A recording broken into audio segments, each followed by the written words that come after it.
A Digimon World Story by Yoshi UMR. Prologue. All too familiar sounds.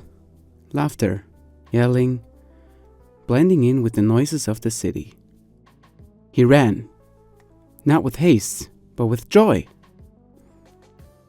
"Hey!" he yelled. "Oh, you're here!" a friend responded. He stopped, out of breath, but in awe. Wow! Metal Greymon and Metal Mamamythra! Moving in 2D on the flickering screens of the kids' virtual pets. Time went by, as the kids went back and forth, barely noticing that it was about time to go home.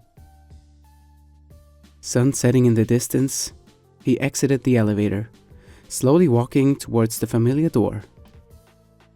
Not ringing because nobody was home, as per usual. He saw a note on the table. It's from Mom. As always, she left some food in the fridge, but she will be getting home late again. She's working hard, but still takes good care of her son. Still, he would love to speak more to her about his favorite thing, Digimon. He was thinking to himself, another dull day gone by, same classes, same stairs, same people saying and doing the same things. Nobody really gets me. Not like my Digimon do. As the word Digimon crossed his mind, he suddenly heard a sound. Where was it coming from? And why? He was home alone, wasn't he? Trying to locate the source of the sound, he remembered that he left his virtual pet device at home. It must have been coming from that toy. But what were those sounds? He had never heard his Digimon toy make sounds like this before. He opened the door to his room and confirmed. It's Digimon! But something was off. All of a sudden, the screen flickered. A little creature chirped, its dots flickering like it could see the boy's face. He knew it didn't, of course. It was just a game, just data. But sometimes, it felt alive. He frowned, leaning forward. The pixels twisted, distorted, the creature stretching into static. Inarticulately babbling, the device buzzed on the table harder and harder, until it felt like it might burst. What the? A light flooded the room. It swallowed him whole. For an instant, there was nothing. No floor beneath him, no air in his lungs, just falling. Falling through color, through sound, through a storm of voices calling his name. Or was it even his name? He couldn't tell. Then, with a thud, he landed. Grass. Bright, impossibly green grass stretched around him, shimmering like glass in the sunlight. The sky was a deeper blue than any sky he'd ever seen. It felt sharper, cleaner, wrongly perfect. He sat up, heart hammering, and realized this wasn't his world anymore. It worked, Gigi! He heard a young voice yell. Before he had time to catch his bearings, he heard another voice from up ahead. Welcome! The voice was old, gravelly, but warm. He turned to see a short figure approaching, beard trailing down past his chest, staff tapping the earth as he walked. The creature was like nothing from Earth, yet somehow familiar, even though he had never seen such a being before. This must be a dream, the boy said to himself. This is not a dream, a small pink creature snarlingly yelled at him. Wait, you are Tokomon, a Digimon. I got it, it's a very realistic dream, he went on. The elder Digimon responded. This is not a dream, but it isn't real either. This is our world, the world of us Digimon, and my name is Digimon. Digimon? The boy grunted. I don't know any Digimon like that. There are more Digimon than you know of, Digimon responded. The boy seemed to have a less confused look on his face now. Oh, I remember. I got sucked into my Digimon device and must have been stranded here. Do you know why you are here? Our world is breaking. The boy struggled to stand. Breaking? I don't understand. All around us, Digimon are losing themselves, Digimon said, eyes heavy with sorrow. They forget who they are. They fight. They flee. Our city, once full of life, now stands nearly empty. Some even forgot the city's language. Without help, Foul City will wither away. The boy shook his head. Why me? I'm just... You were chosen, Digimon interrupted gently. Your bond with Digimon, though unseen in your world, is strong. Strong enough to call you here. If you raise a partner, guide them, and restore Foul City, we may yet survive. And by the way, did you know that you speak Digimon? What do you mean? The boy asked. I'm simply speaking English. To us, it sounds like Digimon, a smaller Digimon confirmed. Turn around and you will understand, Digimon promised. The grass rustled. A reptile-like foot moved forward, nails white and sharp, skin a mix of orange and yellow. Two bright green eyes blinked up at him. Rawr, rawr, it yelled. The boy blinked. Is that? Agumon, Digimon said, smiling faintly. It seems you already have a partner. The reptile-like Digimon hopped with a happy squeal. The boy bent forward, hands trembling. The creature was warm, real, alive. His throat tightened. You're my partner? Agumon gave a delighted growling answer. Digimon's staff struck the ground with a soft thud. The journey will not be easy. You will train together, fight together, learn together, and yes, you will suffer loss. But if you succeed, Foul City will shine again. The boy's heart was pounding so hard he could barely think. But when he looked back at Agumon, so curious, so eager, something inside him settled. He nodded. Okay, I'll do my best. I think with Agumon's help we can do it. Digimon's eyes glimmered. Then your story begins. The boy turned around, eager to explore this unknown world, as Digimon yelled, Wait up! There's still something! But the boy didn't hear him anymore. Too excited he was about what was to come. Or was he nervous? The Digimon squeaked once more, cheerful, unaware of the burden that was ahead. And for the first time in his life, the boy wasn't alone. Chapter 1. The city wasn't much of a city. When Digimon had led him here, the boy expected, well, something bigger. Instead, Foul City looked like a forgotten village. Cracked stone paths, empty houses, an eerie stillness that made him wonder if anyone had lived here at all.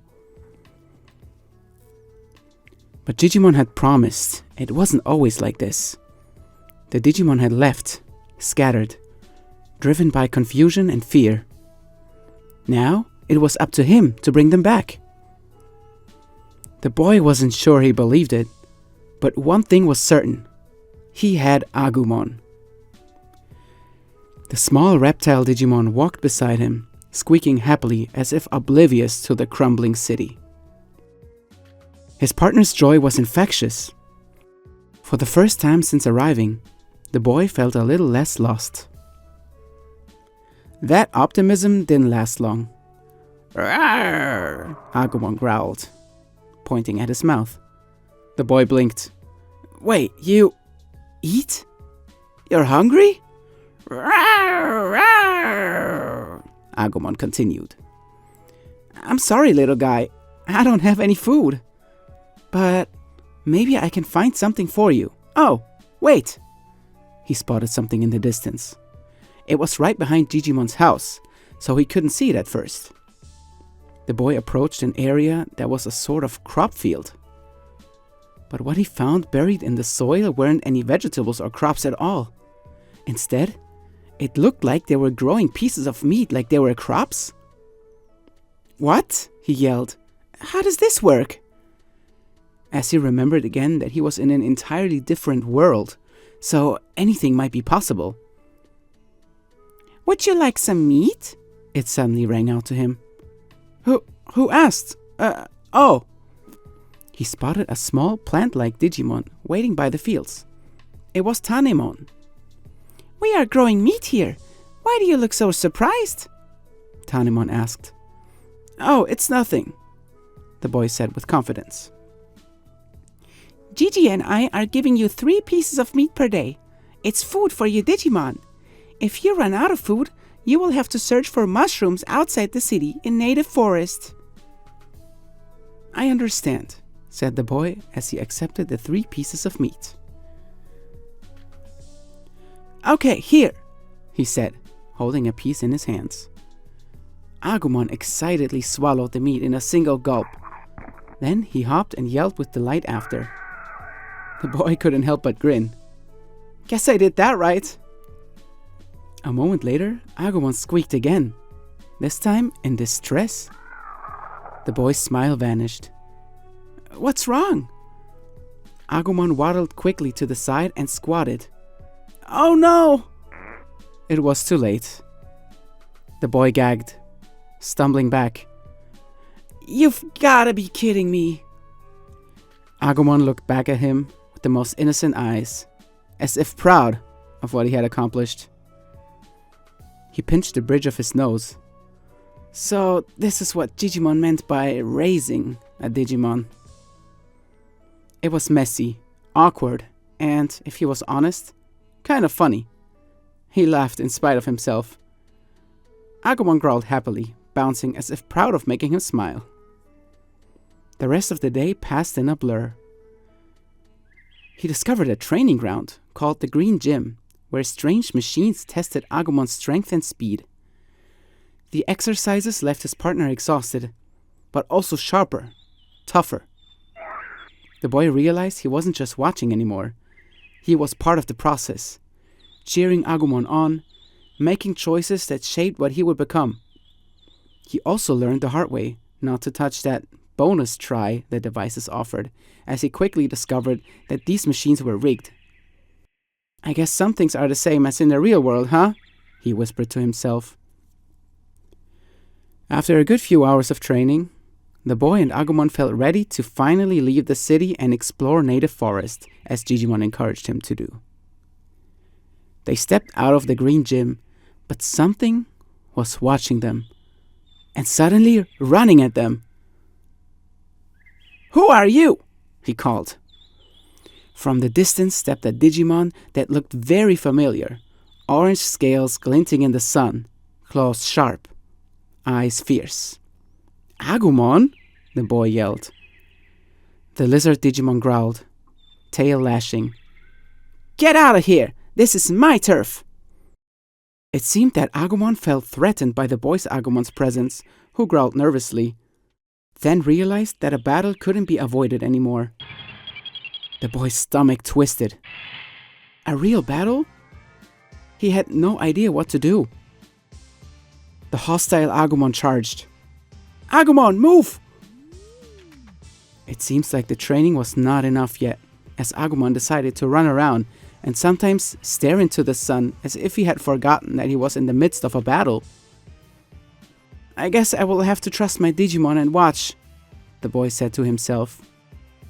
Suddenly, energy surged in Agumon's body, a faint glow surrounding him. The boy felt it. Something shifting, something new. Spitfire! The boy yelled as he saw Agumon use his techniques to fend off the hostile Digimon. Agumon repeatedly launched the Spitfire attacks, striking the other Agumon square in the chest. The lizard staggered, eyes wide, and then suddenly dropped to the floor. They had lost their consciousness. The battle was won. Or was it? The opposing Agumon quickly got up again. You're strong, Agumon muttered, breathing hard. Maybe you can really help this place. The boy stepped forward cautiously. Then, come with us. Digimon said the city needs Digimon like you. Agumon hesitated, then nodded slowly. Fine, I'll join.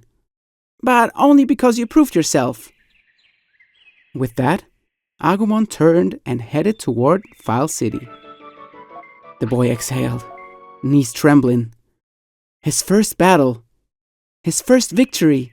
And moreover, the first successful city recruitment. Asking won't hurt. We will keep trying, he eagerly shouted. Agumon hopped proudly at his side, eyes shining with trust. The boy smiled, reaching to pat his partner's head. Guess we really are in this together. And just like that, the city didn't feel so empty anymore. Chapter 2. The sun had climbed higher in the sky, painting File City in a warm golden light. The remains of stone paths crisscrossed between empty houses, and the faint sound of birds echoed from distant trees. For the first time, the boy felt a glimmer of hope. Maybe, just maybe, this place could be restored. Agumon bounced beside him, tail swishing with energy. Rawr! He growled playfully, snapping at a stray leaf. The boy laughed. You'll eat that later, don't worry, he said, tucking a snack into his pocket. He didn't know how long they would be out today, and Agumon was still learning the balance between battle, training, and everything else. As they walked toward the city outskirts, they discovered a beach-like area known as the Sila Point. The sun was almost setting, and Agumon seemed to be getting tired, but they spotted a circling shadow swimming by the shore. I know you're sleepy, Agumon, but can we check out this shadow over there? He asked. Agumon nodded. Despite his exhaustion, he knew how important this was to his tamer. As they approached the shadow, it began to swim in circles faster and faster, as if it anticipated the unknown visitors. The boy and Agumon took a leap back as the aquatic creature showed its face. Silamon! The boy shouted. Haha! Have you been looking for me? Silamon responded in a friendly voice. Yes, now that you mention it, we have. Let me guess. Since the bridge up north is broken, you're looking for a way to cross the river, am I right? Silamon confidently guessed. The boy and Agumon nodded in unison, while smiling hopefully at Silamon. Okay, I will help you. I'm calling my friends, and you can use our heads as a bridge to cross the river. The boy started trembling a little, but he couldn't make out if it was fear or excitement. It was probably a little bit of both. Let's do it, he yelled. Agumon beside him hopping around eagerly. They had to overcome their fears, or else they wouldn't be able to make any progress. As Silamon's friends arrived, the boy and Agumon carefully hopped across the river. And with each hop, they felt the climate change faster and faster. The air started to feel thick, almost like a brick wall. It was humid, hot, and many different vibrant sounds could be heard in the distance. There was no doubt. They arrived in tropical jungle, an entirely new region. Thankfully, Agumon was used to hot temperatures, and despite the humidity in the air, he didn't want to show any signs of slowing down, so he tried to encourage the boy by walking up ahead. "Wait, Agumon, where are you going?" yelled the boy. Looks like mangroves that I know from the real world. Wait, something is over there." They slowly approached a small, green, amphibious-looking creature. "I know you. You are Betamon," the boy said with confidence. Indeed, they had encountered a Betamon in this mangrove forest, but they looked quite lost and confused. The boy felt like they needed help, so he walked up closer to the Digimon.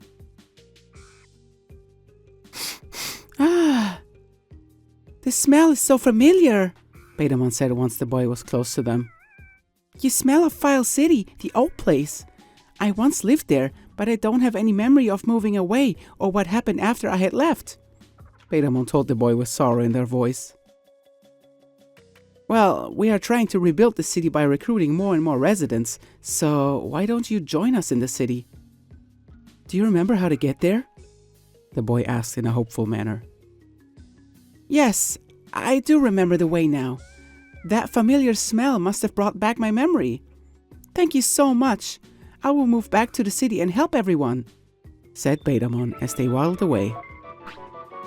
The boy and Agumon looked at each other and nodded in unison. They knew they had just achieved yet another milestone they could be proud of. As optimistic as ever, the heroes explored the eastern part of the jungle and found themselves in a strange area. A sign, barely visible and quite run down, said in decayed letters, "Amida Forest. Trespassers keep out." "That sign looks pretty old, don't you think, Agumon?" "We'll be fine, I don't sense any danger," said the boy as he approached the entrance area of the so-called Amida Forest.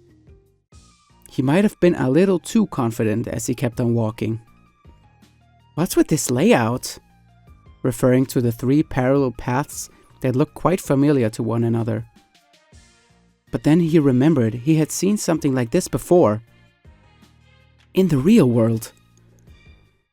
It looked like it was designed to resemble Amidakuji, which is a Japanese method of lottery designed to create random pairings between 2 sets of any number of things, also known as ghost leg. All of a sudden, a loud alarm signal rang out. The boy and Agumon almost jumped out of their skins. They did not expect anything to happen when entering the forest. As their bodies froze in fear, a voice could be heard from some sort of loudspeaker system somewhere. "Trespassers alert! I will shoot!" "Shoot?" the boy yelled.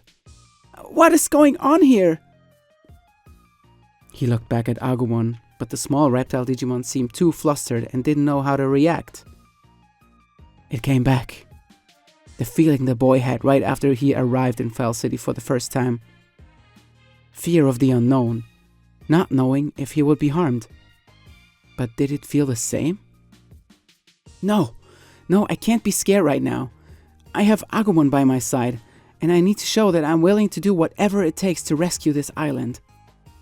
I have to be strong for everyone's sake, the boy said to himself to fire himself up. Indeed, he wasn't alone anymore. The feeling he knew all too well and that had haunted him for so many years was gone. No longer did he feel alone. With Agumon by his side, he learned about an entirely new side of himself that was hidden away in the dark for too long. Courage. That's all he was thinking of at that moment. And so, he mustered up all his strength and stepped forward into the unknown, despite the explicit warning issued by that amplified voice. Even if they shoot us, we can still dodge and hide behind those boulders, the boy said to Agumon as they walked on ahead. A few steps in, the boy started to wonder. Wait, why is nothing happening? Was that a false alarm? It looks like everything is fine and there's nothing to worry about after all. He started to laugh. And moments ago we were scared like little children. I can't believe it. Oh, hey, what's over there? He spotted some sort of item laying on the floor. It looked like a duck-shaped sculpture and turned out to be a portable potty. Great! This is going to come in handy when there's no bathroom around and Agumon has to do his business. As he was saying these lines, he sensed the vibrations in the air change fast. Something was fast approaching. Too fast, in fact. What the? The boy couldn't even react in time and found himself knocked down by some sort of energy beam. "Ah!" he moaned. "Agumon, are you okay?" But Agumon laid there, motionless. "What just happened? Agumon, please, say something." What actually happened was nothing less than a straight shot of what seemed to be a bullet made from solar energy. Agumon had thrown himself in front of his tamer to save him at the last possible second. However, this meant that Agumon took the full force of the shot and appeared to be knocked out. It all happened so fast that the boy didn't even have a chance at reacting. He had to react quickly to get out of dodge, so he tried to drag his partner close to a nearby boulder to seek shelter. This proved to be quite the tough task, as Agumon wasn't exactly a lightweight. Adrenaline started to kick in, and the boy mustered up all of his strength to drag his Digimon to safety. This seems to be a blind spot. I think we're safer now. Damn. I should have taken the warning signs more seriously. This is all my fault and Agumon risked his life to save mine. Agumon, please wake up. I'm sorry. This is all because of my recklessness. Tears started to roll down the boy's cheeks as he realized that all the items he saw on the floor must have been carefully placed there to act as bait for greedy trespassers. Who would do something like this and why? The boy thought to himself. The tears kept on coming, but at the same time, the boy remembered that he had received some useful items from one of File City's residents. He never bothered to look closely at them, but he was getting desperate to find anything that could help him wake up Agumon. Luckily, he found some recovery discs that were specifically there to heal a Digimon when it took too much damage. "This has to work!" yelled the boy, still in tears, as he tried to use the recovery item on his partner. As soon as the item came in contact with Agumon's body, it started to glow and dissipate. "Did it work?" the boy said with a frail voice. At that moment, Agumon's claws and feet started moving, just barely, but they moved. He slowly opened his eyes and seemed to have regained consciousness. "Agumon!" the boy yelled with relief in his voice. "You're awake? Are you hurt? I'm so sorry, I was so reckless. It's all my fault."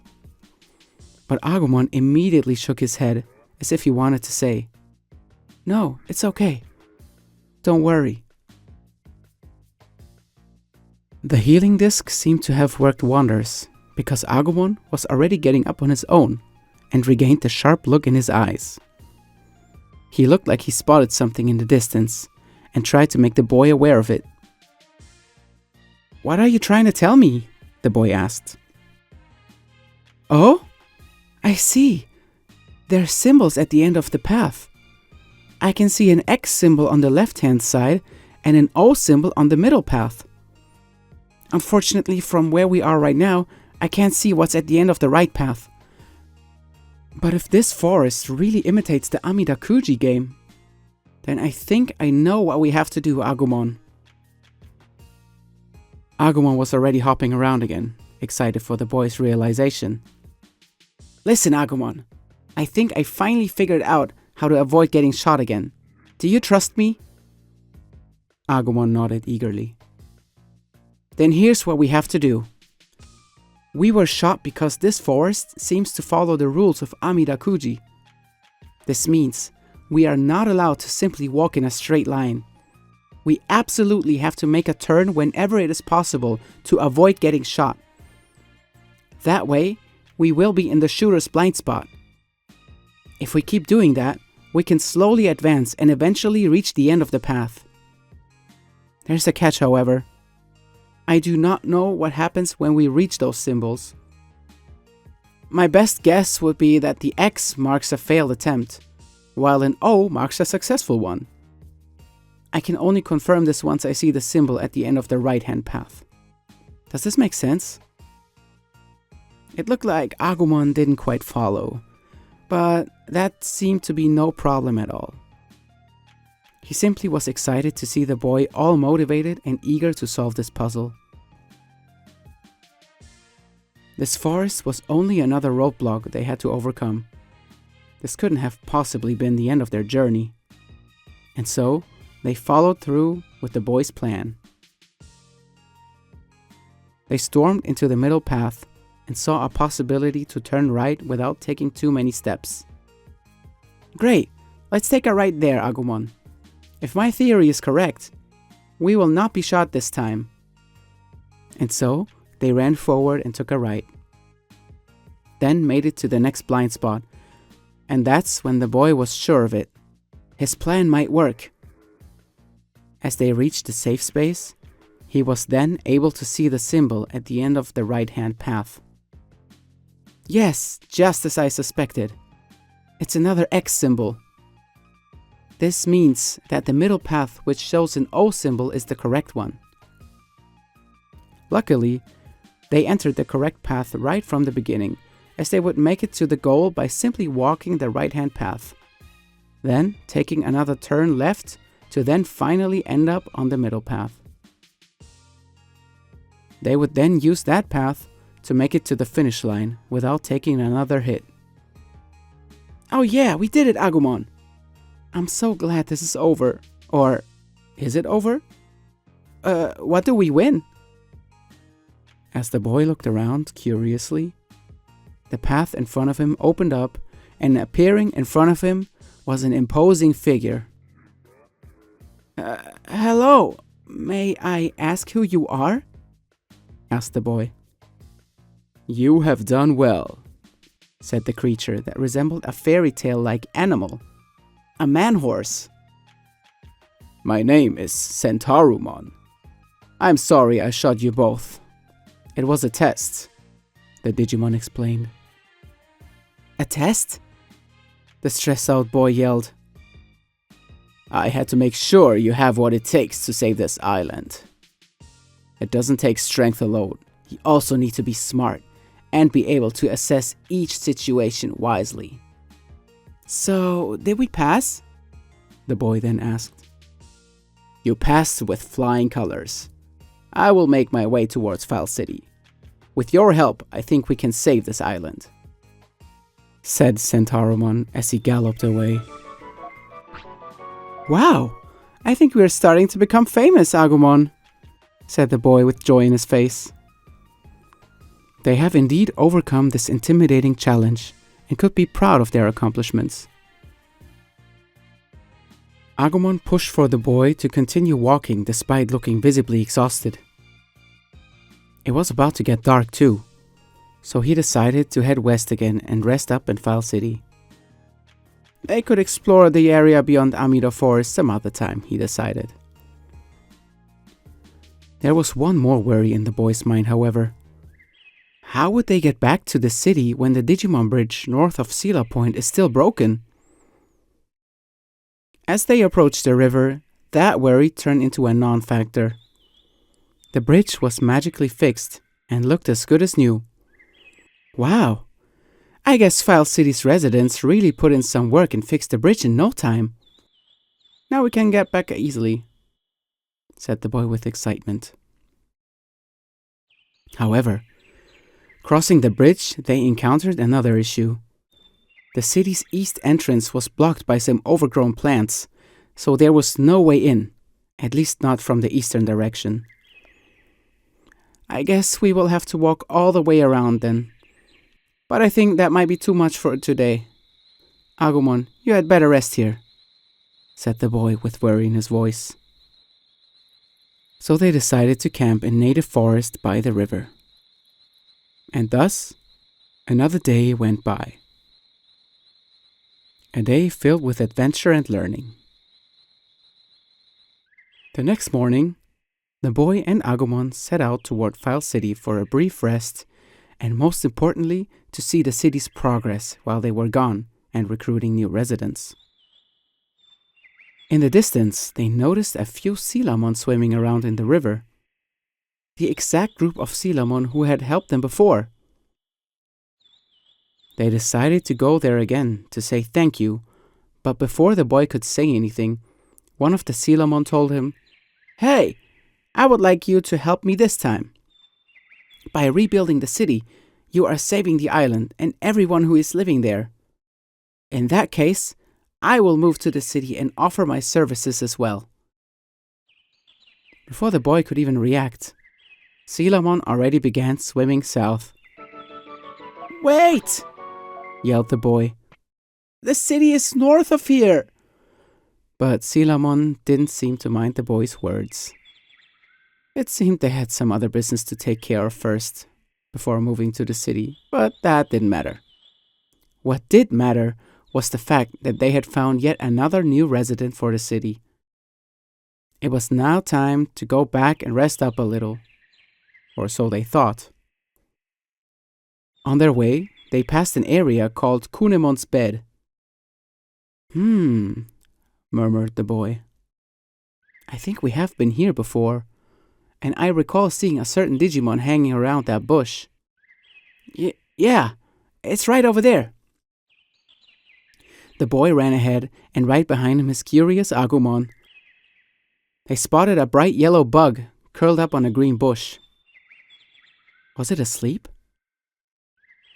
Or was it trying to hide from potential danger? Its many legs moving in perfect rhythm. Its mandibles snapped, glinting in the sunlight. The boy's stomach twisted. In fact, that Digimon simply was in need of help. Or so it claimed.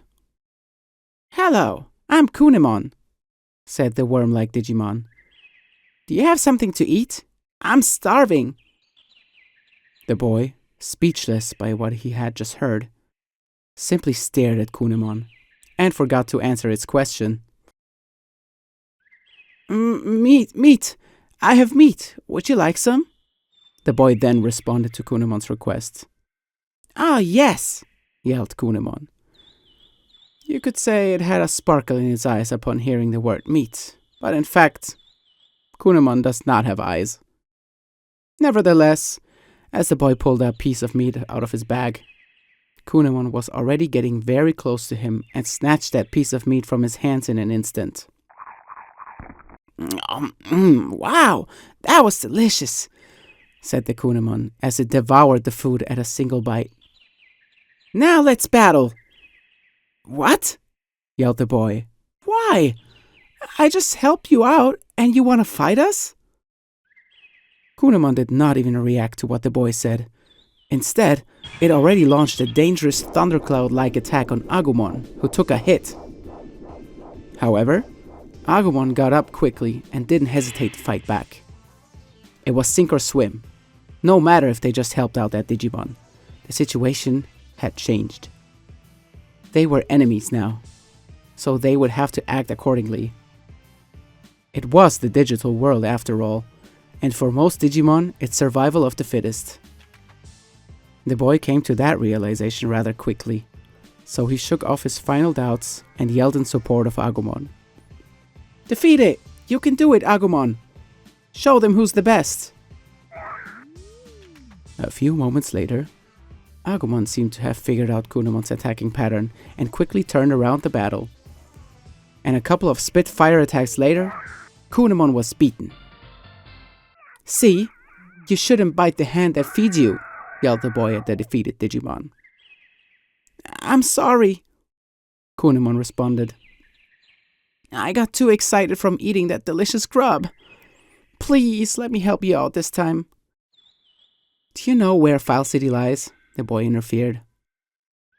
If yes, please move there and help us save this island.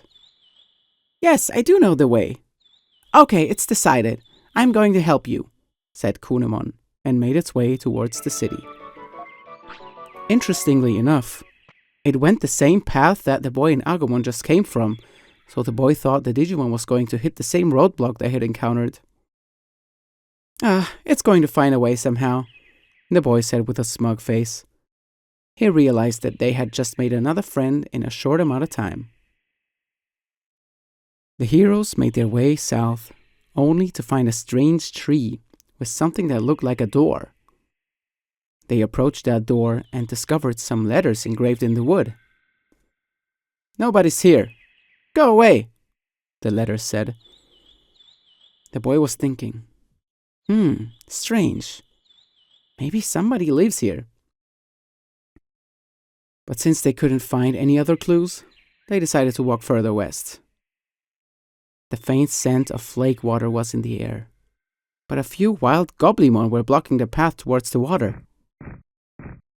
The boy said, "Oh no! It's a trio, and they don't look like they're in a good mood. I don't think Agumon has enough energy to handle all three of them. I guess we will come back here later." As they made their way up north again to return to File City, they noticed a strange plant in the thicket. In fact, it seemed fairly odd, so the boy decided to take a closer look. Wait. Was it moving just now, or was that my imagination? The green and pinkish plant looked too suspicious to simply be a regular plant. But then again, they were in the digital world, so anything odd might as well be fairly normal for Digimon standards. Nonetheless, the boy tried to touch that plant carefully.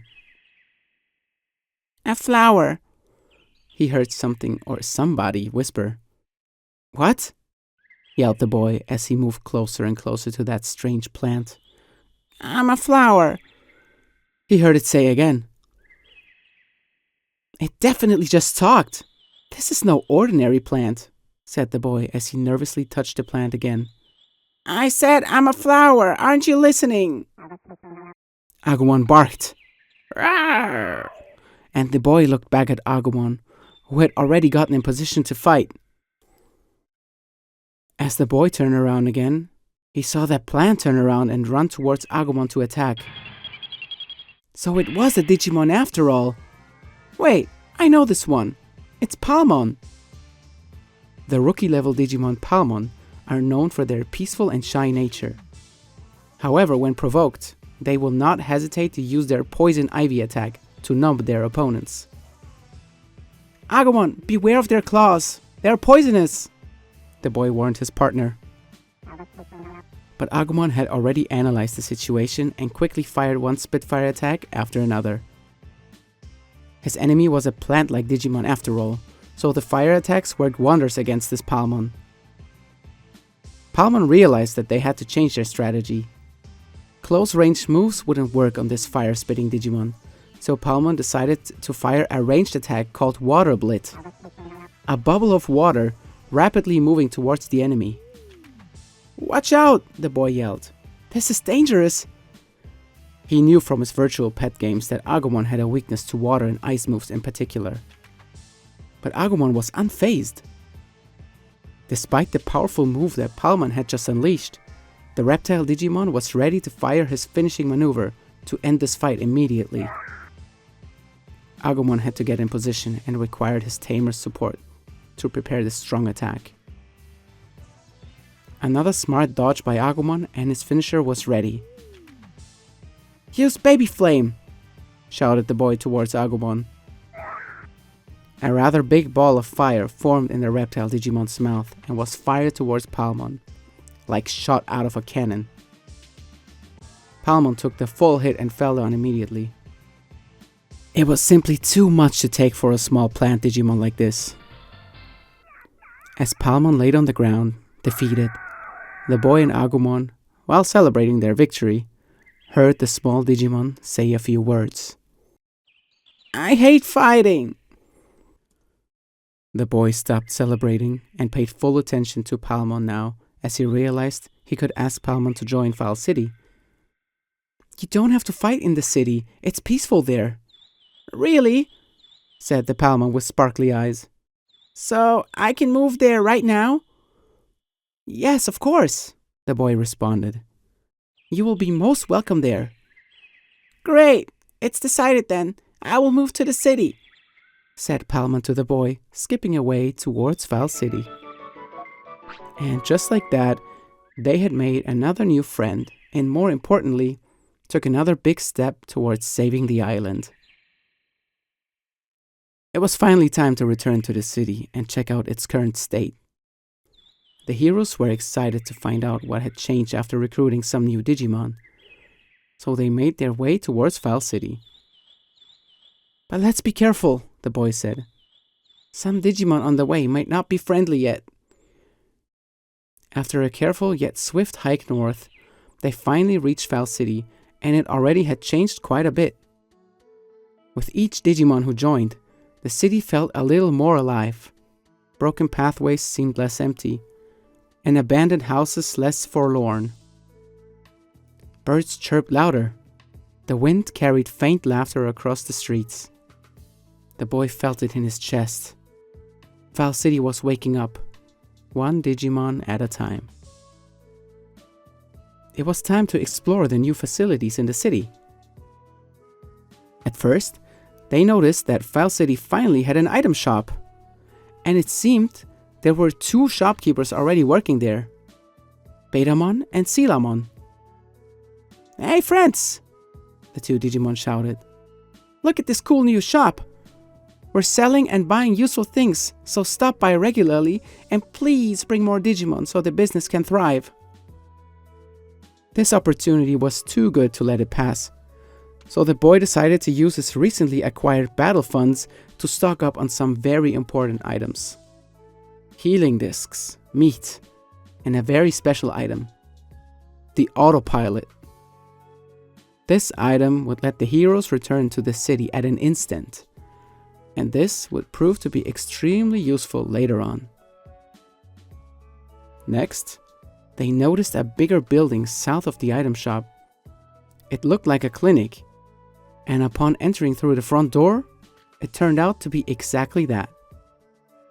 Wow, this looks just like in my world, the boy couldn't help but brag. The hospital was run by Centaurumon, the Digimon who had recently tested the boy and Agumon in a challenging puzzle. Do you like my medical facility? Centaurumon asked the boy. I will treat your Digimon partner if he gets sick. I can also get rid of his tiredness. On top of that, you can buy medicine here, so stop by if you are in need of that. However, the treatment won't be for free. It is a business after all. But don't worry. It won't cost you much. This is great, Centaurumon, said the boy. Now we can treat injured and sick Digimon in the city. It's my pleasure, said Centaurumon as the boy and Agumon left the building to explore more of the city.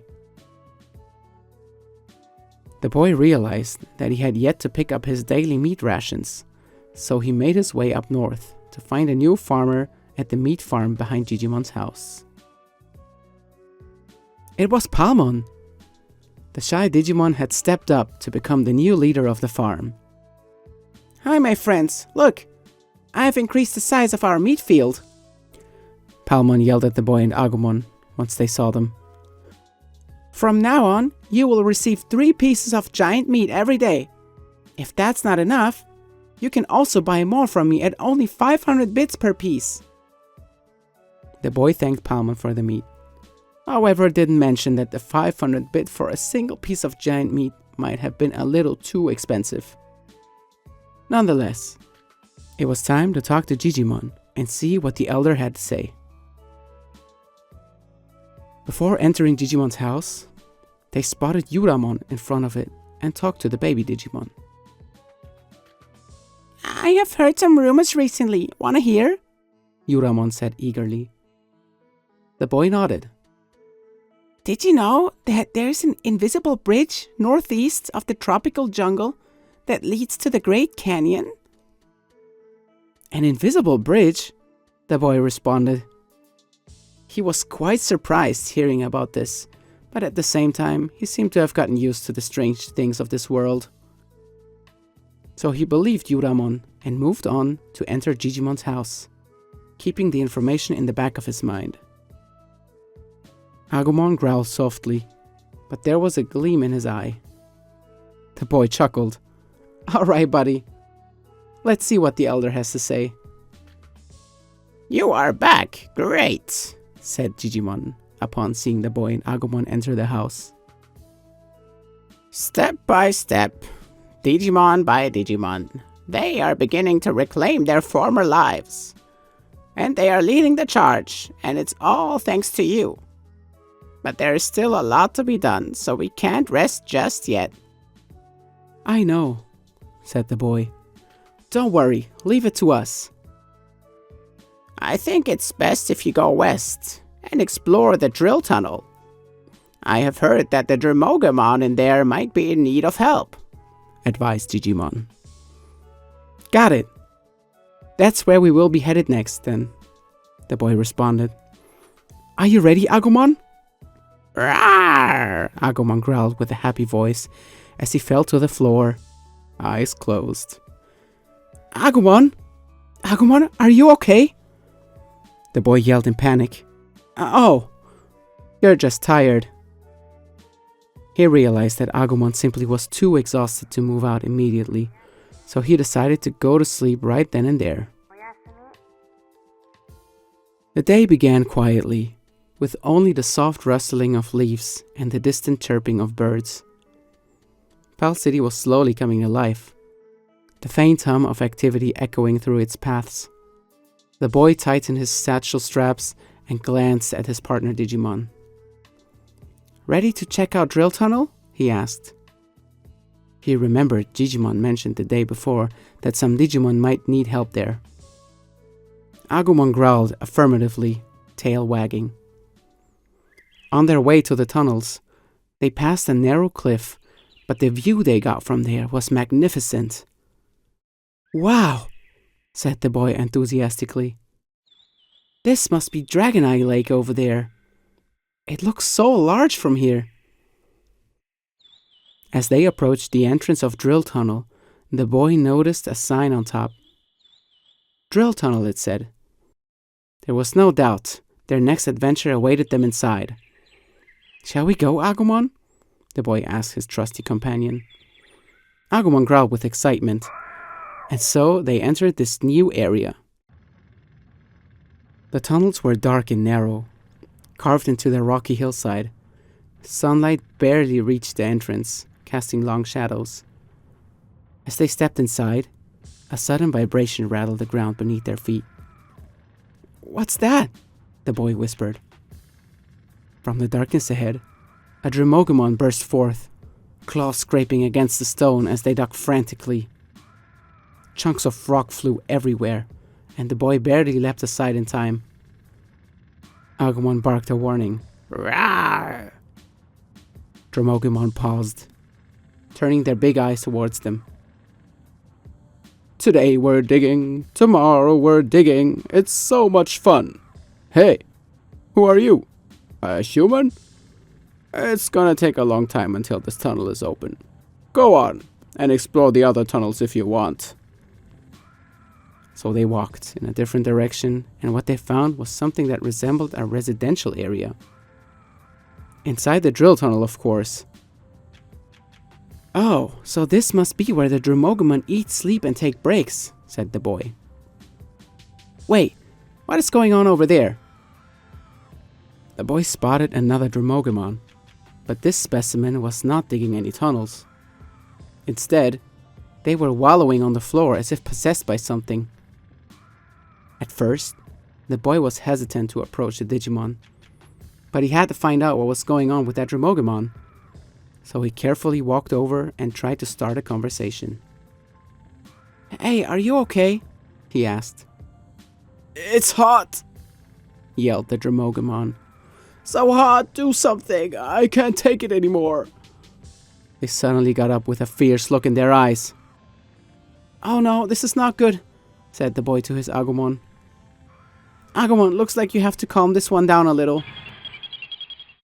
Agumon charged, snapping at Dremogumon's claws, carefully to avoid hurting them.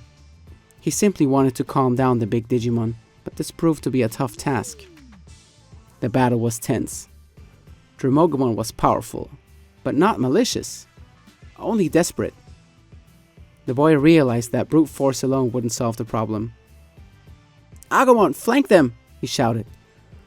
With careful coordination, Agumon managed to land a solid hit on Dremogumon.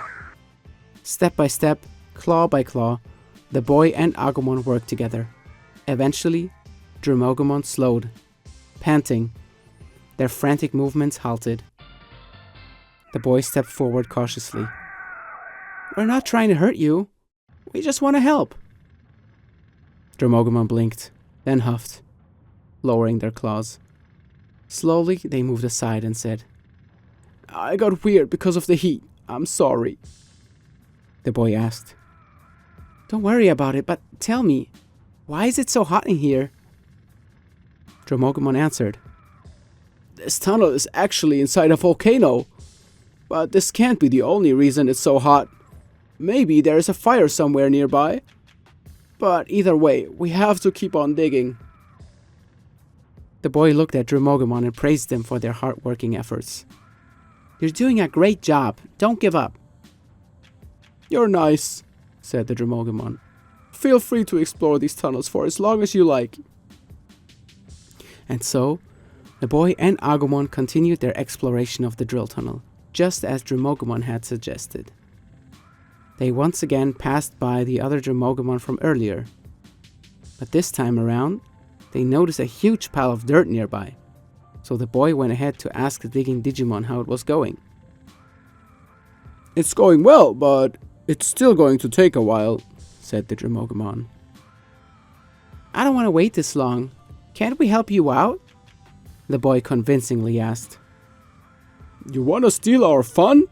Well, maybe you can help us by getting rid of the dirt I have piled up over there. Take this cart, fill it up with dirt, and dump it outside.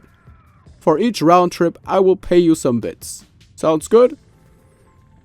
The boy was thinking to himself, It could speed up the digging process and at the same time get some training and even earn money. He looked at Agumon and asked, Are you down to try it? Agumon was all eager and ready to take on this task, so they began their round trips.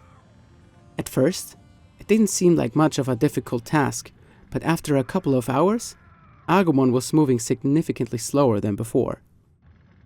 That's when the boy knew they should call it a day. We're done for today, Dremogumon. My Agumon has to rest up.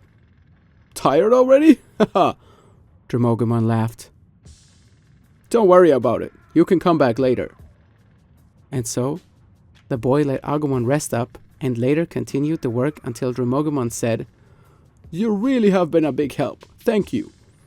It won't be long now until the tunnel is open. Go on and explore the island for a little while longer. The boy thanked Dremogumon for their kind words and made his way outside of the tunnel. As they emerged into sunlight, they noticed something golden and shiny in the grass. It's something they hadn't seen before, so it piqued their interest. The boy approached the thing, and it turned out to be a mushroom. However, it had a shiny, golden color, so he picked it up.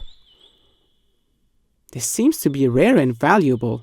Better hold on to it for now, he was thinking to himself. Okay, Agumon, where do you think we should go next? Agumon ran ahead, and he seemed to know exactly what their next destination was. The boy, as if he understood what Agumon was thinking, said to his partner, Yes, I was thinking the same thing. Let's find that invisible bridge. And so, they made their way back to Tropical Jungle, remembering that Yuramon from File City had mentioned the bridge's location to be north of that area. Chapter 3. The hero stumbled across a strange-looking graveyard-like area. The walls of that graveyard seemed oddly high and curved, almost kind of cartoonishly looking. There were no tombstones. However, they spotted a few Digimon wandering around. Tsukaimon and Soulmon. Very befitting for a graveyard.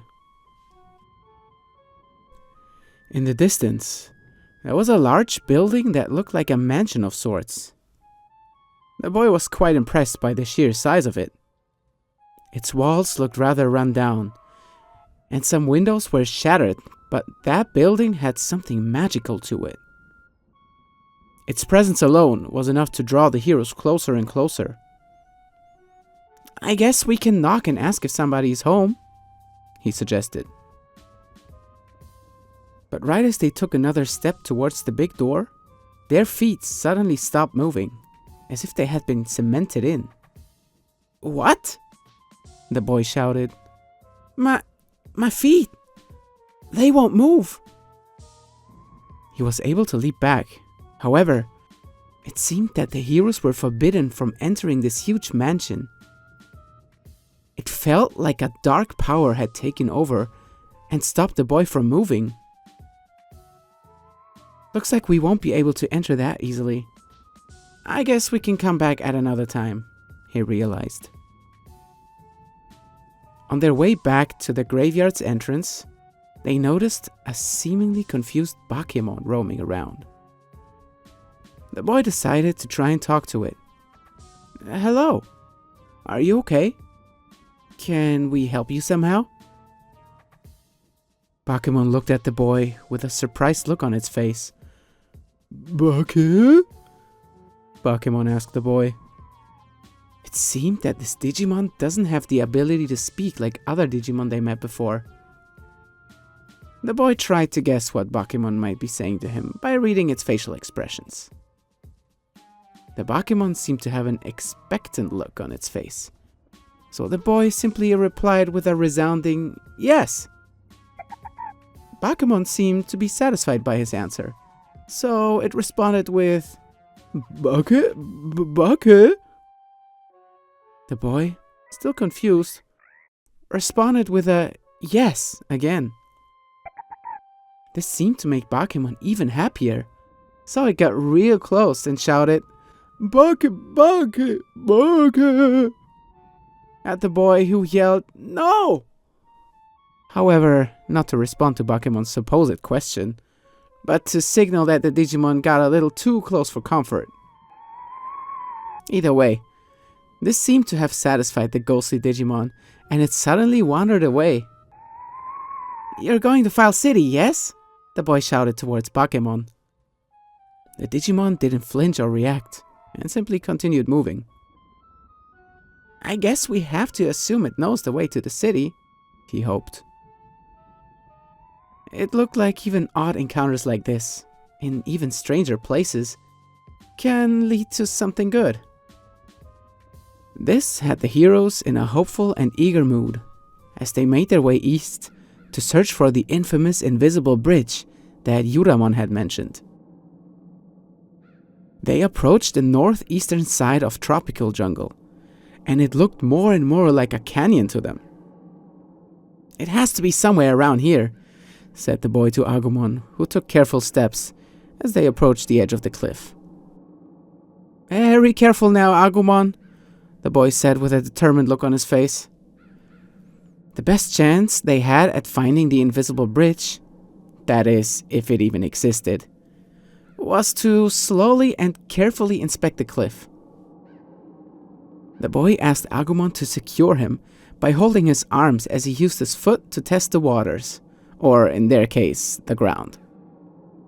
If he could feel the ground under his feet, that would mean the rumors were true.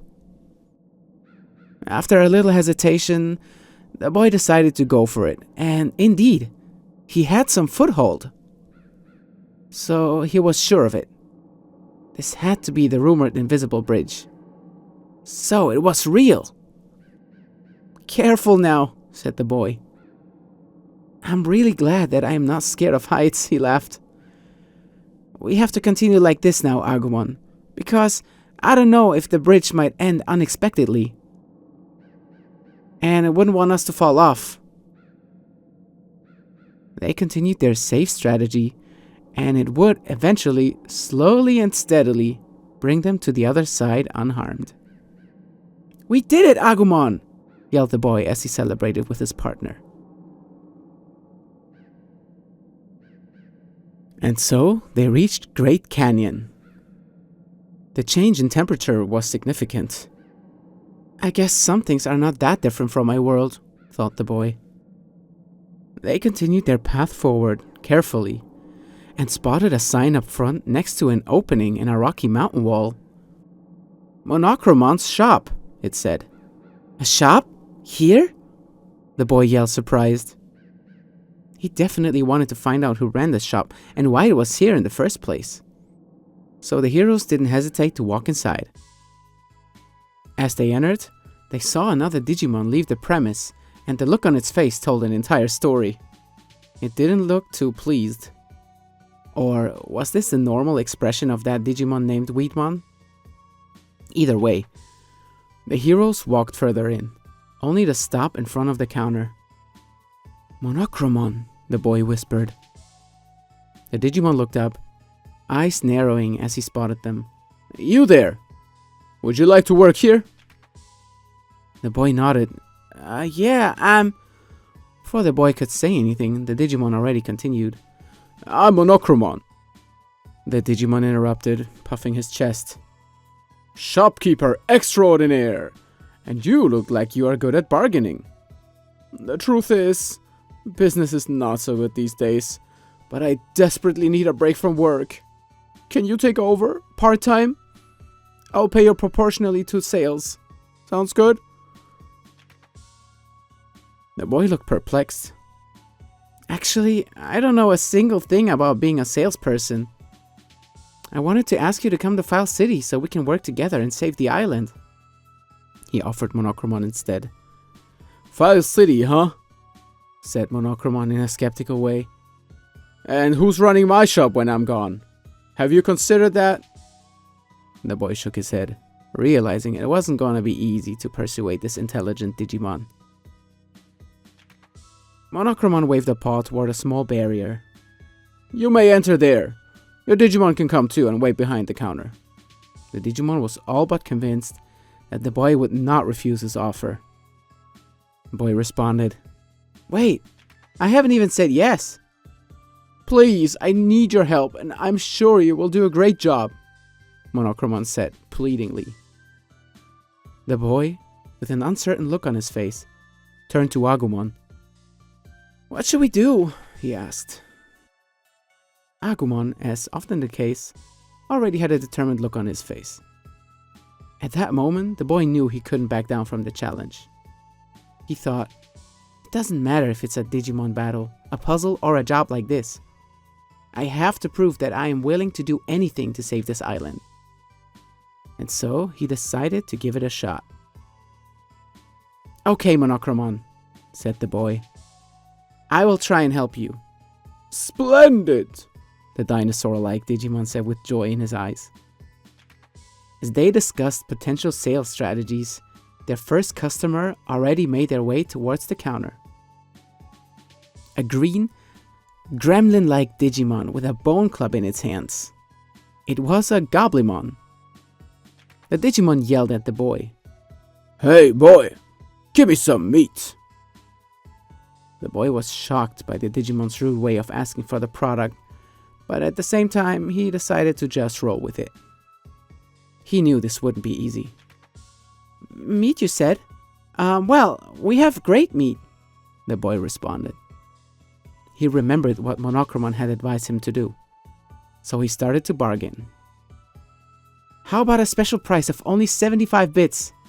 The boy offered Goblimon, knowing full well that this was a brazen attempt at raising the original price of this item that's usually being sold at 50 bits. Goblimon had a questioning look on its face, but the boy couldn't tell if it was not pleased with the offer or if it was something else that bothered the green Digimon. 75 bits, huh? said the Goblimon with a grumpy voice. The tension was definitely in the air. Would the gamble pay off? Of course! Sounds great! Wrap it up for me, dude! Said the Goblimon happily. The boy looked at Agumon and Monochromon, mouth wide open, as Monochromon whispered to him. Accept the money and hand over the meat, boy! Oh, sorry, yes, responded the boy, still surprised at the customer's reaction. Here you go. Thank you for shopping with us today. The Goblimon left, and in walked a Digimon they had just seen a little while ago. It was another Weedmon. The boy remembered his grumpy facial expression. Oh boy, he whispered to himself. Here we go. Agumon tensed. He did not like the vibe this Digimon in particular was giving off. However, the boy decided to simply treat each Digimon equally and see what was going to happen. He was confident that his sales strategy might work with other customers as well. However, he appeared to be slightly worried that the revenue might not be enough to satisfy Monochromon if the customers kept asking for only meat. In fact, the shop specialized in selling 3 items in particular.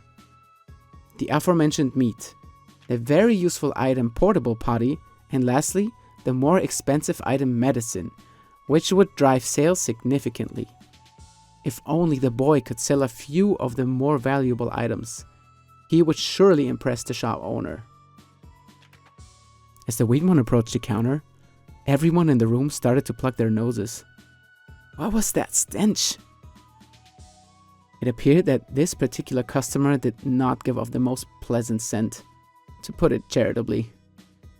Nonetheless, it was a potential buyer, so the boy pulled himself together and greeted the smelly Digimon. Hello, and welcome. How may I be of help? He said in a polite voice. You talking to me, little wimp?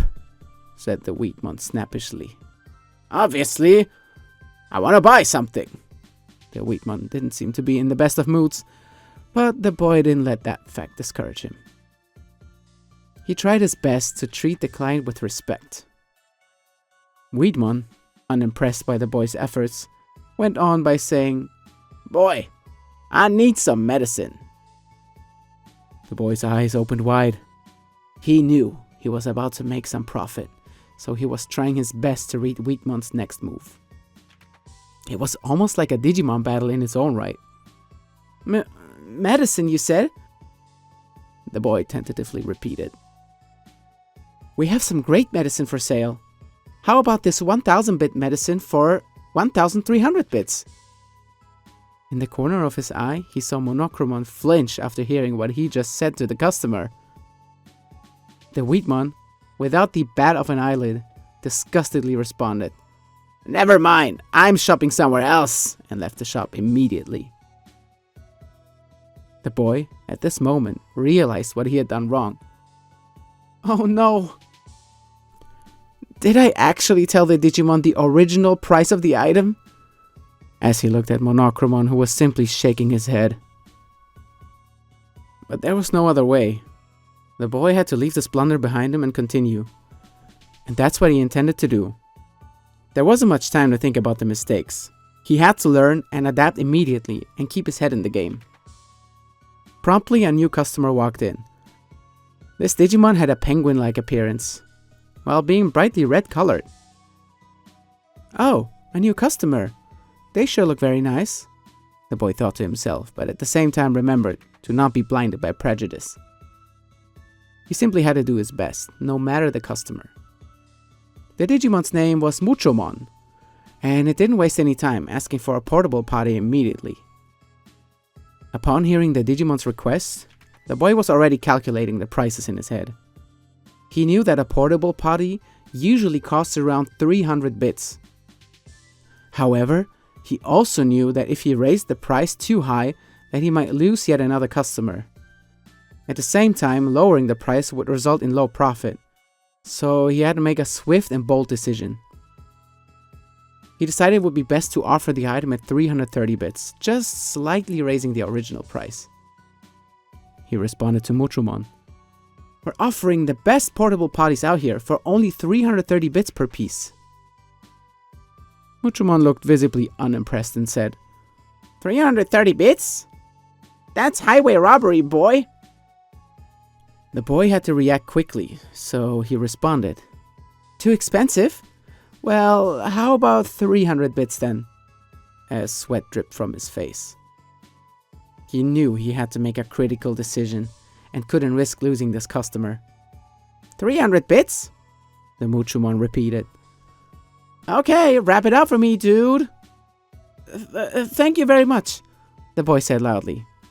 He did it. Another successful sale. And from the looks of it, more customers were already lining up outside. He gave it his all and used the failures to his advantage by learning from the mistakes he made.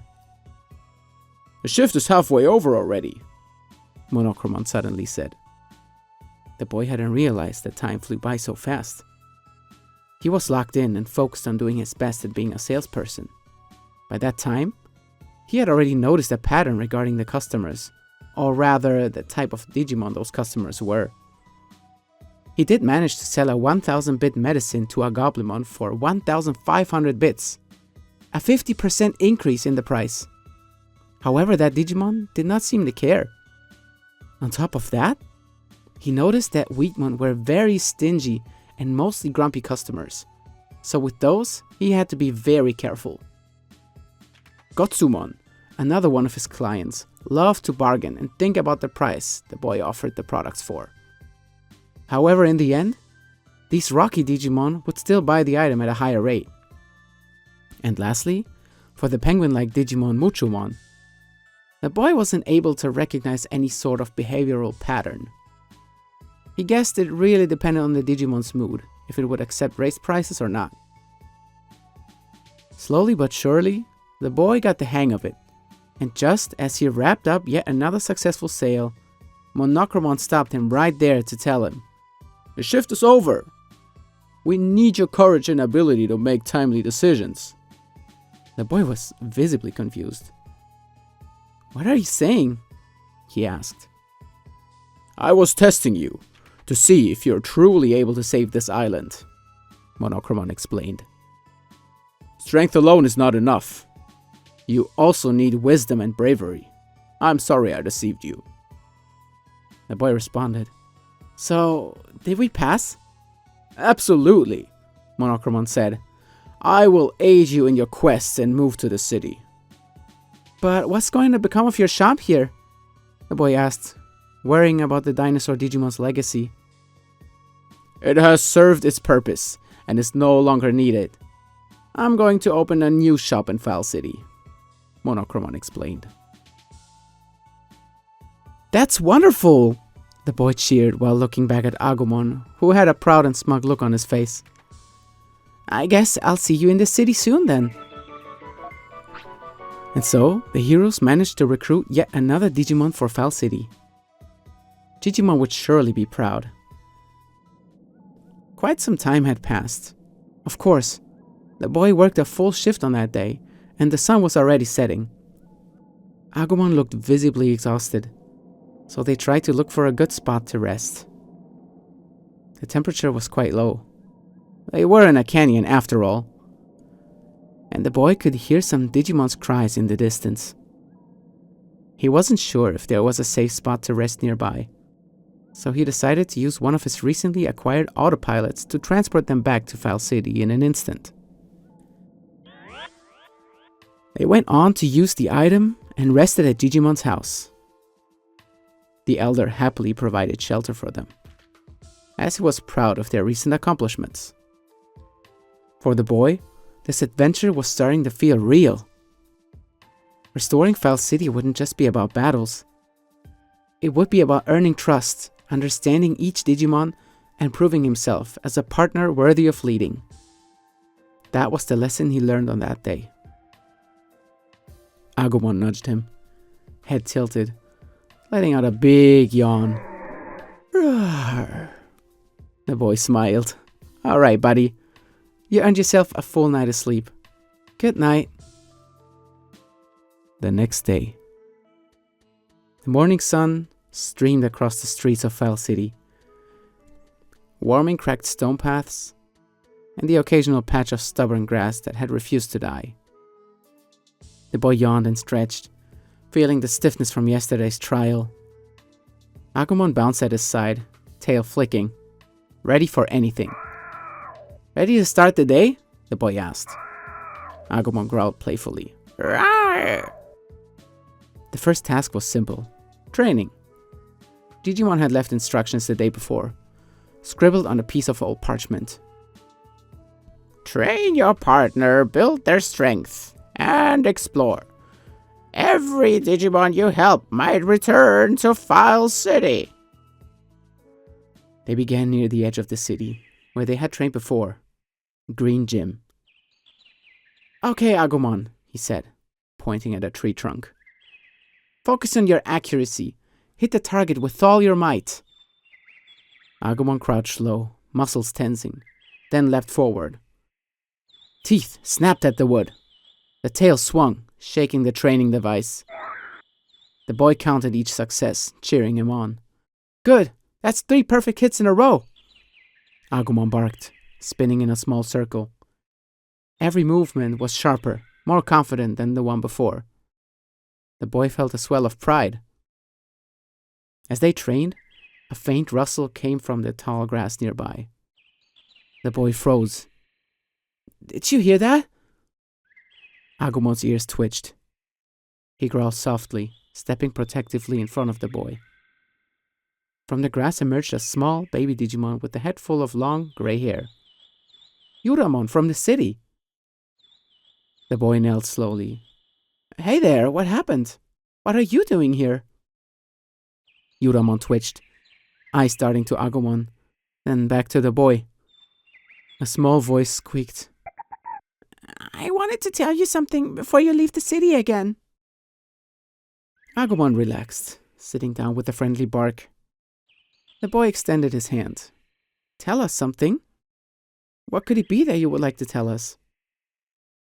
Yuramon tilted its head. After a moment's hesitation, it nodded and shuffled forward. Bandits! Have you heard of the bandits roaming around Great Canyon? Bandits? No, never heard of them. Are they bad guys? He asked Yuramon. Yuramon shuddered and responded. Well, they rob you when they see you. That's scary. The boy felt the discomfort in Yuramon's shaky voice, so he proclaimed with confidence, I have to do something about that. As he looked at Agumon, who was raring to go. Their next destination was decided. The heroes made their way back to Great Canyon in pursuit of the aforementioned bandits. The boy looked at Agumon and signalized caution. Stay alert, he whispered. According to Yuramon, the bandits should be around here. It didn't take long for their destined encounter. A small group of wild-looking Agumon appeared. Woohoo! One of them yelled. The boy's Agumon stepped forward, growling menacingly. Rawr. The wild Agumon didn't hesitate to growl back. Boss! One of them called out. New victims! Agumon sniffed the air and blinked at the boy. He sensed danger. A strong Digimon was approaching them. In this instant, he realized what Yuramon had meant. These bandits are dangerous because they attack as a pack, instead of individually. From behind a nearby rock, a large, green Digimon lunged, mouth wide open, its sharp teeth hanging in all possible directions. Bone club in one hand, and a solid rock in the other. The boy sensed the danger immediately and yelled, Agumon, watch out and dodge! As the hostile Digimon threw that boulder at the boy's Agumon. Agumon nimbly leapt aside, snapping his jaws and sending a Spitfire attack back at the enemy. The boy was looking for escape routes, as they were clearly outnumbered. But it was already too late. The pack of Agumon encircled them instantly, and also moving forward was the mean green Digimon. The boy's stomach tightened. He had heard whispers of Ogremon, a rogue Digimon who enjoyed taking what wasn't his. He growled, "Hey you! Give up and hand over all your belongings, and we'll let you pass unharmed." The boy did not flinch, despite the dire situation they were finding themselves in. Instead, he responded with a resounding, "No! You give up! We're here to stop you!" Suddenly, silence. Did the boy's bravery catch the bandits by surprise? Unfortunately not.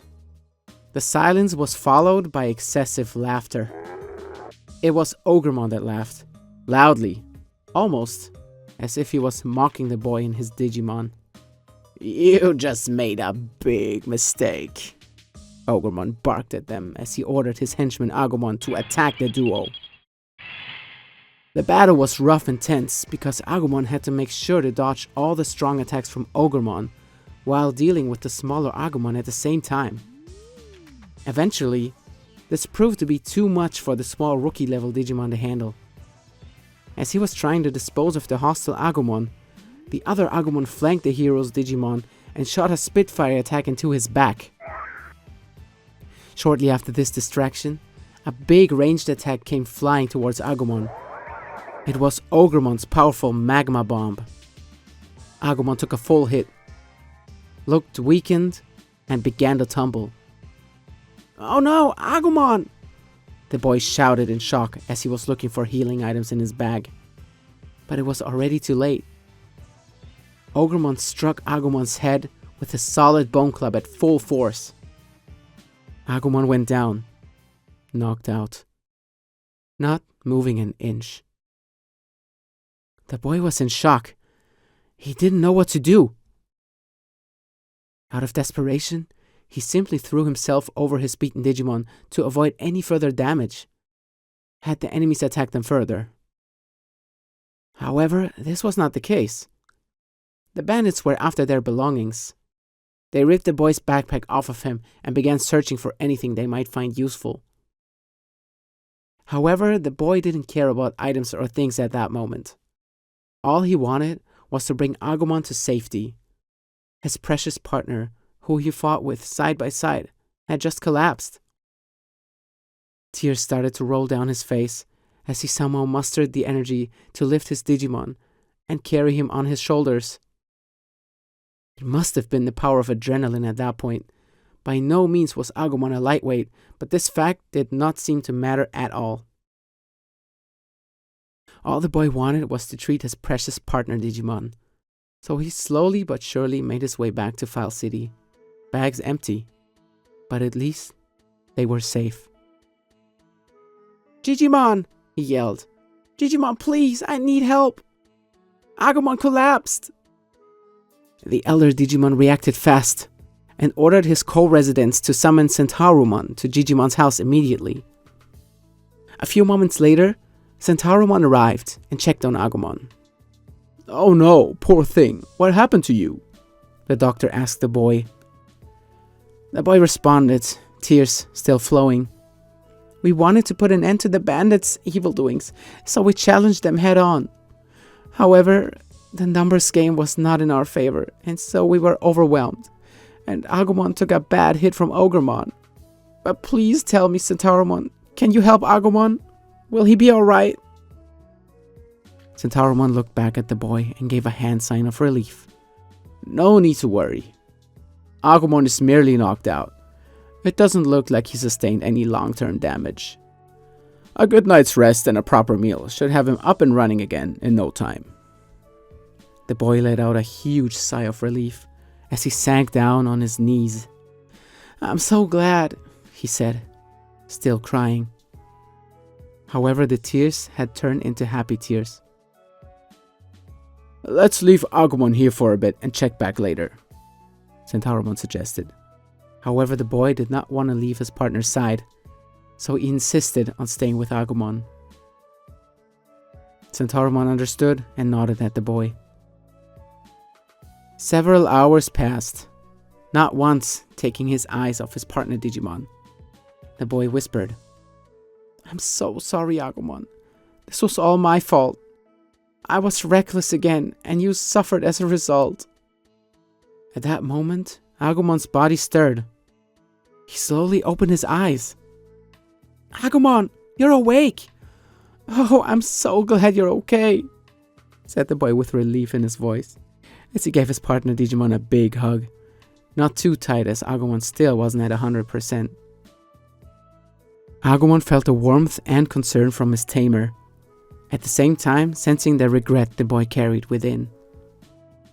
The Digimon tried his best to comfort the boy, trying to tell him that he shouldn't blame himself with a friendly gesture. The boy tried his best to not fall into a cycle of depression. He couldn't possibly give up now. Yes, it was a major loss they suffered, but Agumon and he got away, mostly unscathed. They would never make this mistake again and be fully prepared for anything from then on. The boy and Agumon made that promise, without any words, simply by looking at one another. It was clear to both. They wouldn't give up. As their morale received this big boost, the boy could hear a rumbling sound ring throughout Digimon's premises. In fact, it came from Agumon's tummy. Oh, you must be hungry, my friend, the boy giggled. It was time for dinner, and one thing was clear as day. Agumon's appetite seemed to have grown even larger. And so the day ended. The heroes have survived. They lost the battle, but the war was far from over. They would eventually get their revenge and be fully prepared before tracking down the bandits again. Agumon slept through the night without waking up once. The boy sat by his partner's side, awake. He still struggled to grasp that he did not have to eat or sleep in this world. I'm gonna rest my eyes at least for a little bit, he thought to himself as he moved closer to Agumon, happy that his Digimon partner was doing alright. The night flew by. The streets of Foul City were quiet the next morning. But the boy had learned a valuable lesson. Preparation is key. And so he woke up Agumon by holding a big piece of juicy meat close to his mouth. Agumon chomped away at the food, eyes not even open yet. Are you ready to train, buddy? The boy asked excitedly. Agumon still looked sleepy, but didn't want to disappoint his tamer, so the Digimon got up and responded with a resounding "Rawr!" The duo made their way towards the green gym once more, and this time around, they went for a more balanced training session. I want to make sure that Agumon improves all of his talents, so he is fully prepared for any and all comers. Several hours passed while Agumon did his absolute best to impress the boy. And as the sun was setting, the boy looked at Agumon and proudly said, You really look stronger now. Great job, Agumon. The reptile Digimon was so happy to be praised by his tamer that he jumped around in circles. In doing so, the Digimon's body started to emit a strange light. Agumon! The boy yelled, not knowing what was happening to his partner. Are you okay? What is that light? Agumon stopped and looked back at the boy. Suddenly, the Digimon let out a shrill scream as if he was in pain. At the same time, his skin started to fall off. First slowly, and then faster and faster. Agumon, no! What's going on with you? Did we overdo it again? The boy shouted in desperation. But no response from his partner, who, at this point, had shedded his entire outer skin. A brief moment of silence. And then, the light came back, brighter than before. It was so blinding, the boy had to cover his eyes. And when he had a chance to look back at his partner Digimon, he noticed that something had changed. The Digimon seemed to be okay. In fact, even better than ever. Agumon, is that you? The boy, visibly confused, asked. Rawr. The Digimon growled with a deep voice, much deeper than Agumon's. At that moment, The boy recalled a certain quality that Digimon possessed. It was a very special ability, Digivolution. He remembered that the Digimon he raised on his virtual pet game also underwent Digivolution at some point. This must have been it, he thought. Slowly but surely, the boy regained clear vision of what was standing in front of him. At this point, he was absolutely sure. This must have been a case of Digivolution. His partner Digimon digivolved in front of his very eyes. A large, dinosaur-like creature was now standing there. Orange skin, blue stripes, wearing a brown horned mask. White sharp fangs and claws. There was no doubt. The boy's Agumon had digivolved to his next stage, the champion level.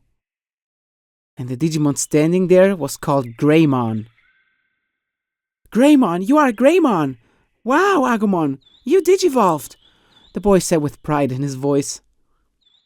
Now we can get our revenge on Ogremon and those stupid bandits, he thought to himself.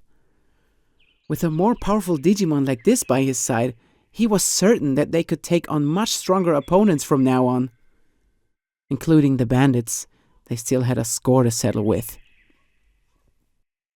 The duo quickly returned to File City, proudly standing before Digimon. Look, Gigi, Agumon digivolved into Greymon. It's all thanks to his hard work and dedication, the boy proudly informed the elder. That's wonderful, but this also happened because of your love for the Digimon, Digimon reassured the boy. His eyes sparkled. It was time to head out and take on the world. However, before seeking revenge on the bandits, the boy remembered that the Dromogemon who were digging in the drill tunnel had told him to come back after a little while to check on the progress. So their next destination was a stopover at Drill Tunnel. The boy wondered if Dromogemon had made any progress with digging the tunnel. Only one way to find out, he whispered. At this point, the heroic duo was quite familiar with the city's surroundings, so they found their way back to Drill Tunnel rather swiftly. Upon arriving there, they immediately made their way to the Dromogemon that had been digging at the spot where the hot temperatures emerged. And indeed, the tunnel was open now. Yippee! Dromogemon has done it! Yelled the boy. They continued walking through the open path until their digging friend appeared in the distance. It seemed that something was troubling that Dromogemon. They approached the concerned-looking Digimon and asked, Everything okay, Dromogemon? Why the sad face? Dromogemon looked at the boy, saying, I came this far, but now I have hit a dead end. You see this boulder? My drill can't get through. Oh, tragedy. The boy, concerned about the situation, took a step towards that boulder. Let me take a closer look. I'm sure we can find a solution to this. Upon further inspection, he came up with an idea. He was able to take a peek through some wall cracks and noticed that the path behind the boulder went downhill. I have an idea.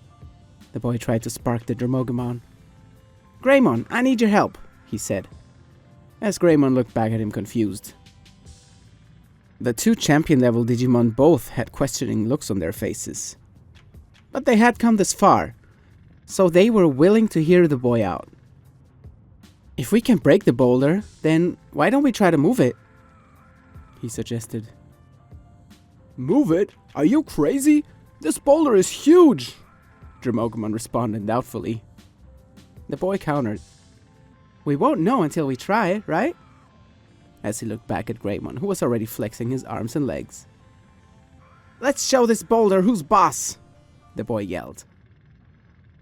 Greymon walked towards the big rock and leaned towards it in a lateral position. He wanted to test the waters by gently giving it a push. The hero's Digimon then noticed that it might indeed be possible to move that boulder due to its round shape. Then, Greymon took a step back and immediately rushed forward to tackle the boulder with his shoulder. It moved a little, the boy noticed. Come on, just a bit more. Greymon started using his arms, and slowly but surely the rock would move further down the path. Eventually, it started rolling on its own, and before anyone knew, the boulder had already been pushed downhill. We did it! Great job, Greymon! The boy celebrated. Greymon, with a smug look on his face, was surprised at his own newly found strength. A power he had yet to get used to and learn how to use. However, this was the first step towards mastering this great ability. Dromogomon looked on in disbelief, mouth wide open. Wow, you guys actually cleared the path! Amazing! It looks like the tunnel is empty from here on out. As everyone was celebrating, a sudden heat wave rapidly came through from the area ahead. Oh no! Dromogomon shuddered. It looks like there's a river of lava up ahead. That's dangerous. The boy noticed it too, but immediately responded, I know this is dangerous, but we can't just stop here and go home. We have to investigate what is causing this extreme heat and put an end to it. Or do you want this volcano to erupt and destroy all of File Island? Dromogomon shook its head with a concerned look on its face. Good luck, it murmured.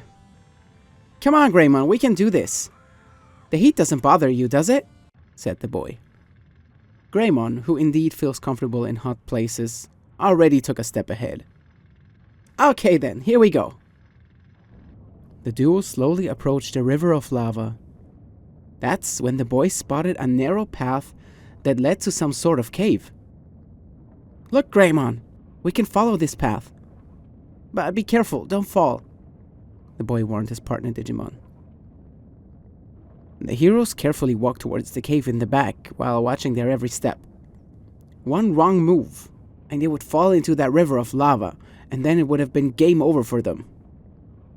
Luckily, they reached the end of the road quickly and managed to peek inside that cave. In there, a bipedal creature was standing there, back facing the heroic duo. Its body was engulfed in flames, and upon approaching it, the boy heard the creature say something. This is a dire situation. The tribes run wild and forget their language. I don't know for how much longer I can still think straight. We have to do something.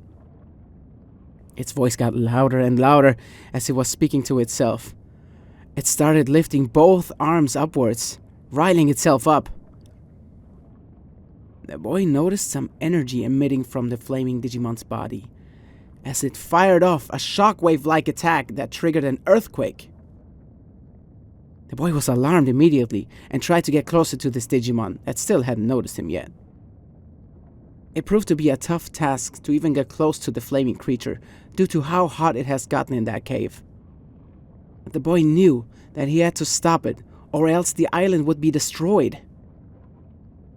When he finally managed to close in on the Digimon, he recognized the species. You are Miramon.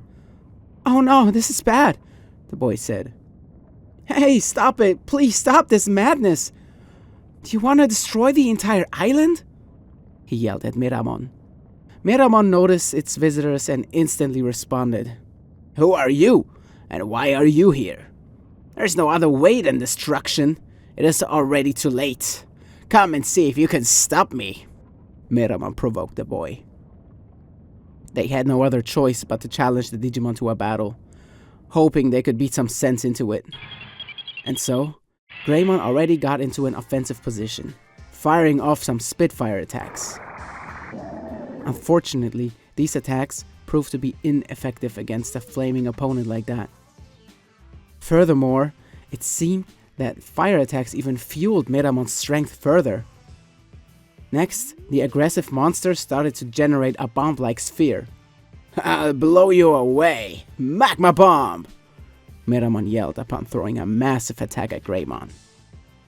The hero's Digimon barely managed to dodge this devastating attack and decided to strike back with his claws. Indeed, this seemed to work as the Miramon looked like it took some damage from the physical attacks. Threatened by Greymon, Meramon decided to switch it up as well, so it started to use kicks to try and damage the hero's Digimon. However, in close combat, Greymon clearly had the upper hand, so after a few strikes, Meramon's knees buckled and it fell down. "Do it, Greymon! Finish it off!" the boy yelled, as if he was in a frenzy. One final slash to the body of Meramon and it completely went down, unconscious on the floor. "We did it!" the boy celebrated, and so did Greymon. The battle was tough, but this newfound power has proven to be quite the asset. All of a sudden, the boy noticed a glowing light emitting from his partner's body. It seems that Greymon had just gained another new power. Indeed, he had acquired the skill Magma Bomb from his opponent just now. A new, powerful attack in their arsenal. Slowly but surely, Meramon came to and looked at the team that had just beaten it. "Wow, you are quite the duo," it said to them, as if it had recognized their strength. "So, you really think there is another way?" it asked. The boy responded, "Of course there is. Just think about it. If you destroyed the island, wouldn't that defeat the purpose of saving it?" "Oh my," Meramon said. "You're right. I haven't even thought of that. I was so desperate and enraged that I couldn't think clearly. But now it all makes sense. So, please tell me, how can I help you?" A happy smile started to form on the boy's face. "If you believe in us, please join the city and help everyone." "The city, huh? I didn't think it would be possible to rebuild it," Meramon admitted. "We're already in the midst of doing so, don't you know? Nothing is impossible." With this, Meramon lost the doubtful look on its face and responded with a resounding, "Yes, you're right. I'm gonna help you. Thanks for encouraging me. A new life in the city. Oh, I can't wait." It stood up and didn't waste a second, immediately starting to run towards File City. The boy turned around and looked on when he realized that all the lava had frozen. When did that happen? He wondered. As the rage inside Meramon died down, so did the fire inside the tunnels. "This is great! Now we can investigate the lava cave even further," the boy blared out. And so, they made their way towards the inner lava caves where they spotted smaller Digimon floating around. Demi-Meramon, who reside in warm places such as this cave. They looked friendly and harmless, and most importantly, quite curious. Of course, they had never seen a human before as they looked so young. "What kind of Digimon are you? What's your special move? Why do you look like that?" the in-training Digimon asked away at the boy, who looked quite overwhelmed. The boy introduced himself and Greymon and explained why they were here. "Oh, okay. Have fun exploring this place," the Demi-Meramon responded, without a single concern in their minds. Surprised at their blind trust, the boy wandered further into the cave and spoke to a few other Demi-Meramon. One of them asked, "Are you still hot? Some Digimon can get sick from too much heat."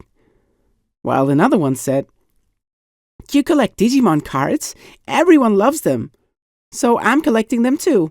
I would love to have a Meramon card, so if you bring me one, I'll buy it from you for 1,500 bits. Up to this point, the boy had never heard of Digimon cards before. At least not in the digital world. So here they have Digimon cards too? Wow, this world never ceases to amaze me, he thought to himself. They continued their exploration and found a few useful items laying around. Some of them looked like data chips, similar to those that a few Digimon had dropped after a fight. And one of the Demi-Meramon explained to them that these would boost the strength and abilities of a Digimon permanently. So the boy decided to feed them to his Greymon. However, the reptile Digimon seemed to not like this type of item. Understandable. Why would anyone want to swallow a chip? And we're not talking about potato chips here. The boy felt compelled to scold his Digimon, and so Greymon consented to swallowing the items afterwards. His tamer surely wouldn't mean any harm. Upon consuming the chips, Greymon felt his abilities grow stronger immediately as he smashed a random rock on the floor with ease. "Now that's what I like to see," the boy celebrated. Some time had passed, and the duo discovered a new path in the western part of the lava cave. "Oh, look who it is!" the boy shouted. In the distance, they saw the Dromogomon from before, happily digging again. It noticed the heroes and said, "Hey, soon this tunnel will be open." The boy laughed and looked at Greymon. "I guess all is right in the Digimon world again." They would have to come back later and check on the digging process, but for now, they were done in the lava cave and drill tunnel. Of course, the boy hasn't forgotten about his goal, to take revenge on Ogremon and his crew. So the duo was headed east, across the river, into tropical jungle. There, the boy remembered that they had yet to explore the area they briefly spotted north of Centauromon's Amida forest. "Greymon, I know you want your revenge on Ogremon too, and so do I. But I have to make sure you are strong enough to challenge these scoundrels. How about a little detour to test your skills?" the boy asked his buddy. Of course, Greymon agreed, and so the duo made their way towards the unexplored area, known as the ancient Dino region. The duo remembered the first time they stepped foot into this region, even if only briefly. But something felt off about it. Everything felt so slow and laid back, but the boy couldn't make out what exactly was the reason for that. Upon entering the ancient Dino region, they suddenly heard a loud roar from the distance. Big steps, almost mammoth-like, got closer. The gravel on the ground started shaking, and the leaves in the big tropical trees were rattling. "Something is coming," the boy said to Greymon with a determined but cautious expression. "Who are you?" a deep, rowdy voice yelled. In front of the heroes, a large dinosaur-like Digimon appeared. Crimson red skin and sharp white teeth, long claws, and green plates on its back. "I do not want to repeat myself again, so tell me, who are you?" the Digimon asked again. The boy stood there, in shock. He couldn't believe that there are Digimon in this world that resemble a Tyrannosaurus Rex. But here it was. And, unfortunately for the heroic duo, the Digimon did not seem to be in a particularly good mood. We want to save this island by recruiting Digimon to the city. So we need to search every nook and cranny, the boy explained, nervously waving his hands and arms around.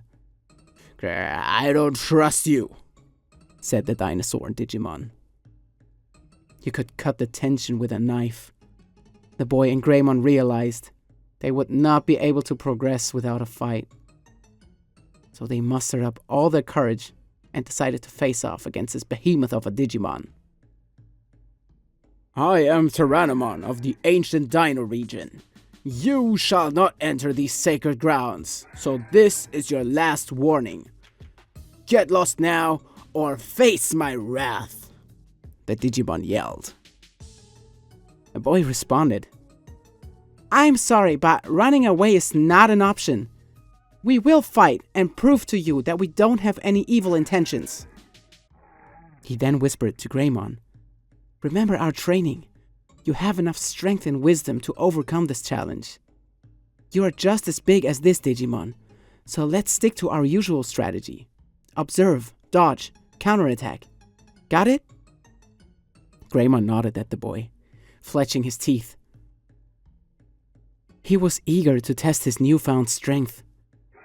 There was no way he was going to lose again. "Watch out!" the boy yelled, as large rocks were fired towards Greymon.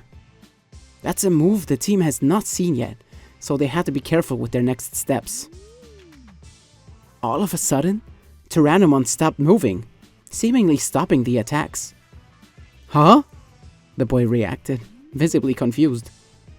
Why is it not attacking? At a closer glance, however, the boy realized that the hostile Digimon took a different stance. It seemed like it was in a state of instant meditation, almost like it was focusing the body and mind to power itself up. Be careful, Greymon. Just because it's not attacking right now doesn't mean that this is not dangerous, the boy warned his partner. He realized that this stance was likely a self-buffing technique to strengthen the impact of any follow-up attacks. Tyrannomon will likely focus on an all-out attack, so watch it closely, dodge, and then fire off a counter technique. Understood? Greymon's eyes looked determined. He was going to do just as his tamer said. There! The boy yelled as Tyrannomon was changing its stance. Be careful, we haven't seen this move before either. It looks like it's going to dive at you head first with full force, the hero warned his Digimon. Greymon observed the enemy's movements carefully and managed to block this powerful move named Buster Dive.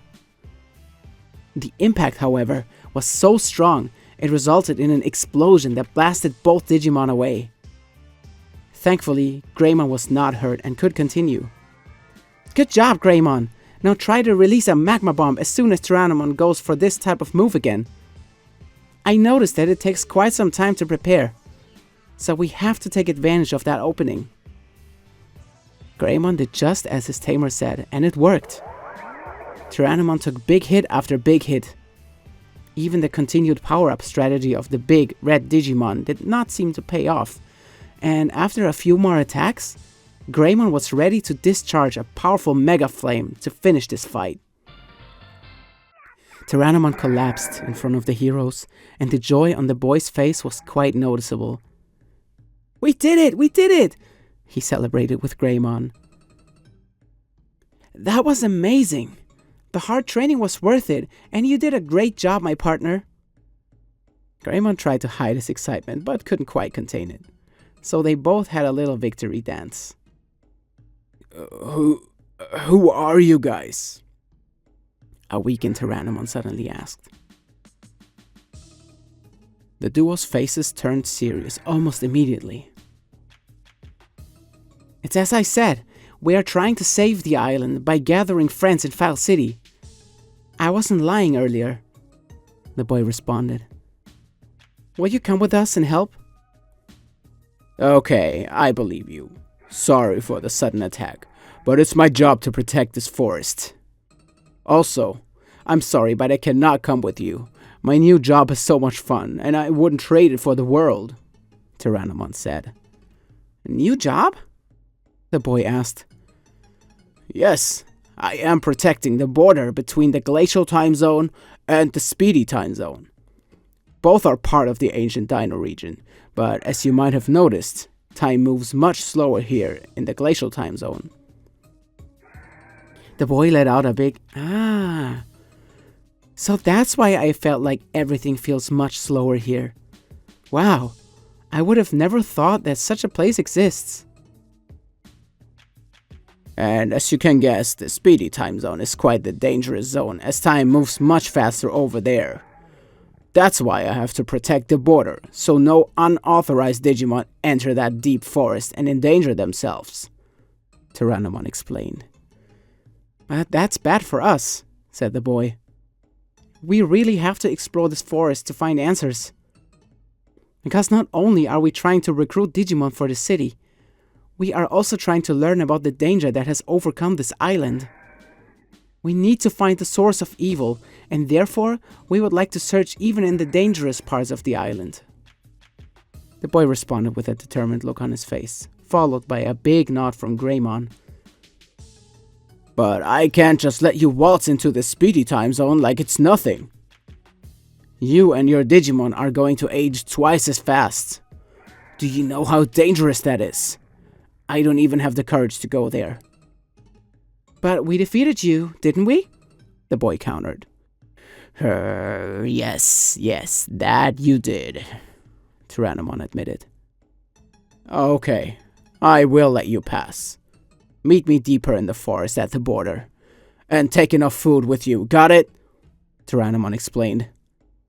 The boy nodded with a big smile on his face as the duo made their way through the ancient dino region. They were in awe of the vegetation and large swamps, as well as ancient-looking Digimon. Some were hostile and tried to attack them, such as Yanmamon and Vermillimon, but other Digimon seemed to be peaceful and even willing to help. Brachiomon, Monochromon, and Saberdramon had some useful information to share with the heroic duo, such as giving them an overview of File Island. On their way to Tyrannomon's post, the boys spotted a vending machine near the road. It looked quite run down and was overgrown with plants, but it seemed to work. A vending machine, huh? I guess nothing here surprises me anymore, the boy laughed as he approached the machine. The display read, "Cost 200 bits. What will you get?" The contents seemed to be random, so the boy decided to give it a try. He earned some bits from the recent fights anyway, so why not see what this vending machine had to offer? He inserted the 200 bits, pulled the lever, and with a clicking sound, out came an item. The display read, "Steak, here you go." A steak? Wow, that's great! Something new to eat for Greymon, the boy said, seemingly excited. But what he was about to discover was more like the opposite of exciting. A sickly sweet, moldy stench emerged from the dispenser. "Oh no, I think I have to, the boy sobbed as he held his breath. Greymon looked at the vending machine, disgusted, but also sort of intrigued. The curiosity was written on his face, maybe because he has never had the taste of a special meat like this. "Greymon, are you sure about this?" the boy asked his partner. Greymon nodded slowly. Okay, I guess we can wrap it up tightly and take it with us. It might come in handy at some point," said the boy, disgusted at the purple, moldy-looking piece of meat. If one could even call it that. As the duo traveled deeper into the forest, they noticed a mountain range in the distance that looked bare and colorless. Moving closer, they spotted dusty bones in a decayed, lifeless area. This must have been the speedy time zone, where time really goes by faster, thus leading to all the decay. However, even this intimidating scenery was not enough to scare off the heroic duo, and so they approached Tyrannomon, which was on guard duty near the border. "Hey, friends!" the red dino Digimon yelled as it spotted Greymon and the boy. "So, this is it, the entrance to the speedy time zone. Do you still want to move forward?" "Absolutely," the boy answered, all determined. "We can't just turn around and act like this does not concern us. We have to gather information so we can understand more about this world's crisis. So, will you help us, please?" Tyrannomon then responded with a resounding, "I guess I have to. You beat me fair and square after all. But please be careful and come back as soon as possible." "Of course. We will do our best and come back unharmed. I promise," said the boy as he and Greymon walked towards the border. "See you soon," he shouted back at Tyrannomon, who was left behind with a look of concern on its face. So, here it was. The speedy time zone. "Wow, this really is a completely different time zone," said the boy, astonished by the landscape that he and Greymon found themselves in now. "Let's not waste any time and carry out our mission, okay, Greymon?" Greymon let out a big roar, all eager and excited to explore this new domain. The brave team had to dodge a few hostile Gotsumon and Saberdramon that seemed to live in this area. The boy was thinking to himself why any Digimon would choose to live in a deadly place like this, but he guessed that they would have their reasons. And so they continued their way deeper into the forest, moving past a giant dinosaur-like skeleton. These bony remains formed some sort of tunnel that they could traverse. However, at the end of that tunnel, they found nothing. Absolutely nothing. A lone Saber Dramon was flapping on the spot in a corner, looking at the duo menacingly. "I know what you are," the dark bird Digimon whispered as it attacked Greymon. "Oh no, we really don't have time for this," the boy shouted in distress. "But I guess we have no choice. Come on, Greymon, finish this one off fast, please." Greymon seemed to have no issue fighting off the hostile Digimon, even learning a new technique in the process.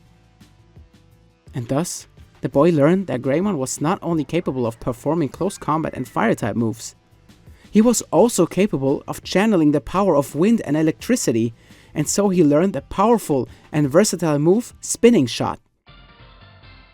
"That's amazing, Greymon! So this battle wasn't a complete waste of time after all," the boy shouted in excitement. "Now let's turn around and find a different path." "Wait," the defeated Saber Dramon said out of nowhere. "Wait, I can help you. Turn left at the end of the bony tunnel." "Left? But we looked everywhere and I didn't see any passageway." "Are you lying to us?" the boy suspected. "You will see," said the Saber Dramon. The boy did not fully trust that Digimon yet, but they had no other choice. They had to follow any lead in order to make progress. So the duo went ahead to search for the supposed hidden passage, and indeed, they found a way through the rocks that they had not spotted before. They ended up in an entirely new area. "Wow, that worked! We really haven't been here yet. Now let's find some clues, and then we're out of here," the boy told his partner Greymon. However, just as they were about to dodge a pack of Saber Dramon, Greymon's facial expression turned from eager to uncomfortable. Something was clearly bothering the Digimon. "Greymon, are you okay?" the boy asked with concern. Oh no, do you have to go?" he realized. They haven't found a single toilet recently, and the boy had no portable potties on him. Damn, I should have snatched one from Monocromon's shop back then, he regretted. But this was their new situation now. "Please try to hold it in, Greymon. I know this might be impossible due to the time progressing faster, but please give it your all," the boy kindly asked. As they entered a new area, the boy spotted a mysterious-looking rock on the ground. "Wait, this is not an ordinary rock. This looks like a meteorite. Should we crack it open and see?"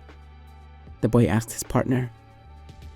Greymon, still in discomfort, tried to be helpful and nodded. "Okay, here goes nothing." The boy rattled and shook the meteorite, but nothing happened. Looks like a normal meteorite to me," he said. "Well, I do look normal, so what?" a voice suddenly responded. The boy took a leap backwards. What? What was that? Did that meteorite just talk? He wondered. Suddenly, the meteorite started moving and turned around. It wasn't a meteorite after all. It was a Digimon. "I'm Meteormon from outer space," the Digimon introduced itself. Hey, do you happen to know anything about the danger of the island? The boy instantly asked. He skipped the formalities as he had Greymon's growing discomfort on his mind. "I know nothing, I was just born," the confused-looking Digimon responded, seemingly distressed. Are you telling the truth? The boy countered. "How rude! Okay, let's fight and see who's right or wrong," Meteormon answered. Oh no, I didn't want this to escalate, but I do need answers so we can get out of here as soon as possible. Greymon, I know you're struggling right now, but can you defeat this Digimon so we can move on? Of course, Greymon wouldn't deny this request, so despite the uncomfortable situation he was in, he decided to focus on the task at hand. And thus, the battle began. Meteormon engaged Greymon with a devastating move right out of the box. The immense heat generated from this attack was even enough to inflict damage on the fire expert Greymon. But it wasn't enough to take him down. The battle then briefly turned into a magma bomb back and forth, with Greymon coming out on top. The duo was on a roll lately, so they wouldn't go down that easily. Meteormon was dealt with quickly, and the defeated Digimon was impressed by the teamwork it had just witnessed. You guys are good. Sorry, I was so rude earlier without explaining. I'm from the Meteorite tribe. We are born in space and fall towards the surface, where we then sleep for a very long time. Actually, I should have been sleeping for much longer, Meteormon explained. Time moves faster in this forest, the boy explained. Oh, that makes sense. Well, sorry I couldn't be of any help, but I'm curious to check out this island you mentioned. See you around, said the Digimon and started rolling off. Okay, we didn't find any clues, so let's get out of here right now, okay, Greymon? The boy didn't hear any confirmation from his partner, so he looked back at the dinosaur Digimon, who had an ashamed look on his face, as if he was trying to hide something. Greymon, did you? Oh no, said the boy while spotting a brown, steaming something behind Greymon. The poor Digimon was trying to hide his faux pas, but his product simply stood out due to the barren land around it. I'm sorry I couldn't find you a toilet in time, Greymon. Will you forgive me? The boy asked remorsefully.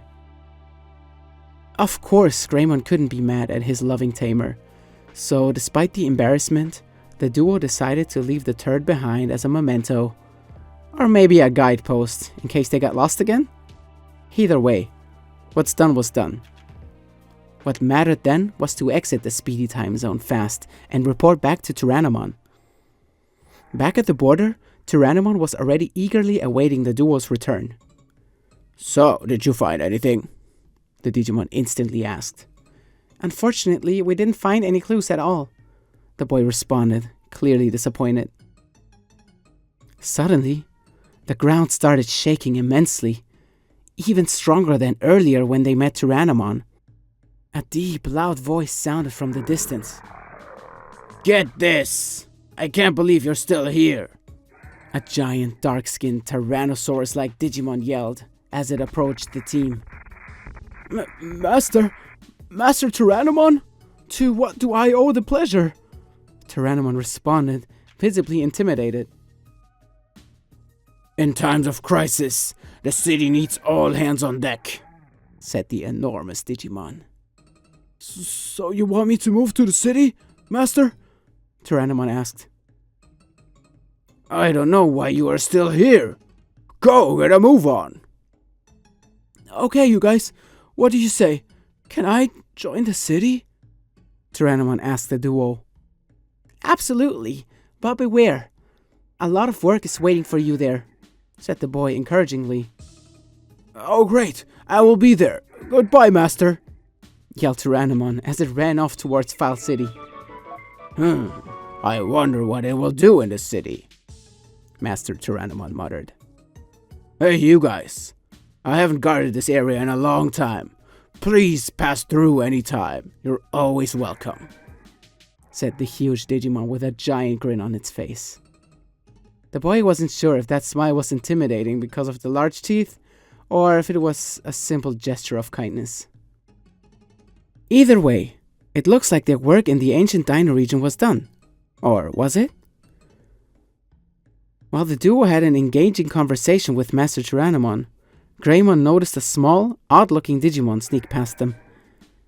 It went straight into the speedy time zone. The boy didn't notice it in time, so the Digimon was already out of sight. He sighed. I guess we'll have to investigate this, don't we? Greymon nodded reluctantly.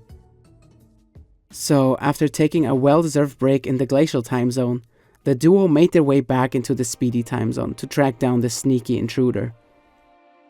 Luckily for them, they didn't have to search for long. Just where they encountered Meteormon, and where Greymon left his little monument behind, the intruder was waiting, cowering in a corner.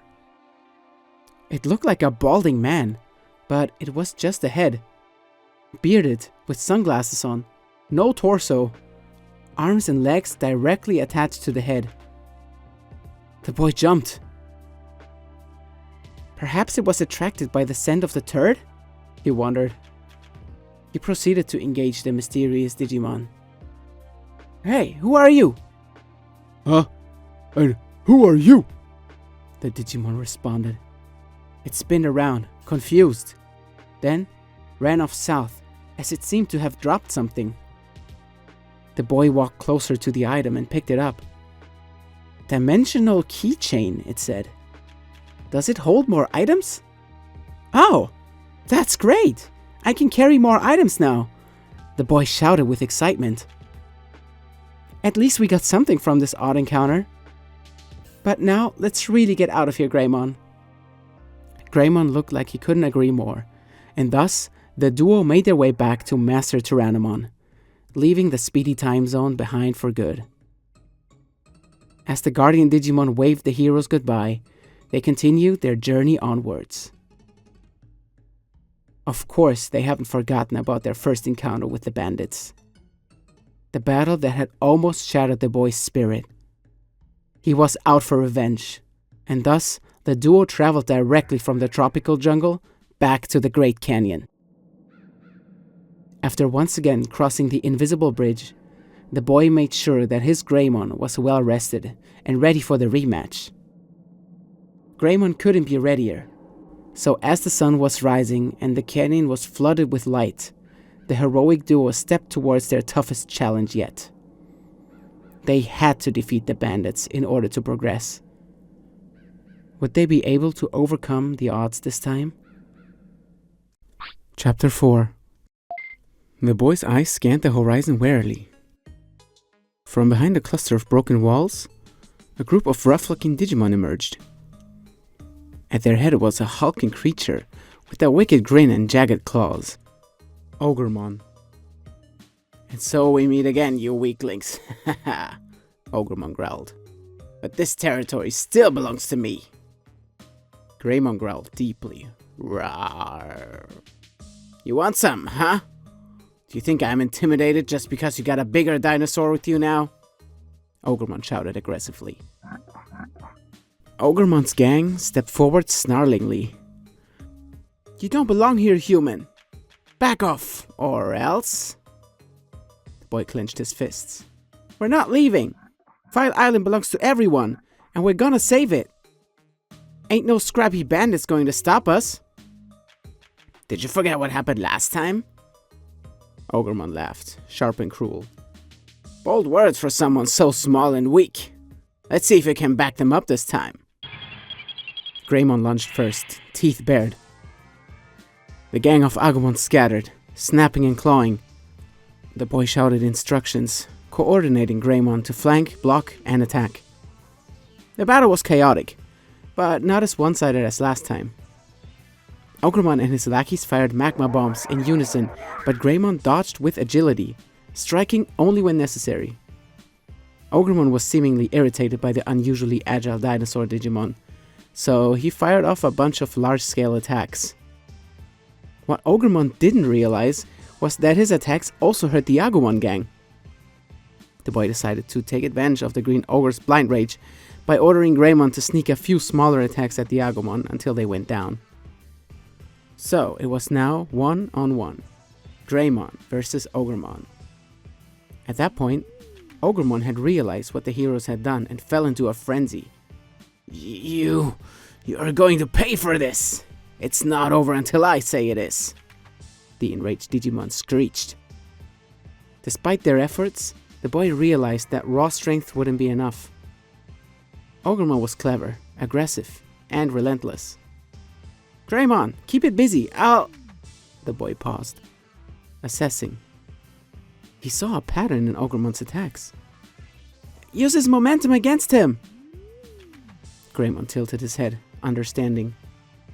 Timing his charges to meet Ogremon's, he dodged and countered, slowly gaining the upper hand. Finally, Ogremon stumbled, panting, claws lowered. Greymon, now! the boy yelled as Greymon fired off a devastating spinning shot at Ogremon. Ogremon collapsed. He was done. The bandits were defeated. The boy and Greymon celebrated, and they slowly approached their defeated foes to maybe talk some sense into them. However, Ogremon flinched and growled, You're going to pay for this, as he limped away along with the Agumon gang. The boy exhaled, relief washing over him. We finally did it, Greymon. We beat the bandits. At least for now. If they appear again, we'll simply hand them another beating, right? As they continued through the canyon, the sun dipped low behind the distant hills, casting long shadows over File Island. Step by step, the boy and Greymon grew a stronger bond, and they were ready for whatever challenges lay ahead. The morning sun spilled gold across Great Canyon, and the bitter cold of the night had subsided. As the heroes got up refreshed and motivated, they decided to continue their path through the canyon to track down Ogremon and his underlings.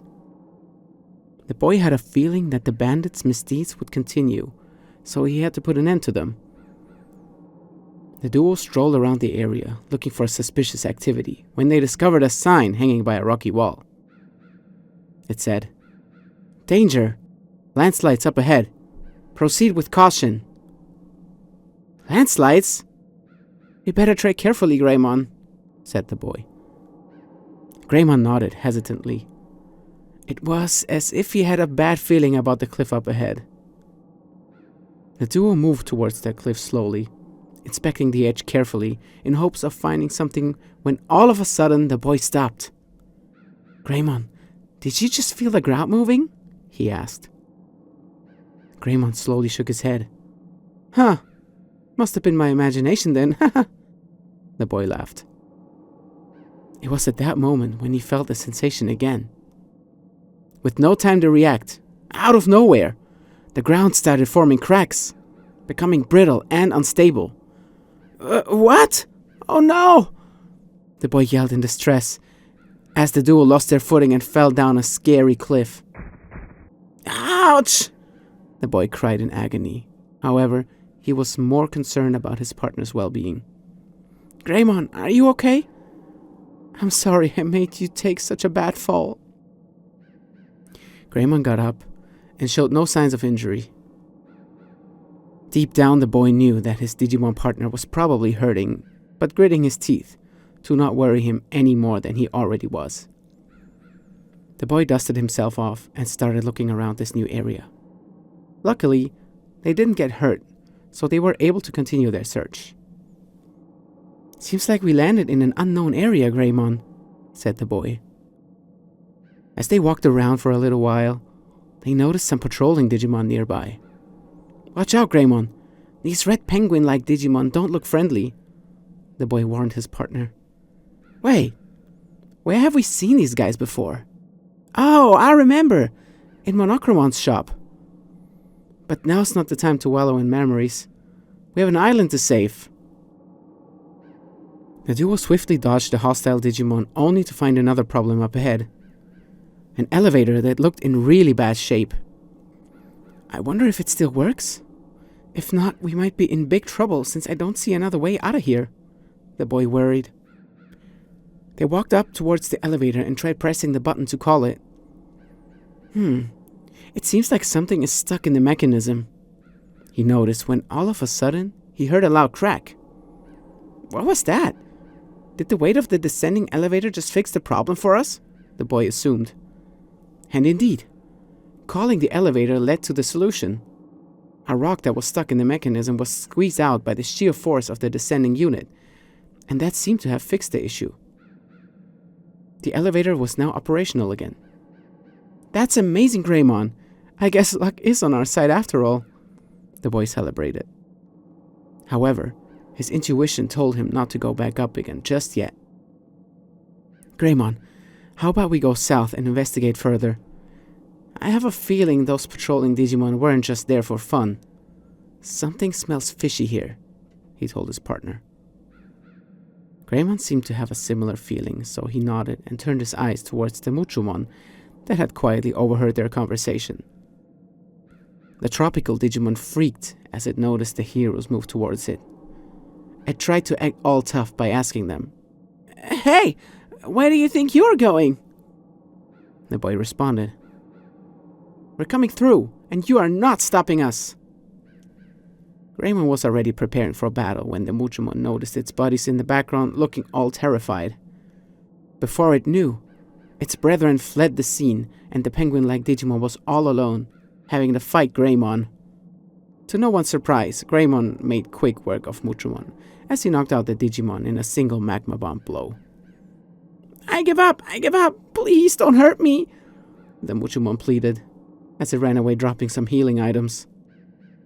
We'll be taking these, thank you, the boy said with a big smile on his face. He remembered when his partner was just a small Agumon not too long ago, having to consider every single battle carefully to avoid injury. But now that his partner was all grown up and much stronger, they were able to take on much bigger challenges without running into trouble. The boy's face was visibly pleased. He was proud. Proud of his partner, but also proud of what they had accomplished together in such a short amount of time. Let's walk this path, Greymon.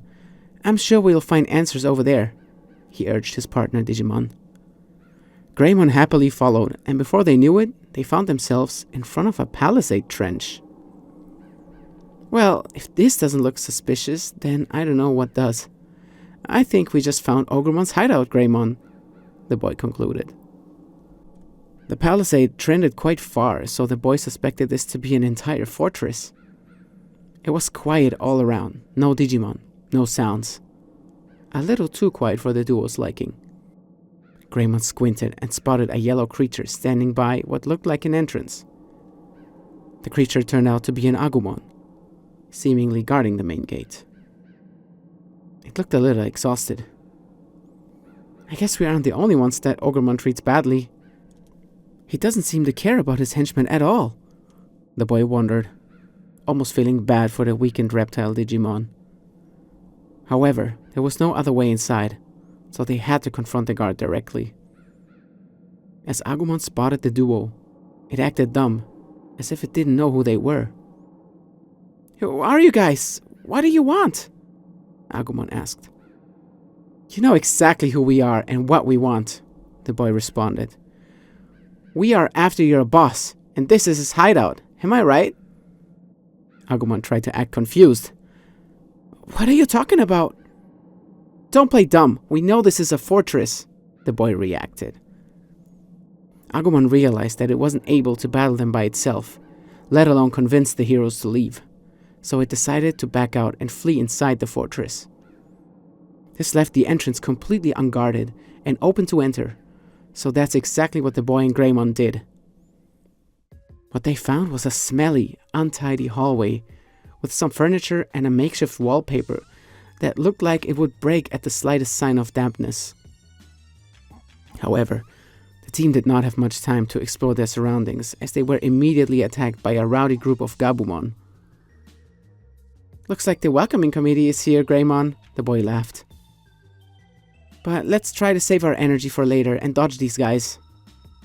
Greymon obeyed, and so they managed to cut their way through the enemy lines without engaging in unnecessary battles. While exploring this dungeon, the heroes found a bunch of items hidden in treasure boxes that were scattered around everywhere. Some of these items were edible, and some others were for healing purposes, which would come in handy at some point. A short while later, the heroes found themselves in a room that resembled a kitchen. It even had a fridge and kitchen utensils. Wow, I guess these bandits really do live here, the boy said, surprised by all the furniture and decoration that looked straight out of the human world. But his fascination was short-lived, as he was knocked out of the skies by the presence of an Agumon trio staring at the heroes menacingly.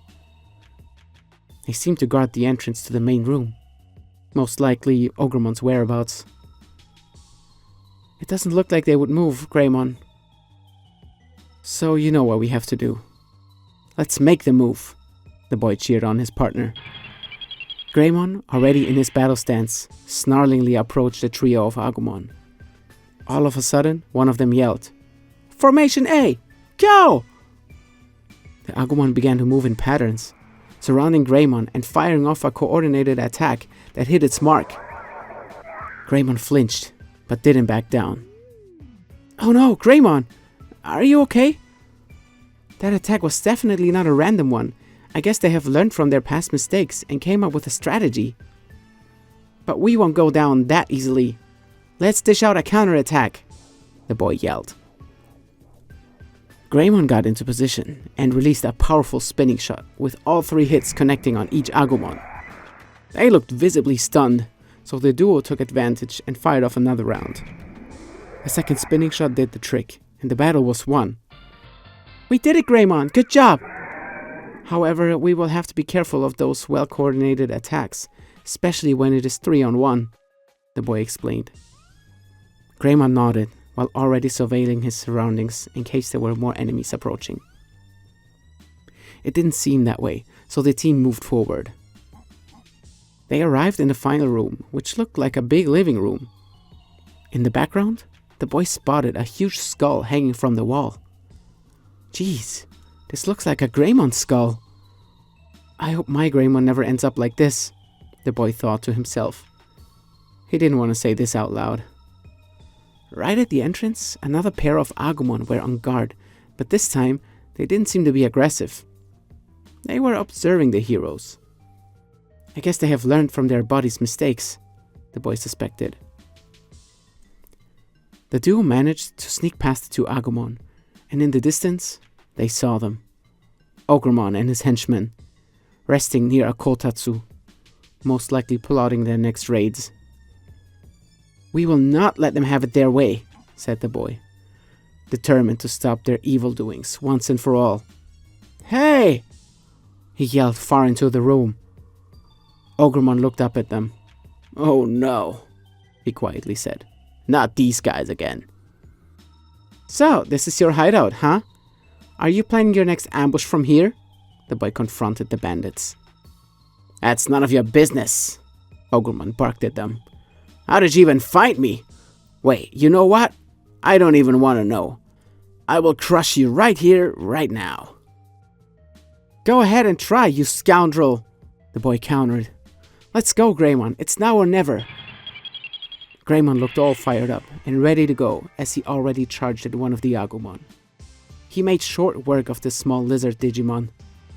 It almost looked like Greymon was in a frenzy. However, he never lost control and always took the boy's commands to heart. He simply was eager to finally be able to stop the bandits' wrongdoings by winning this battle. However, the battle was not over just yet. After easily taking out the second Agumon, only the big boss, Ogremon, was left. However, he seemed all out of sorts and not moving very well. The recent battle must have taken its toll on Ogremon. That's how strong Greymon and the boy had become. And so, Greymon managed to corner the Ogremon and fire off a powerful mega flame to finish the fight. Victory's ours! The boy proclaimed proudly. Give up! You lost! There's nowhere to run now, Ogremon. It was done. The bandits were defeated, and the raids would finally come to an end. Or so the boy thought. The grizzled, cunning ogre Digimon had one more ace up his sleeve. And unfortunately for the heroes, it would prove to be decisive. You think you won, huh? Ogremon coughed. He had trouble breathing and was visibly hurt. Part of his horn had broken off, but that seemed to lit a fire inside his body, strong enough to make him get up and flee towards a small opening in the wall. Goodbye forever, you idiots! Ogremon wheezed as he pressed a button, and escaped via an emergency elevator hidden in the walls of the fortress. Are you kidding me? The boy screamed. We got tricked, Greymon! Go, go! We have to go after him! However, it was already too late, and Ogremon fled the scene. Greymon was still trying to gather himself after this intense battle. Meanwhile, the boy approached the opening in the wall and discovered the secret switch. Damn! I should have looked around the room more carefully. How could I miss this obvious escape route? This was my mistake, Greymon. I'm sorry. The boy apologized. Greymon did not seem to mind it at all. He had a determined look on his face, as if he was trying to cheer up the boy by focusing on the task at hand. Yes, Greymon, I know what you want to say. I have to focus on the facts and accept the current situation. You're right. Let's do the best we can to chase down the enemy. Greymon looked delighted, and so the boy pressed a secret button which triggered a mechanical sound. An elevator was indeed approaching. The duo entered the small cabin, which had emergency elevator written on the ceiling. And so, they managed to leave Ogremon's fortress via the elevator, finding themselves in an unknown part of Great Canyon. We haven't been here yet, but there's only one path forward, so let's go, the boy said. The duo followed the narrow path, which led them over a couple of tattered bridges, connecting small plateaus to one another. After walking for a few minutes, their path got blocked by a hungry-looking Goblimon. This Digimon is probably part of Ogremon's gang. Let's interrogate this guy, Greymon. Hey you! The boy opened. Who, me? Am I in your way? Goblimon responded. You are, and you will tell us where your boss went, the boy demanded. However, the Goblimon seemed to have no intention of providing information. Instead, it charged at the boy with its bone club, seemingly trying to knock him off the cliff.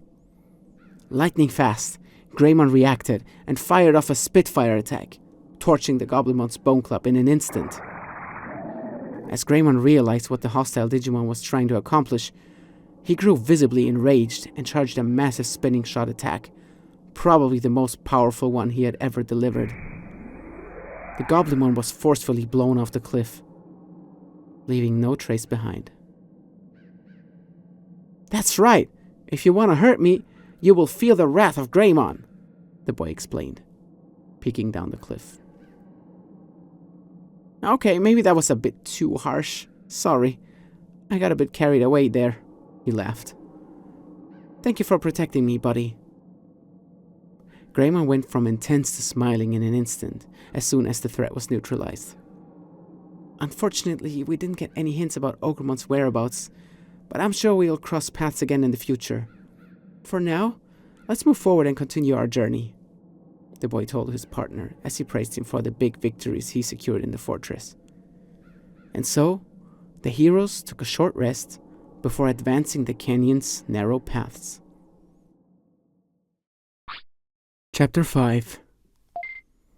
After resting for a while, the boy and Greymon got up, stretched, and continued scanning their surroundings. Let's just follow this path, buddy, the boy urged his partner. As they crossed yet another narrow bridge, they noticed a rather large boulder with a grass patch on top piling up. It looked quite odd, so the boy inspected it further. However, he couldn't find anything unusual other than the conspicuous looks of the huge rock. Just when he was about to leave it be and move forward, he suddenly heard a voice shouting desperately, Hello? Is somebody there? Help, please, I need help! The boy was startled. Did he hear that right? Somebody needed help? He paused, but then he responded to the voice. Hello? Yes, I can hear you. Who's there? I was passing through here when I heard a mechanical sound. Then the ground suddenly started moving on its own, and now I am trapped up here and can't get back down on my own, the voice explained. I'm a human from another world, and this is my partner Greymon. How can we help you? The boy asked. Human? What's that supposed to be? It doesn't matter right now. I don't know, but maybe it's something you did from where you came? The voice implied. The boy started thinking, and suddenly it came to him. Oh yes, I got it. We used Ogremon's emergency elevator not too long ago. Maybe that's what triggered the mechanism to pile up the ground. The unknown creature responded. Could I ask you to backtrack and see what might have triggered this thing? I'd hate to be stuck here for the rest of my days. Bit dramatic, eh?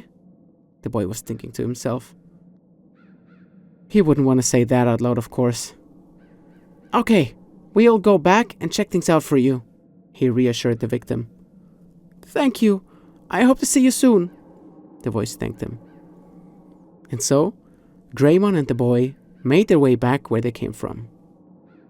Crossing the narrow bridges and moving from plateau to plateau until they reached the emergency elevator leading back into Ogremon's fortress.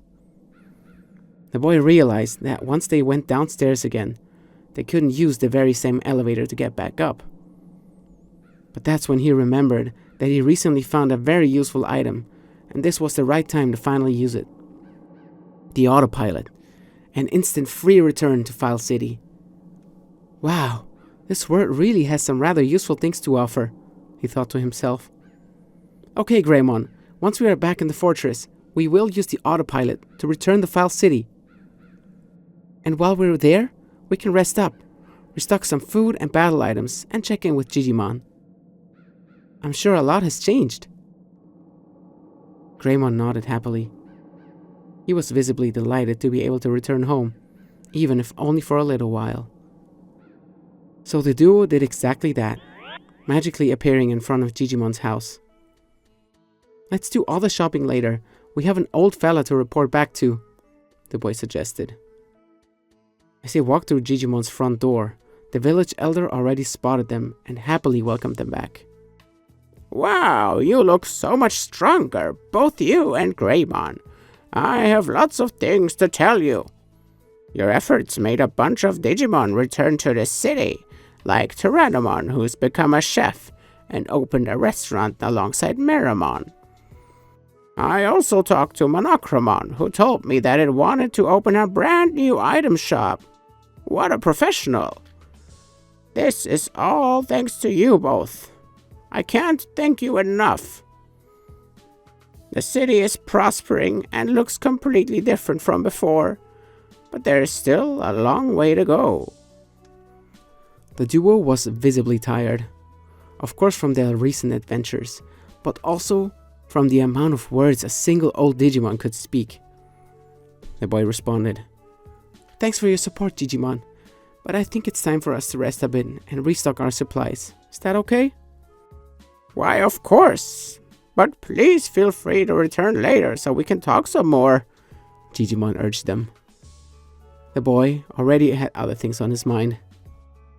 Yes, it was important to catch up, but it was even more important to keep moving forward. However, Rome also wasn't built in a single day. They need to properly rest and plan their next steps, like returning to Great Canyon to rescue the trapped creature they have been encountering earlier.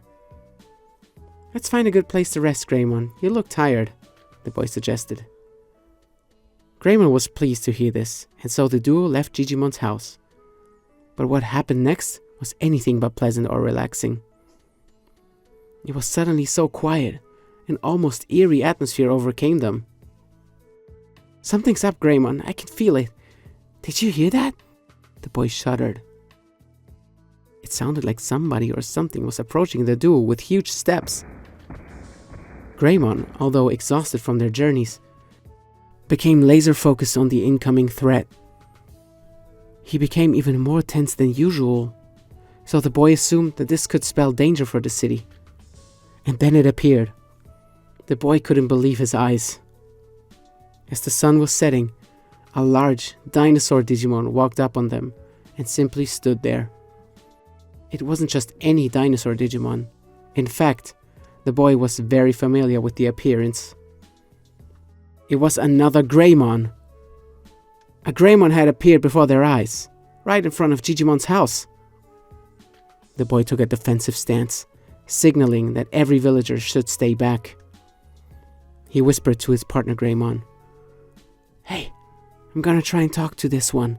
Maybe I can convince it to leave again without a fight. I know you're tired, and we haven't restocked our battle items yet, so I want to avoid a fight if possible. The boy's Greymon got the memo and took a step back to stand by. The invading Greymon let out a huge roar. Not an aggressive one in particular, but it portrayed a sense of urgency. This Digimon was here for something, and it probably wouldn't leave without achieving it. It scanned the boy and his Greymon. not surprised or startled in the slightest that a member of the same species was present. It looked determined and ready. Ah, finally arrived, it growled. I've been looking for this place. Hey, you there! The boy tried to hide his insecurity and responded, Yes? I traveled all the way to this city because I want my own dojo. Give me that sign! the Greymon demanded. At this moment, the boy had to drop his poker face due to genuine confusion. What? That's not a sign, he reacted while visibly puzzled. I don't care. Let's fight then, Greymon countered. This was exactly what the boy tried to avoid, but he realized that this Greymon was a feisty, overzealous one, and wouldn't take no for an answer. Before he could even get into position and strategize with his partner, the hostile Greymon already charged at the duo. I don't care if you are a Digimon or whatever you may be. I challenge you to a fight, so you have to accept, the attacker barked while charging a flame-type attack in its mouth. Greymon, watch out! It's already attacking! The boy warned his partner. Greymon, despite the exhaustion, got ready and took his fighting stance. There was no way he would refuse a showdown between two Greymon. Such a rare opportunity surely wouldn't come twice. The boy's partner dodged an incoming magma bomb and fired one of his own, hitting the mark. Ouch, that really did, the Greymon said, stopped, then followed up with a, not hurt, ha! You need to come up with something stronger if you want to beat me, and then immediately fired off another round of attacks. The boy's Greymon struggled with the opponent's powerful attacks, but he also was aware of the opponent's moves and possible strategies. He was a Greymon after all. However, the exhaustion then kicked in, and Greymon was hit by a devastating dynamite kick that knocked him down. Greymon! The boy yelled in distress. Get up! You can do it! Greymon mustered up all of his strength and got back up. That's when the boy noticed an irregularity in the opposing Greymon's movement pattern. Wait a second, he was thinking. Isn't this Greymon moving particularly slow? What's wrong? Maybe the long journey to Fel City also took its toll on this Digimon's body. The boy continued to scan the Digimon's movements and finally confirmed it. I'm sure now, this Greymon is masking its fatigue by using mostly long-ranged attacks. But when it got closer to land a dynamite kick, that's when the truth was exposed. We have to take advantage of this. Greymon, he yelled. I have an idea. Try to keep it at a distance at all times. It probably thinks it has to go for another dynamite kick to finish you off, since this strategy worked earlier. But look at its movements. It's much slower than you, so we have to use this fact to our advantage. Greymon looked back at the boy and nodded slightly. The opposing Greymon noticed the change in strategy and seemed to have grown frustrated. Hey, you cowards! Stop running from me and face me head on, it barked. Don't let it provoke you, Greymon, the boy warned his partner. Continue this strategy until you can finish it off with your Mega Flame, got it? Greymon understood, executed, and managed to back his opponent into a corner.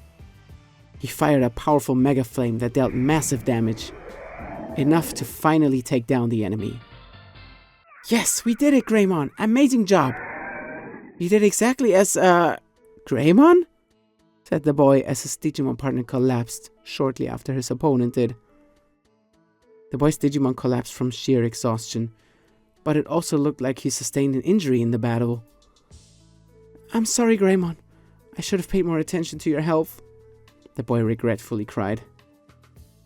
Greymon slowly opened his eyes and looked at his partner, as if he wanted to tell him that it wasn't his fault, and that this was necessary in order for them to win this intense battle. After a short while, the invading Greymon opened its eyes as well, and realized that it was in fact the loser. Wow, you guys are good. I certainly don't lose often, it seemed to praise the duo. Right back at you, the boy responded. You gave us a hell of a fight. If you were at 100%, you would have most likely wiped the floor with us. Ah, so you did notice, Greymon praised the boy. I came to the city to open a dojo. An arena, in fact. A Digimon city needs a place for friendly and fierce competition. Signing up will be free of charge, and there will be money and item prizes. The more Digimon join the city, the more tournaments I can host. Sounds good? What do you say? The boy was collecting his thoughts for a second, and then gave Greymon his answer. Yes, that is in fact a great idea. Welcome to Foul City. Greymon laughed. Haha, I was hoping you'd say so.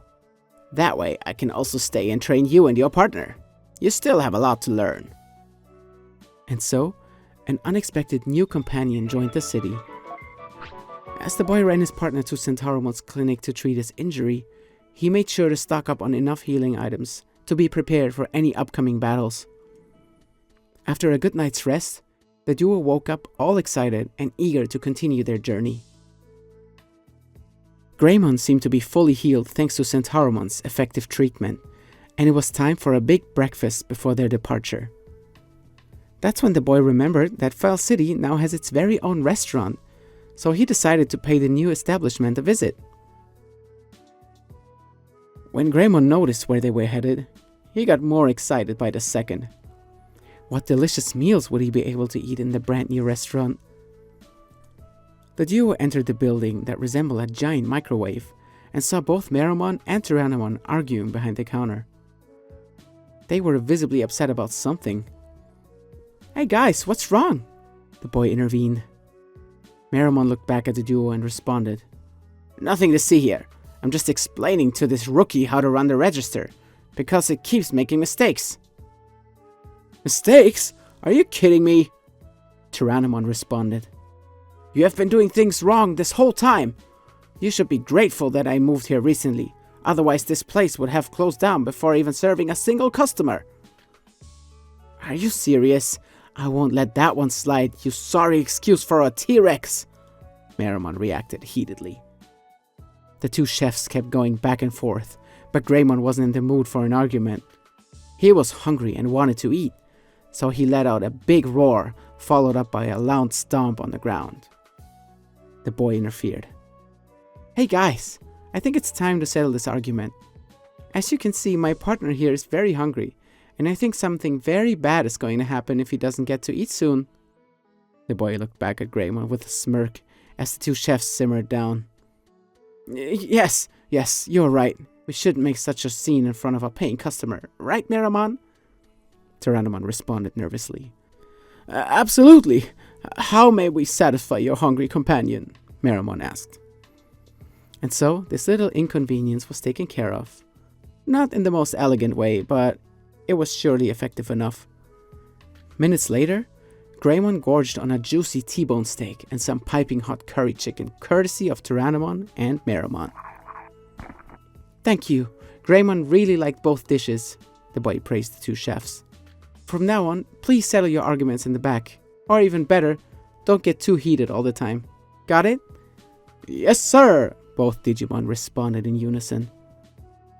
Now that Greymon's hunger and the villagers' problems were taken care of, it was time to keep the promise the duo made with the mysterious trapped creature in Great Canyon. Making their way through native forest and tropical jungle, the heroes arrived at the designated area rather quickly. And it seems their strategy had worked. Right in front of them, waiting on the lowered plateau, was a big pink Digimon with an imposing shell on its back. Are you my saviors? The Digimon asked the duo. Yes, I'm glad we got you down from there. So, who are you? The boy asked. What? Impossible! The aquatic Digimon yelled. It was startled. You don't know who I am? Amongst Digimon, I am well known as a know-it-all. My name is Shalmon. In fact, I was on my way to Foul City to offer my services there, and that's when I got caught up in this mess, you see? Oh, I understand, the boy responded, secretly looking back at Greymon to see if he actually knew who the Digimon in front of them was. But now that all of this is taken care of, you still are going to join the city, right? Why, of course, Shalmon responded, all excited. See you in the city then, human. As the big Digimon hopped away towards Foul City, the boy was asking himself if it was really going to be of any use. Greymon tried to distract from this odd encounter by pointing towards the area directly neighboring the Great Canyon, the ice-cold Freeze Land. It was time to enter the most dangerous region yet. Chapter 6. The heroes entered the frosty region, and Greymon's expression turned from happy to unpleasant in a matter of moments. This area was uncomfortable for heat-loving Digimon such as Greymon, but he tried not to show any signs of discomfort whenever the boy turned around to check on his partner. Unfortunately, this would come back to haunt the brave Digimon later. While the entrance to Freezeland had a heater for cold visitors to use and warm up at, the deeper they progressed, the lower the temperatures were sinking. But there was no other way. The boy knew they had to endure the sheer cold in order to discover more parts of the island, and of course to recruit possible residents for Foul City. After a bit of walking, Greymon wasn't able to hide his discomfort any longer. The frosty weather took its toll on the Digimon's energy levels, and so the boy's partner signaled it was time to eat and recharge some energy. The boy noticed his partner's struggle and suggested a break and a meal for his Digimon. That's when he realized that he forgot to buy some essentials back in the city. He forgot to restock their food supplies. No meat from the farm was picked up, and nothing was purchased in the item shop apart from some healing items. Damn! The boy cursed. I was so distracted by that Greymon intruder that I downright forgot to restock our food supplies. What should I feed my Digimon now? That's when the boy spotted the wrapped up suspicious-looking meat he acquired a while ago in the ancient Dino region. It was from that vending machine that offered random items. The boy remembered that Greymon wasn't opposed to eating that moldy-looking meat. In fact, the Digimon showed some interest in the odd food. Should I really give this to Greymon? The boy was doubtfully thinking to himself. What if he rejects it? But then again, I have to feed my Digimon something. I guess I'll give it a try. And so the boy offered the moldy meat to his Digimon partner. After sniffing it out for a bit, the hunger got to Greymon, so he decided to chomp away at the well-aged meat. So, how is it? The boy asked. Greymon didn't seem to mind the taste and swallowed the meat rather quickly. But a few seconds later, the Digimon's expression changed. It looked like he was already suffering from the food's effects.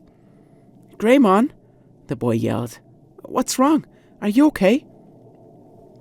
His partner looked not okay in the slightest. The meat seemed to have caused Greymon to fall sick. However, the boy wasn't quite sure what that meant. He didn't know if Digimon contracted diseases like humans do, or what would happen to Greymon now that he was in this state. It certainly did not help that they were in Freezeland, which was giving Greymon troubles already. And if that wasn't enough bad luck, a snowstorm started raging through the area, and it became gradually more difficult to find a way forward. How did this go from bad to worse in a matter of moments? The boy was desperately questioning himself. I have to find a way out of here, or Greymon might possibly die. He didn't have any medicine on him, and he was slowly starting to panic. I have to do something, he said, as he tried to drag his partner Digimon along. This proved to be an impossible feat of strength, as the heavy Greymon got weaker and weaker and collapsed shortly after. The boy let out a yell of desperation and tried to muster his strength to pull Greymon along. However, he slipped on an icy rock that wasn't visible due to all the fresh snow. He fell and hit his head, causing him to lose consciousness. As his vision was fading, he tried to verbalize his concern, but no words would come out of his mouth. His eyes slowly closed. What would happen to him and Greymon now? The snow would completely cover them and possibly freeze them to death. Was this the end of the hero's journey? Luckily for them, not quite yet. A mere moments later, a big, white, snowy creature emerged from the blizzard and found the duo passed out on the ground. The creature was startled at first, but then acted fast. Its powerful and large body was strong enough to lift both Greymon and the boy onto its shoulders. And so, it carried the blacked out team to safety. An igloo-like house made from digital snow and ice. This is where the mysterious creature nursed the boy and Greymon back to health. It seemed to be very knowledgeable in first aid and treatment of hypothermia, so it managed to get their body temperatures to return to normal. After a few hours, the boy and Greymon would finally wake up.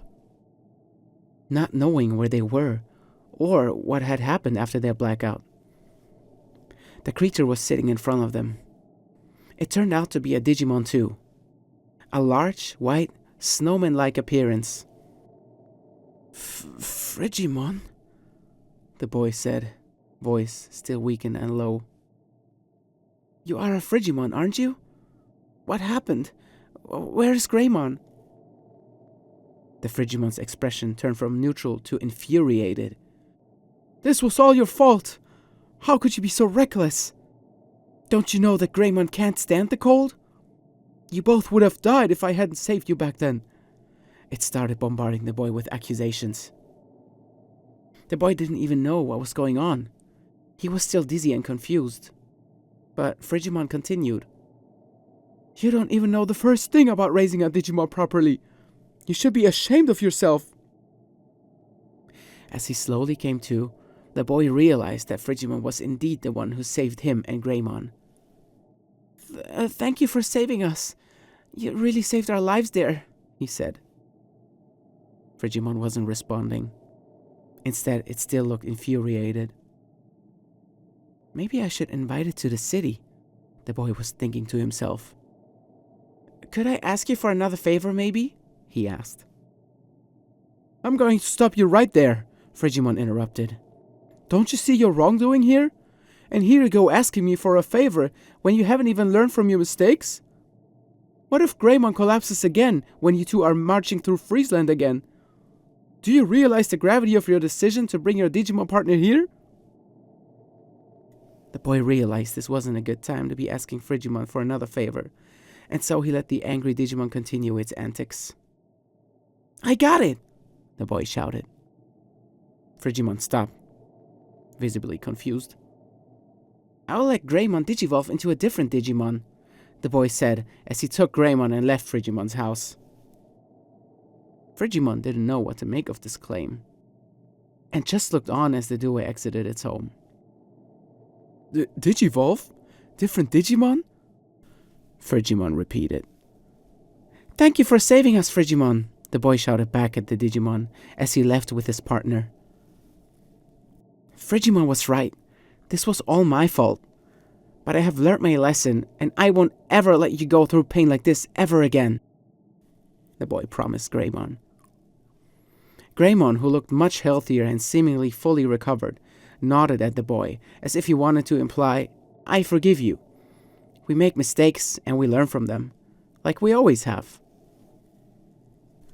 The duo took Frigimon's advice to heart and made their way towards the entrance of Friesland, back to Great Canyon, where it wasn't this incredibly cold. Luckily for them, the snowstorm had subsided, so this time around they had an easier time traversing the snowy paths back to the entrance plains. Back at Great Canyon, the boy remembered that he still hasn't used that one elevator they had fixed a while back. I almost forgot. The elevator that had a rock stuck inside. We managed to fix it, but never ended up using it. Shall we go for it now, Greymon? Greymon wiggled with his tail and looked eager to explore a new part of the canyon. The duo approached the elevator in question, and the boy pressed a button that said up. I guess we're going up since the last time around we were exploring the lower levels of the canyon, he concluded. The elevator arrived, and it seemed to be working flawlessly. The duo got in and the elevator would quickly take them upwards to an area that seemed to be the top of a cliff. Wow, we are really high up now. Wait, what's that over there? The boy wondered. He spotted something out of the ordinary, so the duo walked closer to check it out. They walked over what looked like a bird's nest. A bunch of items were placed in that nest, ranging from junk to things the boy had seen in the human world before. There even was a giant clock right next to the nest. However, the clock hands were all twisted and bent. This unusual spot didn't seem to bother the boy too much, as he had seen plenty of odd places in this world before. Instead, he and Greymon were amazed at the great view they got from up there. This was a good opportunity to scout the island from above, possibly find new places and look back at familiar ones. However, this silent moment of peace didn't last long. They perceived a sound coming from the distance. Greymon, did you hear that? The boy asked. But Greymon didn't seem to have noticed anything out of the ordinary. That's when the sound rang out again. Greymon looked up and heard it too. It was getting closer to the duo, and it sounded like some sort of beast roaring. Get ready, Greymon. I don't think the creature that made the sound likes the fact that we are here right now, the boy feared. In fact, said creature was yet another Digimon that had suddenly appeared before the duo. Flaming body, flaming wings, sharp white claws and teeth, and a penetrating glance on its face. It was Birdramon, a flaming bird-like Digimon. Its wings emitted immense heat as it was flapping in front of the duo. No words, no time to explain. The Digimon was hostile and didn't seem to like the duo's presence. Oh no! Do you think we invaded Berdramon's nest, Greymon? The boy asked. At that moment, Berdramon's face had already turned tense and it was charging up its first attack. Be careful, Greymon! Big attack incoming! The boy warned his partner. Greymon was not able to dodge the powerful attack known as Prominence Beam, a laser beam-like, extremely hot attack. The small size of the battlefield proved to be a disadvantage for a dinosaur Digimon like Greymon. Even if he tried to jump or dodge, there would be a high risk of falling off of the cliff. Birdramon, with its wings, however, didn't have any problems maneuvering around Greymon, and so the battle became quite difficult due to these circumstances. We gotta play it smart here, buddy, the boy encouraged his partner. He remembered that he picked up some battle items back in the city's item shop, so he tried using some of them on Greymon to speed up the battle. Some attack and speed boosts are coming your way, Greymon. Get in position, and then release your spinning shot, the boy strategized. Birdramon didn't seem to adjust to the new strategy and kept repeating the same move over and over again. If it keeps this up, we can win this battle, the boy whispered to Greymon. The repetitive movement of the hostile Digimon became predictable after a while, and Greymon adjusted to the battle style, managing to dodge a bunch of prominence beams, despite the narrow battlefield. A few spinning shots and a powerful Mega Flame later, Birdramon sank to the floor, collapsing on its nest. The battle was won. We did it, Greymon! The boy celebrated. Another victory was theirs. Are you okay? He asked Birdramon. I'm sorry, we didn't know this was your nest, and we didn't mean to disturb you. We got here by chance while exploring the canyon. Birdramon sat up, slowly recovering from the battle. It's okay, don't worry, the defeated Digimon confirmed. You're not mad at us? The boy responded, surprised at Berdramon's reaction. No, in fact, I've heard of you two already.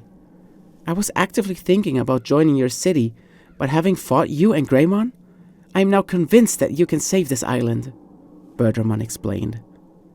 Wow, that's amazing, the boy celebrated. Actually, do you want to go there right now?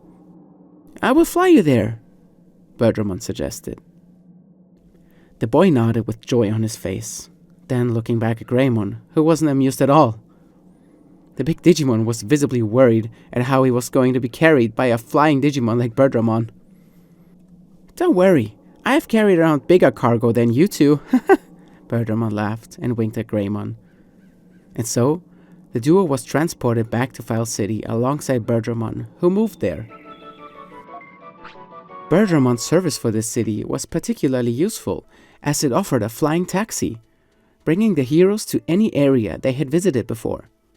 Of course, not free of charge, but this service would come in very handy for the duo from that point on. So, they were back in File City, back to where it all started. The first thing the boy took care of was restocking his food supplies, so Greymon wouldn't have to eat dubious-looking food ever again. While picking up some giant meat from Palmon's meat farm, Tanemon saw them walk by and gave them some hints. "Do you see this flower pot next to me?" Tanemon asked. "I planted a rain fruit there that usually can be harvested around the 15th of each year." The boy was trying to remember what day it was at the time. He still had to get used to the Digimon World's calendar system, as it wasn't the same as the one he was used to at home. He would definitely come back here on the 15th to pick up the rain fruit Tanemon talked about. After restocking his items, the boy suggested to pay Digimon another visit, hoping for advice on their next steps. Digimon was happy to see them back and offered them a seat. A few hours passed as they talked and came up with plans to effectively explore the island without leaving out a single part. Their next destination would be Mount Panorama, a mountain area that was recently blocked off by a landslide. Immovable rocks were in the way of the only entry to the area, but some residents told Digimon that there were rumors about the rocks magically disappearing. The duo decided to investigate this. So after a restful night of sleep, they set out to new adventures on File Island. Chapter 7. The entry to Mount Panorama wasn't that far off from File City, so the duo managed to get there quickly. As they got there, they really did see an open path leading towards the new area. So the rumors were true, and the path was cleared, the boy expressed. Maybe the earthquake that Meramon was causing inside Drill Tunnel was the catalyst. And so they continued their journey towards Mount Panorama. It seemed to be a closed-off, quiet and rather peaceful area, with not many hostile Digimon roaming around. The duo managed to scare off a bunch of patrolling Goblimon and walk deeper into the region. Some of the mountain walls looked odd to the boy, as they featured a bunch of power sockets and other electrical components that are usually found in technical devices from the human world.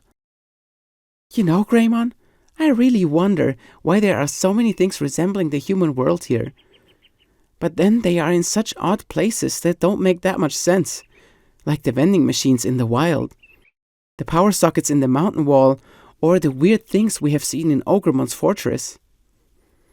Up until now, I have always just accepted them as this world's oddities, but why would they be so similar to things from where I come from?" the boy wondered. I'm sure I will find out more secrets about this world as we explore." Greymon didn't seem to understand too much about the boy's ramblings, but happily followed him anywhere he was going. After walking for a little while longer, the boy noticed another Digimon in the distance. But this one he hadn't seen before. It didn't seem to move a lot, so he decided to cautiously approach it and investigate. As they got closer, they noticed that this winged horse-like Digimon looked hurt. It was crouching in a corner and seemed to be in agony. "Hey, who are you? Is everything okay?" the boy carefully asked. The Digimon tried to respond despite the pain on its face. "I'm Unimon. I hurt my wing not too long ago, and now I can't fly anymore." "Oh no, I'm sorry to hear," the boy responded. "Let me see if I have something against the injury."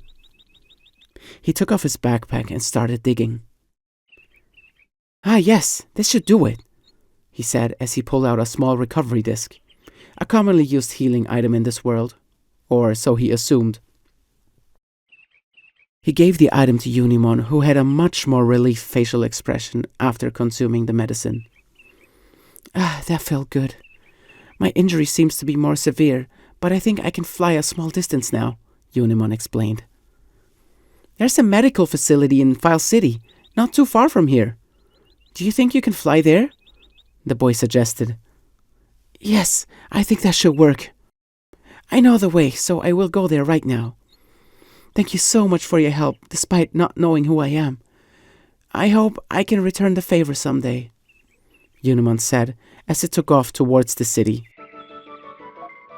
And just like that, another resident for the city was recruited, although in an unusual way. The boy spotted a bunch of item chests nearby and decided to loot them while exploring the Mount Panorama region further. The duo had landed in an area that was jammed with what seemed like giant spores and plants. And indeed, on a signpost it said, Mount Panorama, Spore Region.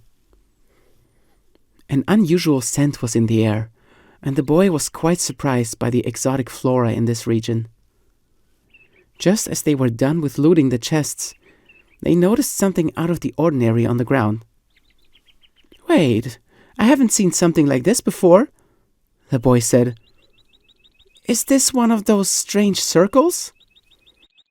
It looked like some drawings or markings that somebody had put there. However, there were no further clues that helped investigate this finding, so the duo decided to move forward while keeping this area in the back of their minds. After a bit of walking, the team reached wide green plains and a bunch of big brown Digimon marching around. The boy remembered Frigimon from the Friesland and was quite surprised to see these Digimon that looked just like them, only colored differently. This world sure has a lot of creatures living in it, right, Greymon? The boy marveled as he was staring into the distance, reminiscing a bit. He sure missed his home, and of course his mother, who he left behind without ever saying goodbye, wondering how she was doing. She was probably in a state of worry and fear due to her son going missing. But how could he contact her to tell her that he was okay? He didn't even have a clue as to how he could escape this world, even if he actively wanted to leave. But the boy also knew that he had a job to do that only he was able to get done. This world needed him, and that's why he was summoned here. He splashed some water on his face at a nearby spring and tried to focus on the task at hand again.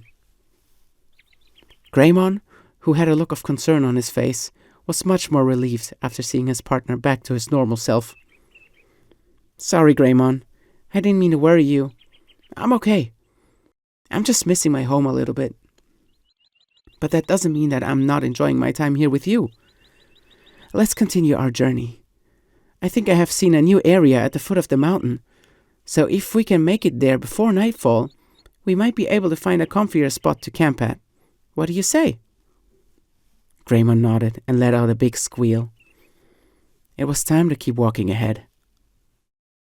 The boy spotted a signpost in the western part of the plains.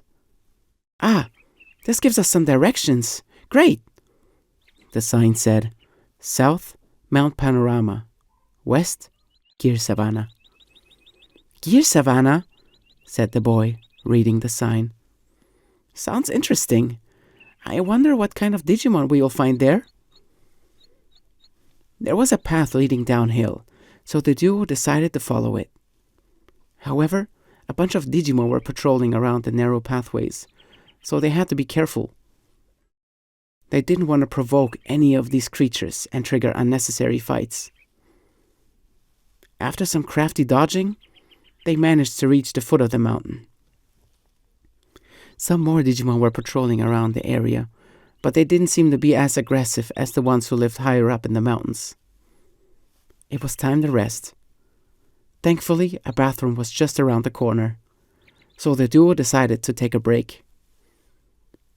After Greymon got his business done, had a delicious snack and took a nap, the heroes decided to enter this new and unknown area known as Gear Savannah. An electrical sign indicated the entrance, and so they went ahead. Wow, this truly feels like a savanna. It's hot, and there's not much vegetation around here, the boy gaped. Wow, what is that giant appearance in the distance? Maybe a Fata Morgana? He wondered. Due to the hot air, everything in the distance looked wobbly and blurry, so the duo had to traverse the savannah to find answers. Look, Greymon, there's another sign over here. It says, up ahead, Mount Trash, the boy noticed. Mount Trash? Oh dear God, I wonder what's going to await us there. There were two possible paths the team could take, but they decided to take a right first, as the boy spotted a vending machine. Is this one of these machines with random contents again? He thought to himself. This vending machine, however, had a set variety of items it was selling, but the prices were too high for the boy's liking, so he decided not to purchase anything.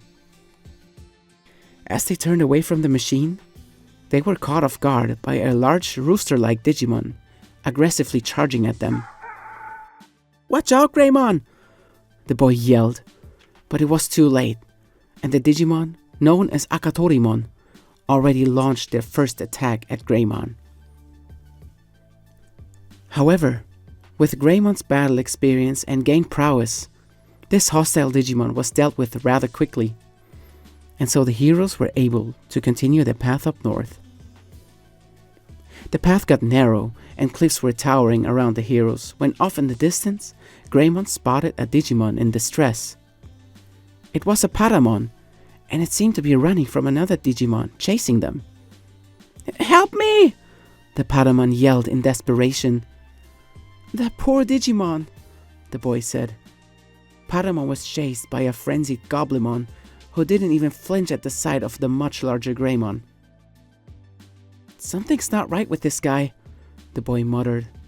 Greymon, let's help this poor fella out here. Just as Greymon was about to stop the Goblimon from attacking Patamon, a voice could be heard from up above. Out of nowhere, somebody said, Don't bully the weaker and smaller, you fool. Who was that? The boy wondered. On top of a cliff stood a majestic, heroic-looking Digimon. The Lion Man, also known as Leomon. With a single jump, Leomon leapt off of the cliff and landed right in front of the hostile Goblimon. The impact was so severe that the green Digimon was knocked down. They got up and immediately ran away, knowing full well that they are no match for the much more powerful Leomon.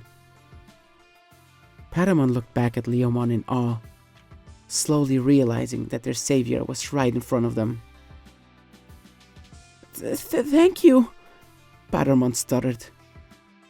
Call out for me if you're in trouble, and I'll be there, Leomon said, while swiftly leaving the area. Wait! Please wait for me! Patamon yelled. The Digimon seemed to be starstruck and ran after Leomon.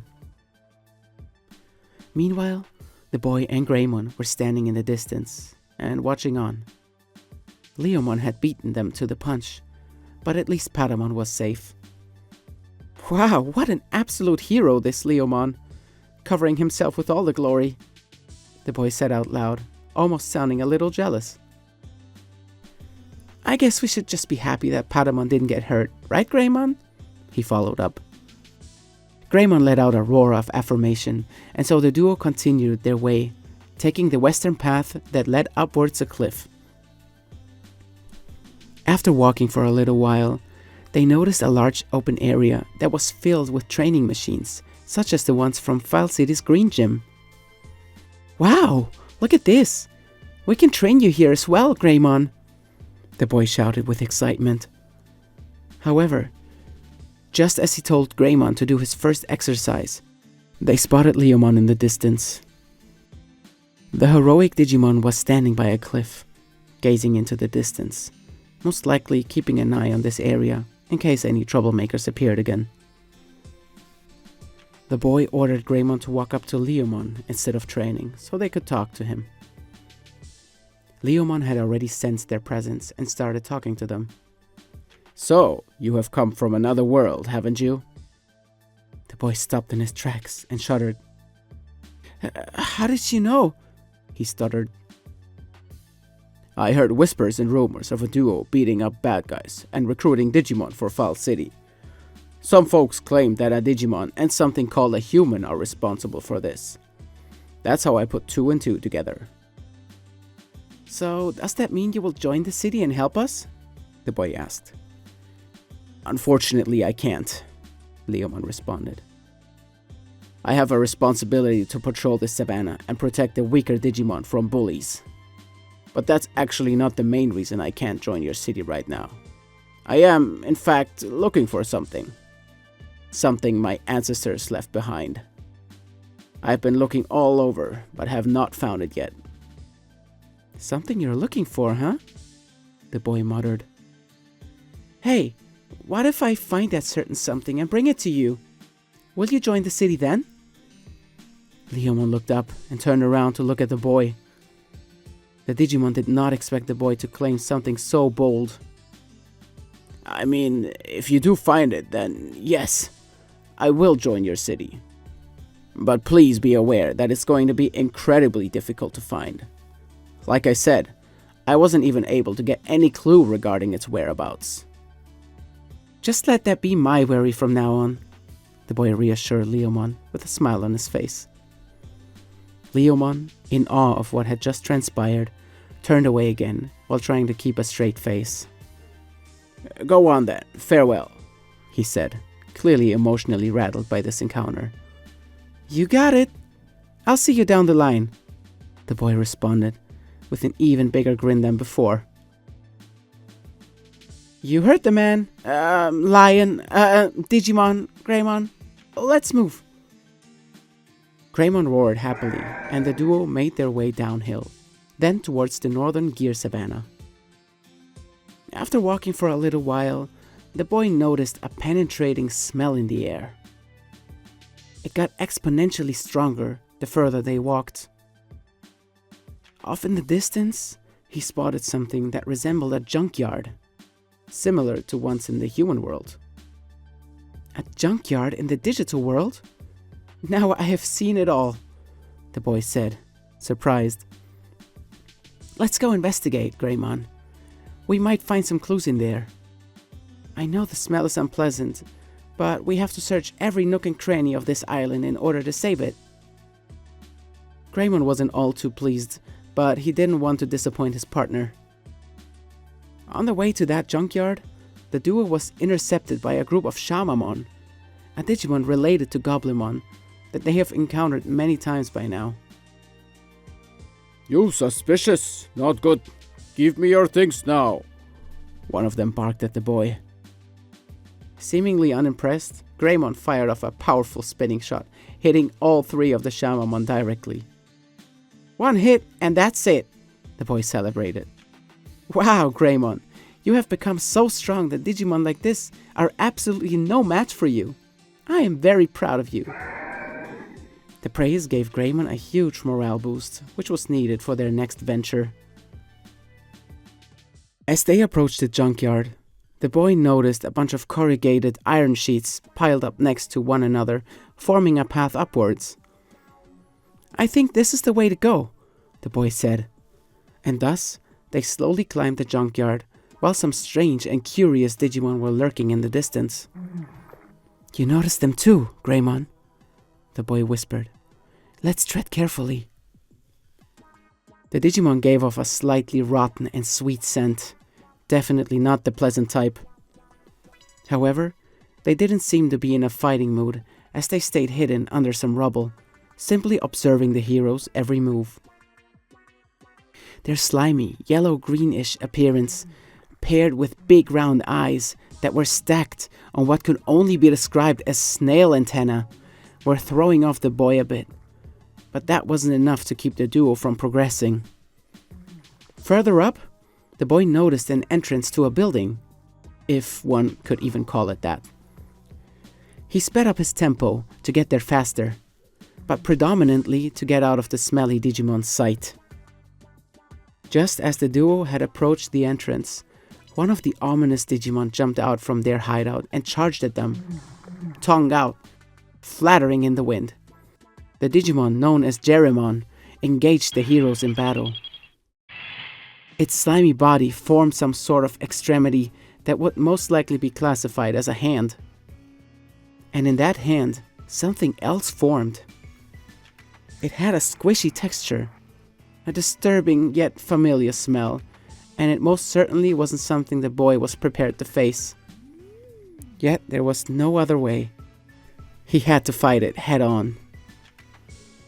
Jeremon used their filth-based abilities to form a third missile and launched it at Greymon.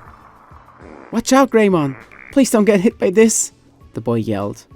"Man, this stinks on so many levels!"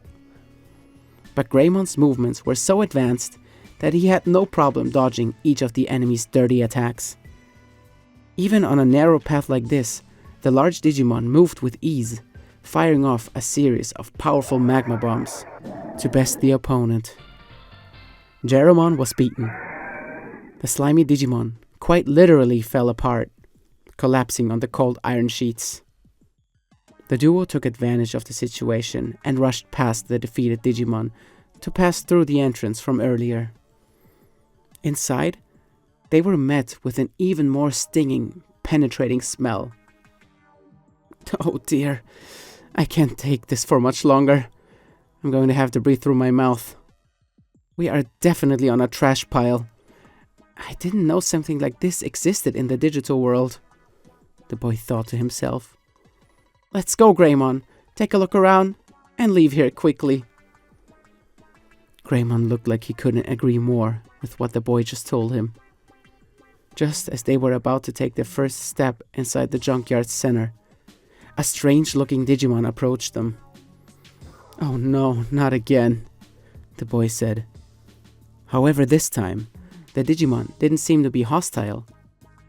They sure looked unusual, to put it nicely, but luckily for the duo, they weren't looking for any trouble. If anything, the yellow Digimon, that perfectly resembled a turd, was more the curious type. Oh, wow.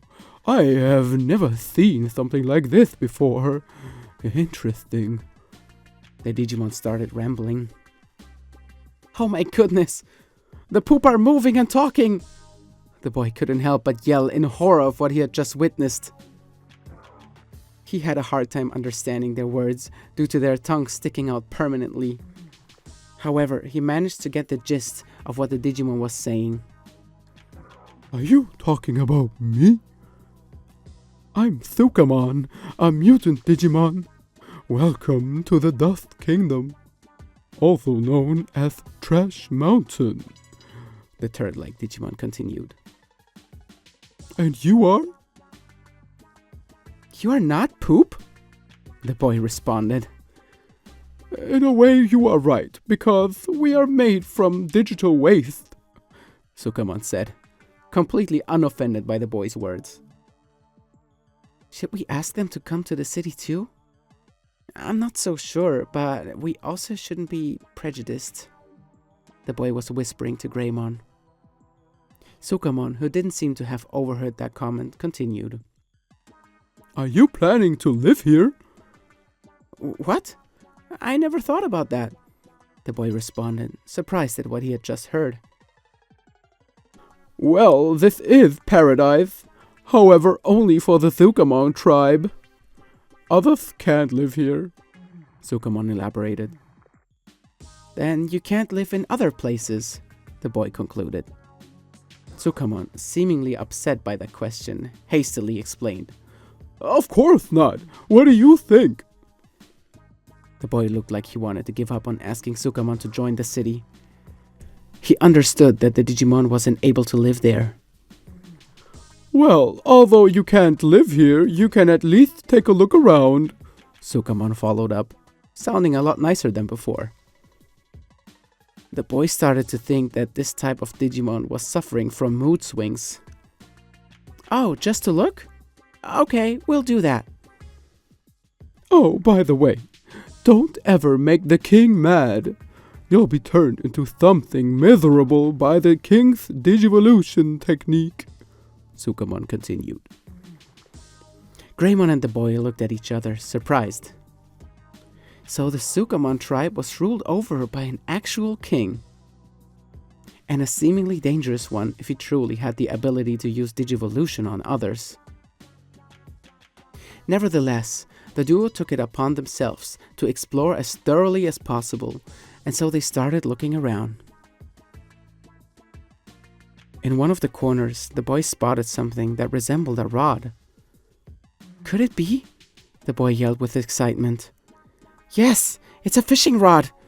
Although it looks quite worn out, I think it's still functional. The boy was taken back in an instant. His mom used to take him out to sport fish for fun when he was younger. But this wasn't the time to reminisce. They had to finish exploring this domain to quickly get out of there. He picked up the fishing rod and decided to take it with him, as he remembered Dragon Isle Lake in Native Forest had a fishing area. The duo walked deeper into the Sukamon's nest and met a bunch of its inhabitants. One of them asked for a Digimon card of the King of Sukamon. Digimon card? Wait, where have I heard that before? The boy wondered. Ah yes, a Demi-Meramon in Drill Tunnel's volcano asked me for a Meramon card, but I actually don't own a single Digimon card at all. I guess they really are popular around here. Then, the Sukamon they met at the entrance talked to them again. Hey guys, just between the three of us, I'm actually curious about the, whatchamacallit, city? I have decided to come visit from time to time. That way I can still keep on living here. That's a great idea. You're most welcome to visit us in File City, the boy happily confirmed. After talking to the residents for a bit, they finally reached the throne, and sitting on it was a Sukamon of enormous proportions. It was towering over all the other Sukamon, wearing something that resembled a crown. No doubt, that's the king right there. Maybe I should invite him to the city, the boy proposed to Greymon, who had a look of doubt on his face. Nonetheless, the boy went for it. We won't know unless we try, right? Greymon nodded with approval, and so they talked to the king of Sukamon. The king let out an annoyed sigh at the sight of the heroic duo. I'm the king of Sukamon. If you have any favors to ask of me, forget about it. This instantly killed the boy's confidence. I guess we won't be able to ask the king to join the city. The duo turned right back around, heading for the exit. However, as they walked, the boy noticed a signpost similar to the ones from Green Gym near File City. Wait, this is a training machine? He wondered. But all that's there is a giant pile of poop. How is that considered training? He looked visibly upset, as if the sign wanted to fool around with him. But as he was about to leave, he decided to read the small print of the description. It said, strengthen mind and body by enduring the dirt for 1 hour, resulting in a massive boost in MP, as in magic points. This is an MP training machine like the waterfall in Green Gym, the boy yelled. I guess we will have to give it a try and see if it works. As Greymon heard his tamer say those words, he looked anything but eager to plunge into the pile of dirt. But stranger things have happened, so out of pure trust and love for his human partner, Greymon gathered all of his courage and followed the order. 1 hour of enduring the stinging stench and oozy textures wrapping themselves around his orange skin. Definitely an experience nobody would have wanted to have, let alone repeat. Greymon did it and came crawling out, looking as defeated as never before in his Digimon life. However, just as he wanted to roaringly complain about the displeasure, something happened all of a sudden. Greymon froze, unable to move while looking down on the ground. The boy immediately noticed that something was off. Greymon, was it that bad? Are you okay, buddy? He was starting to doubt his decision of asking his Digimon partner to train like this. But before he was able to apologize, Greymon let out a deep growl, followed by a loud screech. His skin started falling off, first slowly, then rapidly. Wait, I've seen this before. Greymon, are you? The boy couldn't even finish his sentence as a bright light emerged from Greymon's body. The same light the boy had seen before with Agumon. It was the light of Digivolution. Could it be that the harsh training was the final requirement that triggered Greymon's evolution? Indeed it was. And suddenly, standing in front of the hero, was a giant, dinosaur-like Digimon. Purple skin, a face similar to Greymon's, however much more intimidating, and covered by what looked like a solid steel mask. Red hair was waving from the back of the horned helmet, and emerging from his back was a set of blue, shredded wings.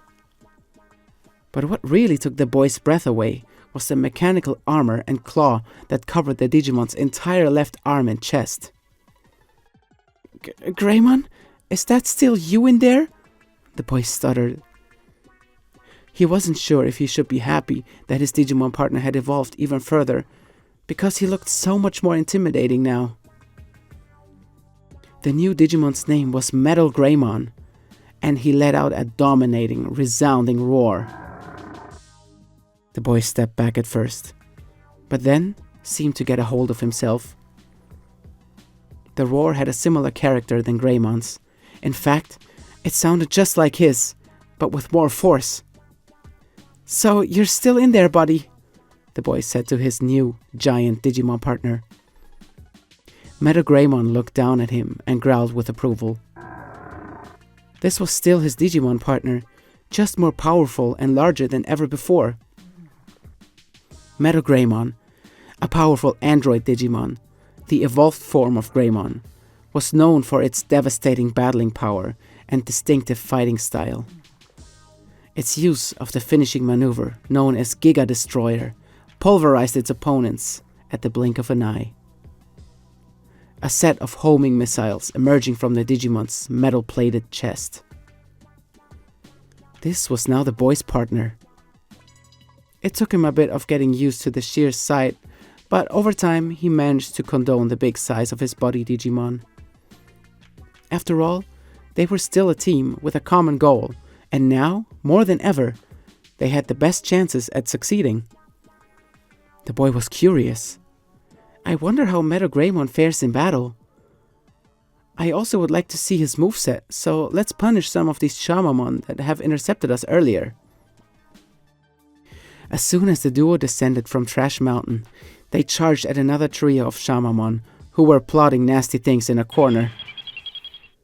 Their scrappy lot was most definitely not pleased to see a giant mechanical reptile Digimon run at them at full speed. Metal Greymon, however, had to deal with a slight disadvantage. His specialty has now changed to mechanical attacks, and the duo hadn't encountered a single Digimon using these types of moves before. Therefore, the only move that Metal Greymon was able to use at the time was an area of effect maneuver, also known as Metal Splinter. The Digimon summoned a bunch of metal scraps and proceeded to spread them around the battlefield, resulting in low damage dealt to the opponents.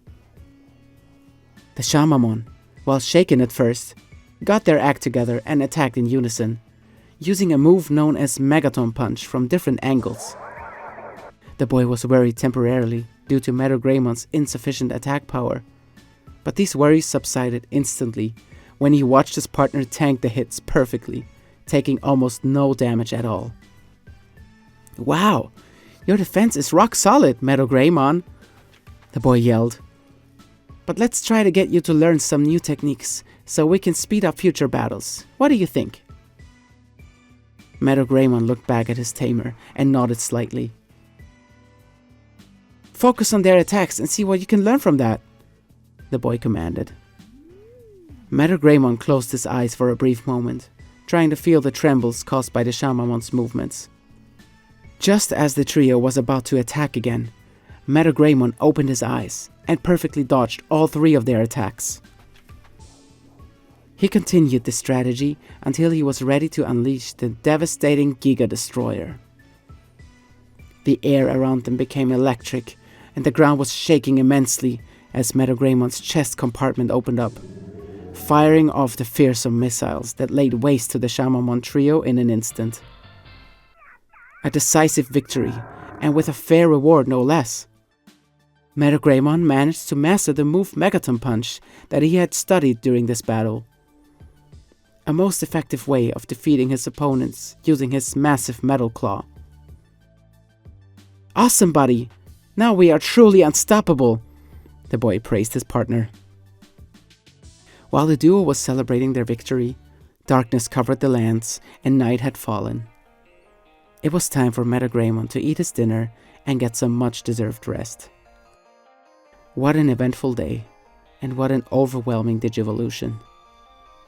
The boy was excited to continue exploring Gear Savannah the next morning.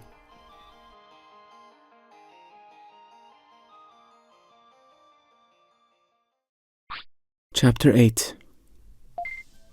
A restless night passed. The boy had trouble sleeping. Maybe it was the fact that he still hasn't gotten used to his Digimon partner's new appearance. However, deep inside he knew that this giant android Digimon was still the jolly and friendly Agumon inside. His partner, who would never leave his side, and with whom he'd always fight together, no matter what. Yes, that's Metagreymon. Together they would overcome any challenges. And so, after a light breakfast for Metagreymon, the duo continued searching Gear Savannah for more possible city recruits. The boy remembered seeing this enormous, city-like construction from afar, back when they first entered this area. Now that they traveled deeper into the lands, they have gotten quite close to it. "Doesn't this look impressive, buddy?" the boy gaped. Metagreymon stared at the wide metal walls, almost as if something was drawing him to it. He had a certain interest in this particular structure. However, as they walked along the walls, they noticed that there was no way of getting inside. The outer walls were too high to climb, and what appeared to be the only entrance to this mysterious area was a large iron door that wouldn't open, no matter how hard they pushed. "I guess we have to find another way in, but let's leave that for another day, shall we?" the boy suggested. Metagreymon, still staring at the structure, slowly moved along with his partner, however still gazing back at it. The view was too enticing. The duo walked south and arrived in an open plain area. Nobody was around, at least that's what they thought, but off in the distance, hiding beside a rock, was a pink, small creature. Their small beak and wings suggested that this was a bird-type Digimon. "Biyomon! I know this one!" the boy yelled as he and Metagreymon approached the lonesome Digimon. Biyomon didn't quite look happy to see the duo run towards them, and so it huddled up against that rock, hoping they wouldn't spot the little critter. But it was too late. The boy, backed by the giant Metagreymon, had already made it to Biyomon. What an intimidating sight it must have been for the small pink bird Digimon. Hey!" the boy opened. He tried to ask Biyomon to join the city, but before he could even say anything, Biyomon hightailed out of there. "No way!" the small Digimon said, and fled the scene. "What?" the boy said, visibly confused. "I just wanted to ask them nicely if they would like to join the city. I guess the sheer sight of Metagreymon has scared them off. I have to consider this for future encounters. I don't want every single one of them to end up in a battle." "Okay, buddy, let's try this one more time, but nice and slow, got it?" Metagreymon looked at the boy confused, as if he was implying that it was his fault that the Digimon ran away. The duo followed Biyomon's trail and track them down not too far from where they first met. However, this time, they made sure to approach the Digimon cautiously to not send any wrong signals. "Hey little guy, we just want to ask you something," the boy carefully said. No way! I'm out of here! Biyomon instantly responded while taking to their heels.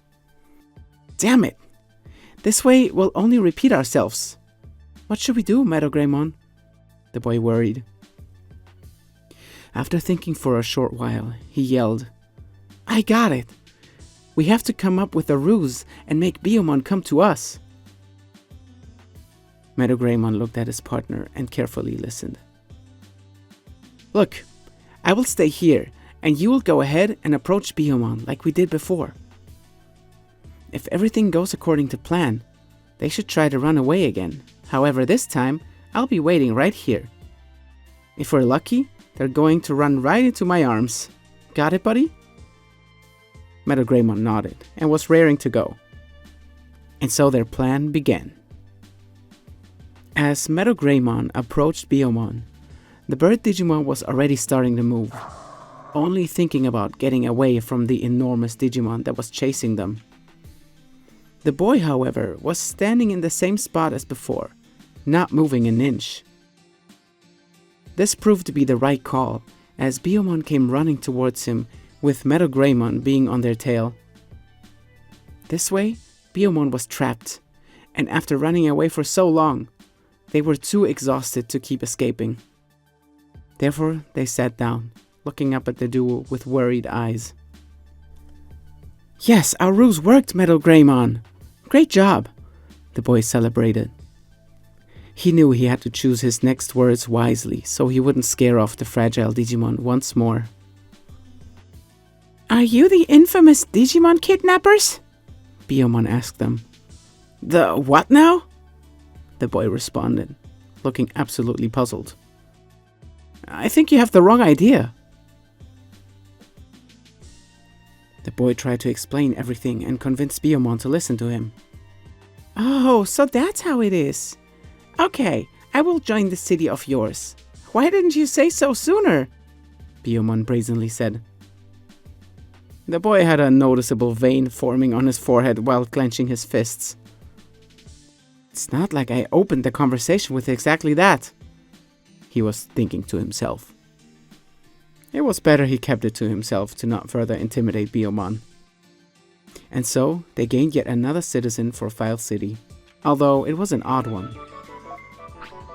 They decided to keep going west, alongside the enormous iron walls, and hopping around in circles, they saw a familiar Digimon, Paramon. "Hey, you're that Digimon from before that was chased by that Goblimon, right?" the boy opened. Paramon didn't look pleased one bit, hearing what the boy just said. "What? Me? Chased by an ugly, pimply gremlin like that? Who do you think you are, making assumptions like that? That was obviously a different Paramon," the small but feisty Digimon responded in a not-so-nice tone. "I'll kick your butt," they followed up. And without the slightest hesitation, Paramon fired off a bunch of attacks at Meadow Greymon. The small Digimon didn't seem to care that their opponent was at least 10 times their size. Meadow Greymon managed to tank a few spinning shots as well as wind cutters from Paramon before clocking them with a round of megaton punches.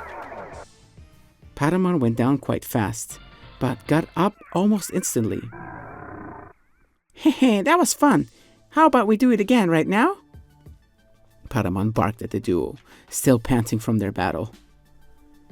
"Look at the crazed look in their eyes, Meadow Greymon. I think they're serious." The boy consulted his partner. "Okay, let's battle again.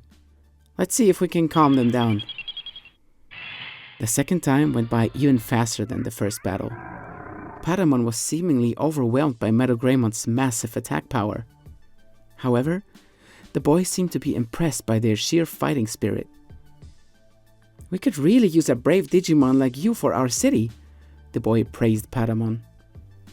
But Paramon simply ignored his words and yelled, "Come on, please fight me again. Please, one more time, okay?" The boy was about to roll his eyes, but didn't want to pass up the chance of recruiting yet another Digimon. So he granted Patamon their wish. A third battle went down, and this time, Patamon tried to change their attacking pattern and strategy, which ultimately would prove ineffective.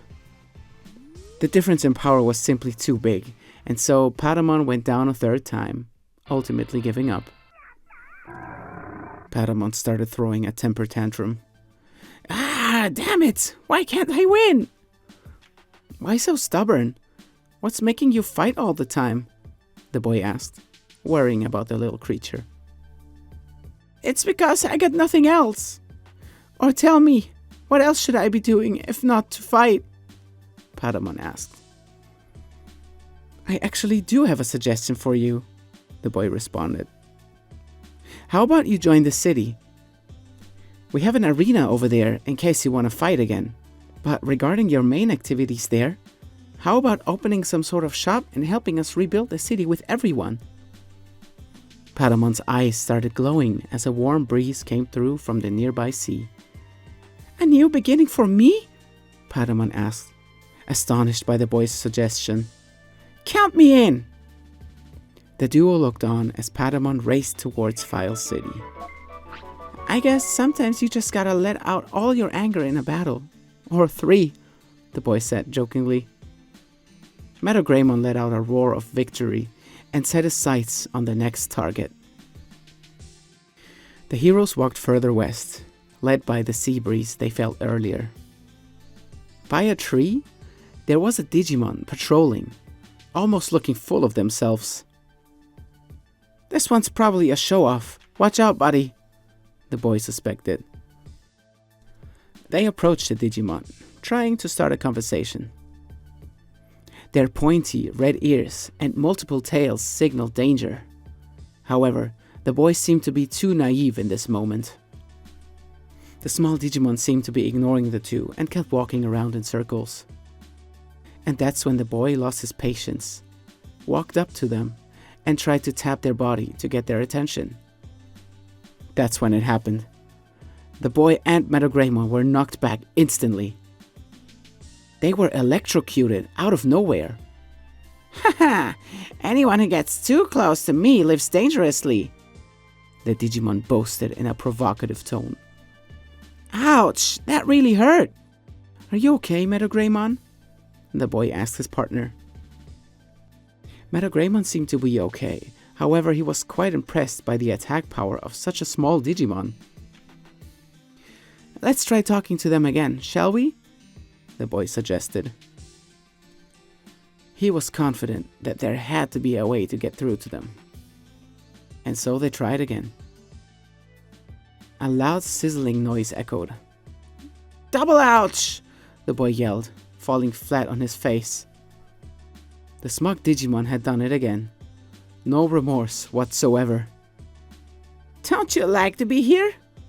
They impishly asked the boy. The boy was about to lose his composure, but he looked back at Metagreymon, who stayed impressively calm, despite being electrocuted twice in a row. What do you think, buddy? Should we prove our toughness by forcing a third electrical shock? The boy suggested. This seemed to be exactly what Metagreymon was thinking as he nodded heavily at the boy. Okay, I knew you were brave, but this really takes some courage, he praised his partner. But I'll be with you all the way. Let's do this together. And so, the duo walked up to the Digimon, confidently, and tried to touch them again. The mammal-like Digimon noticed their change in demeanor and decided to test the duo's guts by increasing the voltage. Let's see what you got then, you strangers, they said with fire in their eyes. The duo's strategy seemed to work, and the smugness turned into instant respect. A loud boom echoed with flashing lights. Both the boy and his partner took a massive electrical shock, got knocked down once more, but got up just as fast, proving their undying determination. Wow, it really takes some guts to willingly touch me and get electrocuted. I am impressed. You earned my attention. Now say what you want to say. I'm listening. I'm Elikmon, by the way, the Digimon explained. I'm a human from another world, and this is my partner, Metal Greymon. Say, would you also consider using your electricity for the city? The boy asked. The city? You mean the old place? Elikmon responded. They seemed as if they knew about File City already. Okay, you got it. I am convinced. See you in the city. And thus, Elikmon ran off towards the city, with the boy and Metagreymon looking on. What a streak they were on! Before they continued their way south to explore the remaining parts of Gear Savannah, the boy decided to take a break and tend to Metagremon's minor wounds. An electric shock is not to be underestimated, or rather 3, even if they come from a small creature such as Elikmon. The boy knew that and was quite proud of his partner, but so was Metagreymon, impressed as ever that his human partner didn't back down one bit and took just as much of the damage as he did. After their small break, they searched for more possible recruits by the beach. The boy couldn't help but stop and gaze in amazement of the endless sea before him. He was instantly taken back to when he would go to the local beach with his mother. He would take his V-Pet with him, even to the beach. That's what a true Digimon tamer was supposed to do after all, right? The trip down memory lane was cut short, however, as Metagreymon let out a deep growl. What's the matter, buddy? The boy wondered. Oh, you have discovered something? Metagreymon nodded, running ahead, passing a narrow bottleneck across a cliff. Another gentle sea breeze came through, and the boy stood in awe of what he spotted in front of him. A building. A shop, in fact. But what kind of shop? He was about to find out as he got closer. The building itself, if you can even call it that, looked rather run down. Like a makeshift cabin made from cardboard and stacked iron sheets. It said, Card Shop on a panel. Card Shop? The boy yelled. Wait, so this is where I can get these popular Digimon cards from. We finally found it, buddy.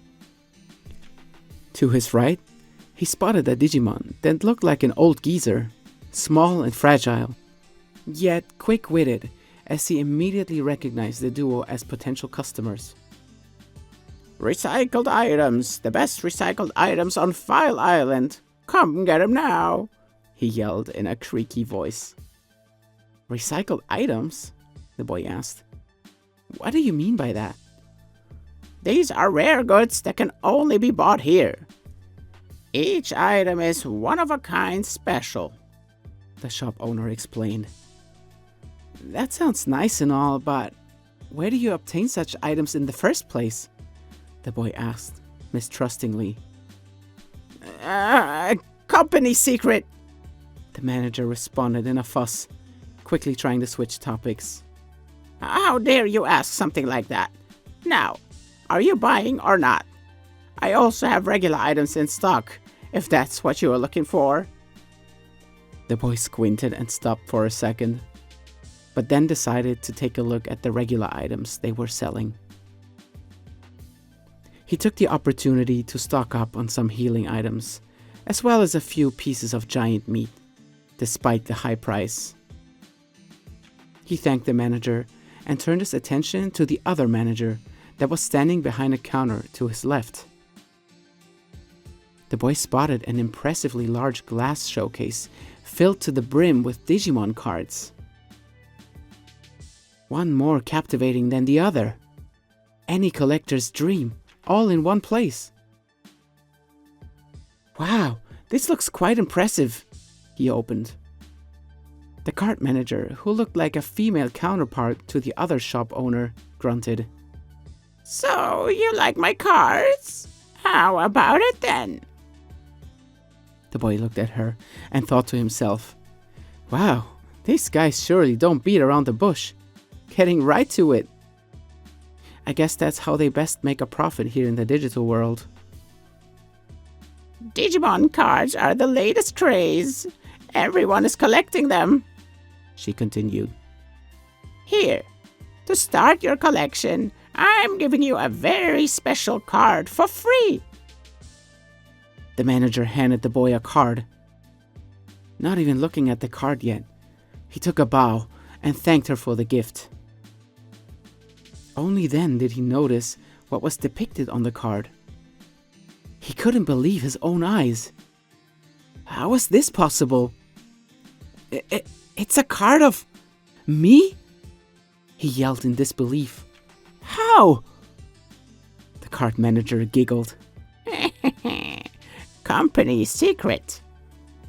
Of course, the boy was thinking, not even bothering to say it out loud. He then proceeded to take a closer look at the cards in the showcase. Ah, finally, the manager whispered.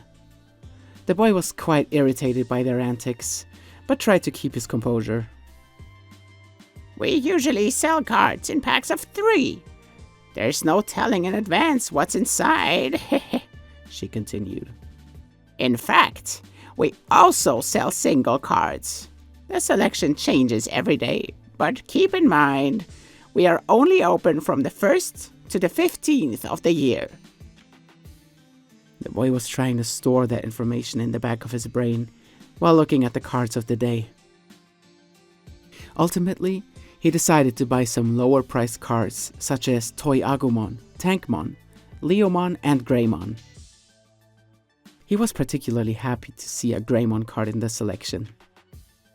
Next, he went for a rare card, which was quite expensive, but he had a feeling that these cards would become useful later on. Phoenixmon, huh? The boy muttered. I have never seen a Digimon like this before, but it sure looks majestic. I'll have this one as well, please. My, with the greatest of pleasure, the manager delightfully confirmed. And finally, I would like to purchase a few packs of 3, please, the boy continued. Quite the impressive haul for a first-time customer. Thank you very much for your business. I hope to see you again soon, the card manager followed up. The boy thanked her and turned around, only to see Meadow Greymon, who was bored out of his mind, play with some rocks in the back. When he finally saw the boy return to him, he would jump from joy. Sorry for making you wait for so long, the boy apologized. I'm an avid collector, but back at home, I could never quite afford all of the merchandise. All I had was my V-Pet, but at least that's what got me here so I could meet you, right?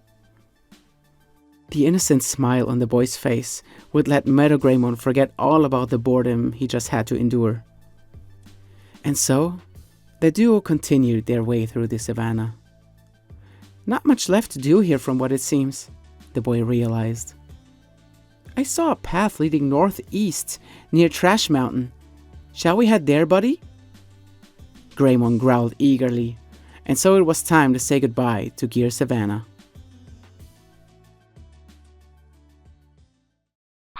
Chapter 9. It was late in the afternoon.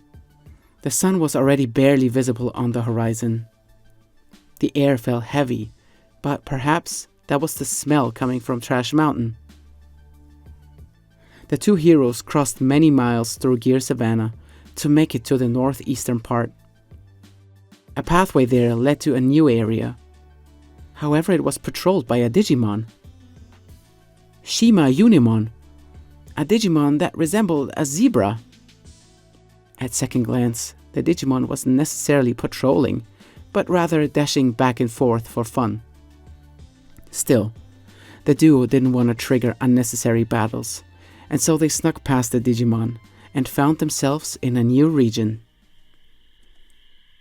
The air became even thicker, and the sound of insects were clearly audible. It was hard to take steps due to the muddy, uneven ground giving in beneath their feet.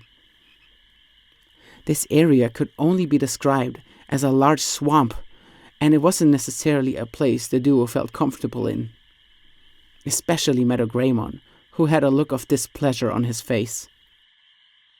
I know this place is disgusting, but let's just try and pass through here quickly, the boy comforted his partner. I doubt there are many Digimon here that we could invite to the city anyway. As they ventured through the swamp, they noticed a lot of insect Digimon around. They sounded like mosquitoes, but looked more like dragonflies.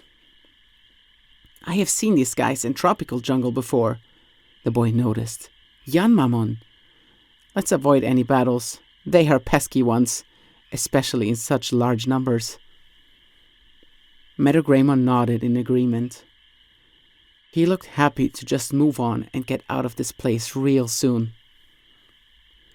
After dodging a few aggressively buzzing Yanmamon on the way, the duo made it deeper into the swampy area. That's when they spotted an odd-looking Digimon. Small, blue-skinned. A fin on its tail and big, googly eyes staring them down. It resembled a tadpole of sorts. "Oh, hello," the boy said with a friendly voice. This Digimon didn't look hostile or dangerous in the slightest, so he thought about inviting them to the city. But before he could even elaborate any further, he was bombarded with a verbal onslaught of insults by the round little creature. "Bird brain, numbskull, dimwit, chowderhead, dum-dum, the geek!" The boy was startled. He couldn't believe what he just heard. What did you say?" He confronted the bold Digimon. For some reason, being bombarded with insults like this reminded him of an unpleasant encounter with a big bully back in the human world. His usually composed demeanor changed in an instant, and the boy's facial expression turned from shocked to enraged. "Oh, this makes me mad," he yelled. "Metagraemon, teach this one a lesson, now!" Metagraemon hesitated. This was not the usual note his tamer would strike. But despite the hesitation, he didn't want to disappoint and further anger his partner. So Metagraemon obliged. A single Megaton punch was enough to knock down the mischievous Digimon, also known as Otamamon. The boy noticed that Metagraemon was holding back his power, but in the end this proved to be the right call. As he saw the small Digimon lay flat on their back, the boy snapped out of it. His anger quickly subsided, and he immediately felt bad. For Otamamon, but also for Metagraemon. "Oh no, what have I done?" "I'm sorry, buddy. I didn't want to put you in a tough spot like this," the boy apologized.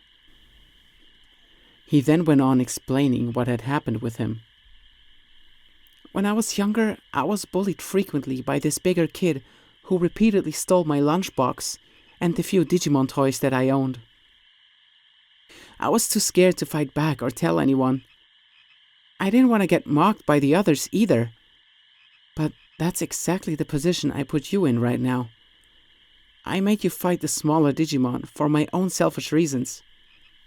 I'm sure Otamamon had their reasons for insulting me. Maybe they were scared too and tried to defend themselves like this. Let me walk up to them and apologize for my actions." Just as he approached Otamamon, the tadpole-like Digimon got up swiftly and fled in terror, yelling, "They aren't nice!" It was as if it was calling for help to get revenge. "Oh no," the boy worried.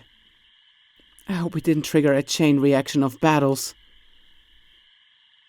And before he could even form another thought, a small army of green, bipedal frog-like Digimon appeared out of nowhere.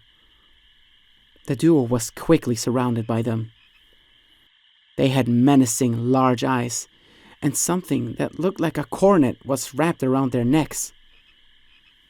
Certainly one of the stranger Digimon the duo has encountered. "Gecko," My master is calling me, Gecko. One of the creatures grunted.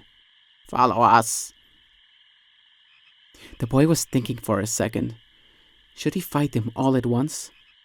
Metagreymon might have been strong enough to handle them all, but what if there were more of them hiding nearby? Instead, he decided to follow them quietly, as asked. Maybe they could strike a deal with that master they mentioned. Passing through a small area with lots of musical equipment, loudspeakers, and even a stage for musical performances, the lot arrived at a building called the Volume Villa. Inside, please, Gecko. One of the Digimon called Geckomon commanded.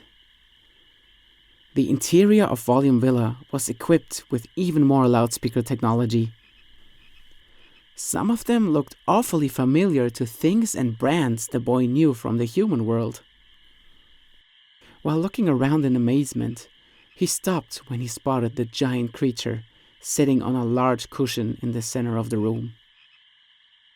2 cornets topping his shoulders, bright red skin, webbing on hands and feet, a strikingly round belly, and a leaf-like coronal adorning the neck of this huge, cross-eyed Digimon, also known as Shogun Geckomon. The master, as the Geckomon subjects call him, laughed loudly at the sight of the duo. Gecko. A human boy and his Digimon partner, Metagreymon, right? Thanks for coming to Volume Villa. The boy looked as surprised as ever. He was thinking he would be imprisoned or sentenced to immediate punishment for beating up one of their own, Otamamon. To make sure this wouldn't happen afterwards, the boy led with a prompt apology. "I'm sorry for what we did to Otamamon." Shogun Geckomon sized them up and simply responded with a, "Never mind." "Huh?" the boy followed up. Shogun Geckomon laughed again. "I'm grateful. I heard that you've been working hard to save this island. I've been wanting to help you. Have you been to Misty Trees just north of here?" he asked. "Not yet," the boy responded. "It's always foggy there," Shogun Geckomon explained. "It'll probably be hard for you to get around, but you should meet Cherrymon, who is the forest chief." "Cherrymon?" the boy asked. "I've never heard of such a Digimon." Shogun Geckomon continued. "Cherrymon makes the fog in Misty Trees. He created it to protect the forest from danger." "But that's a problem for us," the boy concluded. Shogun Geckomon slapped his belly, laughing again. "I think Cherrymon knows something about the cause of the island's trouble. It's worth going through the fog to see him." The boy looked at the large Digimon with slight doubt. "That is, if we can do something about the fog." "The only one who can get rid of the fog is Cherrymon," Shogun Geckomon explained. "But here's a way to get through. I'll put a spell on you, Gecko." "Wait," the boy responded anxiously. "What's gonna happen to me?" Shogun Geckomon laughed once more. "You'll be able to see the road even in the fog. Okay then, I'll start. Just stand there, don't move." The huge Digimon pulled out a hand fan and began moving oddly for just a few seconds. "Good, that's perfect. Now go to Misty Trees," he said, waving the duo goodbye. The boy almost lost his balance. "Oh, that's it? All right, I guess I'll see you soon." As the duo turned around to leave for Misty Trees, some of the Geckomon stopped them. It looked like they wanted to talk to them first. One of them bashfully said, "Gecko, I have a request. Would you please hear me out?" The boy stopped, looked at the Digimon, and saw the look of determination in their eyes. despite their shy appearance. Yes, of course. I'm all ears. Gekomon sighed in relief. I would like to move to the city's arena. We're a bunch of rednecks that are always made fun of by other Digimon. But we are prideful too. In this city, I want to prove our worth. The boy smiled. Sure, no problem. You are welcome to visit us at the arena. Gekomon looked relieved, thanked the boy, and hopped away. Another Gekomon waved the duo over to them. Hey, you guys, come here real quick. The boy was interested in what this critter had to say, so he walked over. Did you know that the master is a big collector? Gekomon explained. He used to collect all sorts of items in the past, but now he is specializing in Digimon cards. Do you also collect them? If you give him a card, he will award you with bonus points. The rarer the card, the more points you get. And guess what? In exchange for a certain amount of points, the master will trade you one of his prized possessions. Doesn't that sound exciting, Gecko?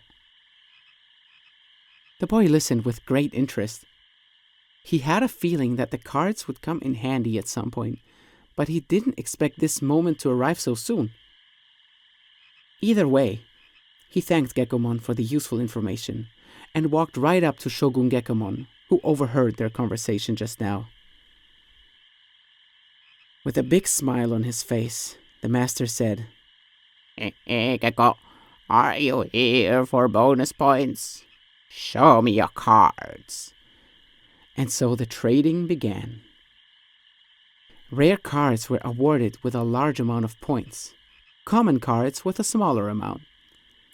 After a little while, the boy had gathered quite some bonus points, so he asked Shogun Gekomon to show him his item collection.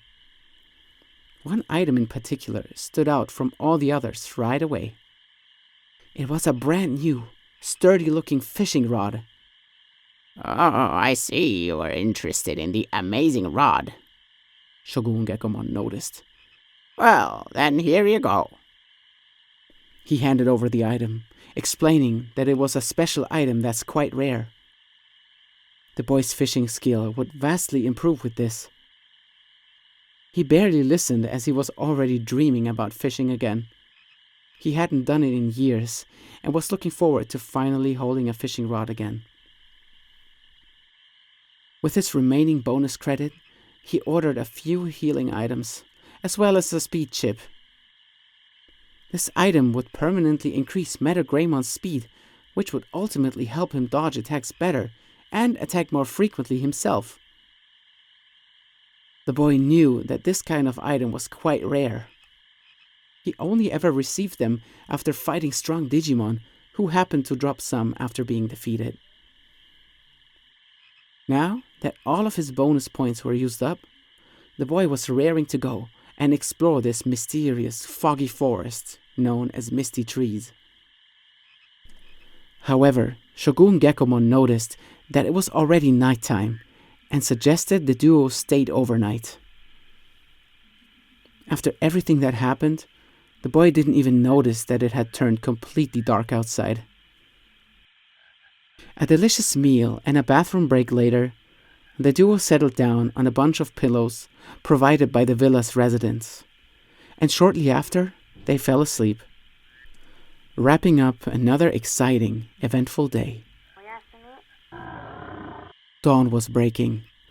Warm sun rays were hitting the swamp as the buzzing from Yanmamon could be heard all around.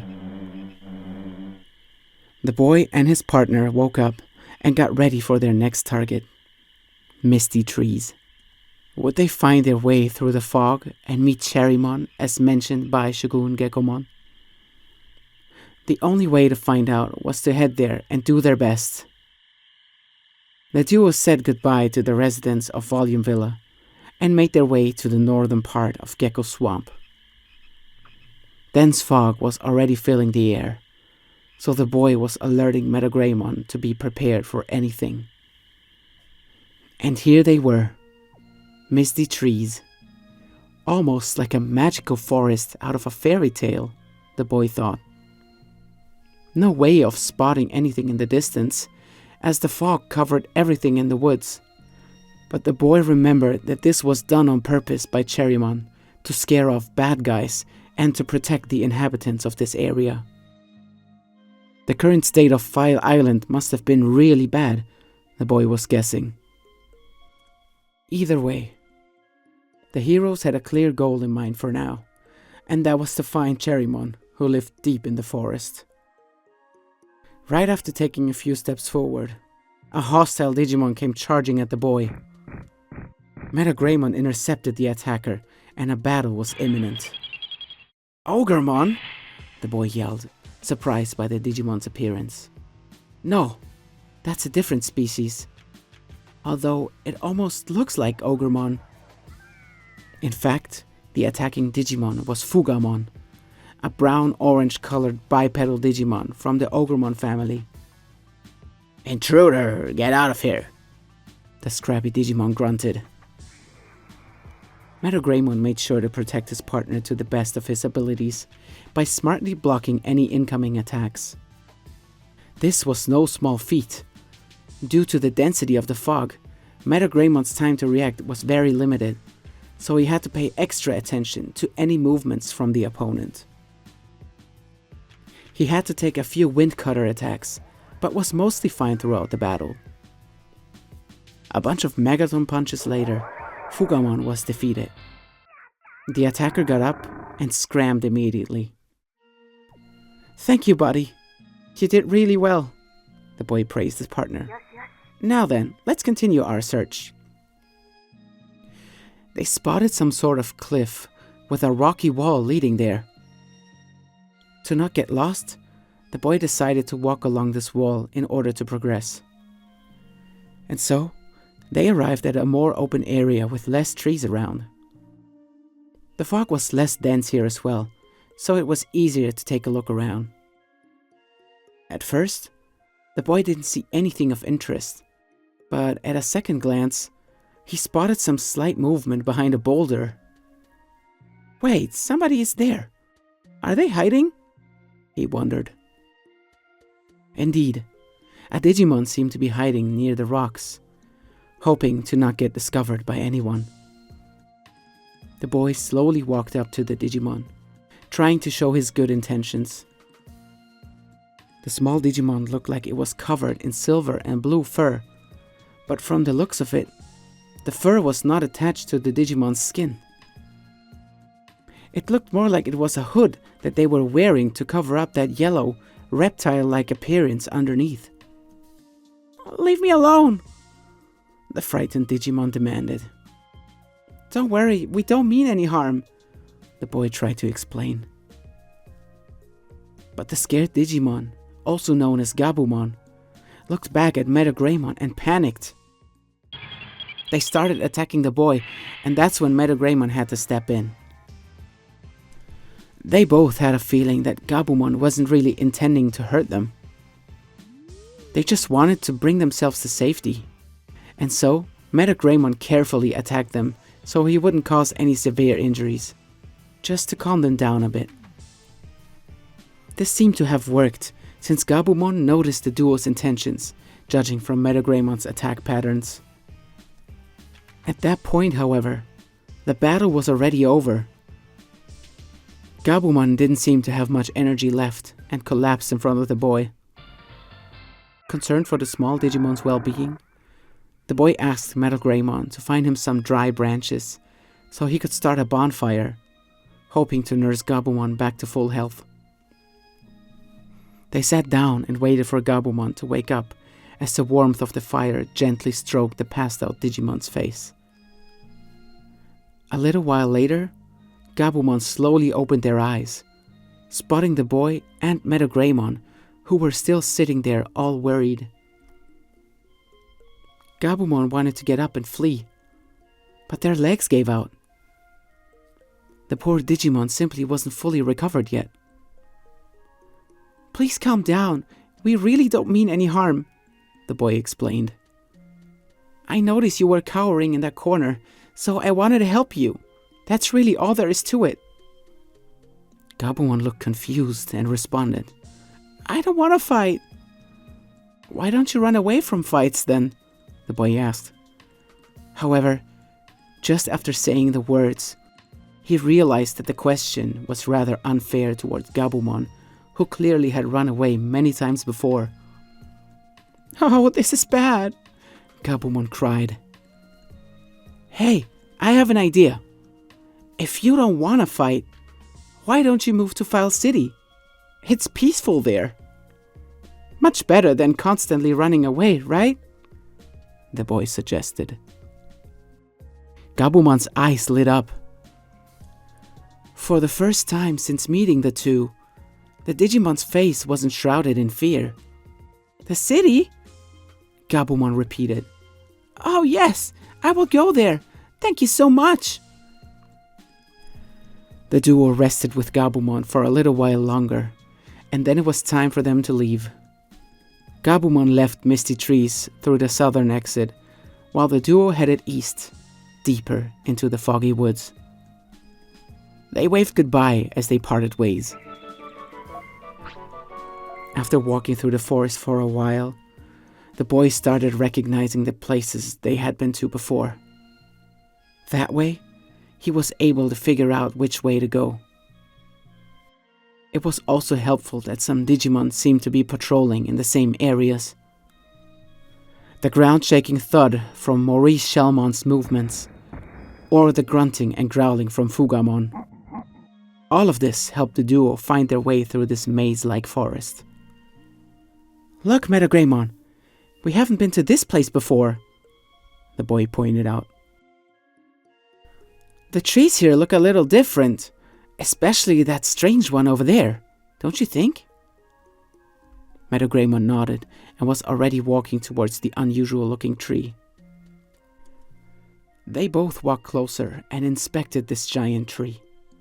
It had impressively long branches, and some of its roots were not stuck underground. Instead, it looked like the roots were used to balance out the tree on the surface, almost like legs. All of a sudden, the tree started moving. The boy jumped back. He was shaking. Did you see that, Metagreymon?" he asked. His partner was just as surprised, staring back at the tree. And then, out of nowhere, a pair of big, wide eyes emerged from the bark of the tree, staring the heroes down. An eerily grinning mouth was visible underneath those eyes. "Stuff of nightmares," the boy whispered, frozen in fear. "Is this Cherrymon?" Indeed, the creepy-looking tree was in fact the Digimon they had been looking for. He opened by saying, "Welcome, young man." "You're Cherrymon, right?" the boy asked, after regaining his composure a little bit. "What do you want with an old man like me?" Cherrymon inquired. "First, clear the fog," the boy followed up, very demandingly. "So that's it, I see," Cherrymon responded. "Can't you do it?" the hero asked. Cherrymon examined the boy and his Digimon partner with his unaligned big eyes. "First, listen to what I have to say. Now, where should I begin?" The boy realized that Cherrymon might possibly know a lot about the island's past, and maybe even about the tragedy that has occurred here. He continued by asking Cherrymon to tell him about the emergency on the island. I see, the emergency," Cherrymon responded. "This island began to change 80 years ago, after the land changes happened.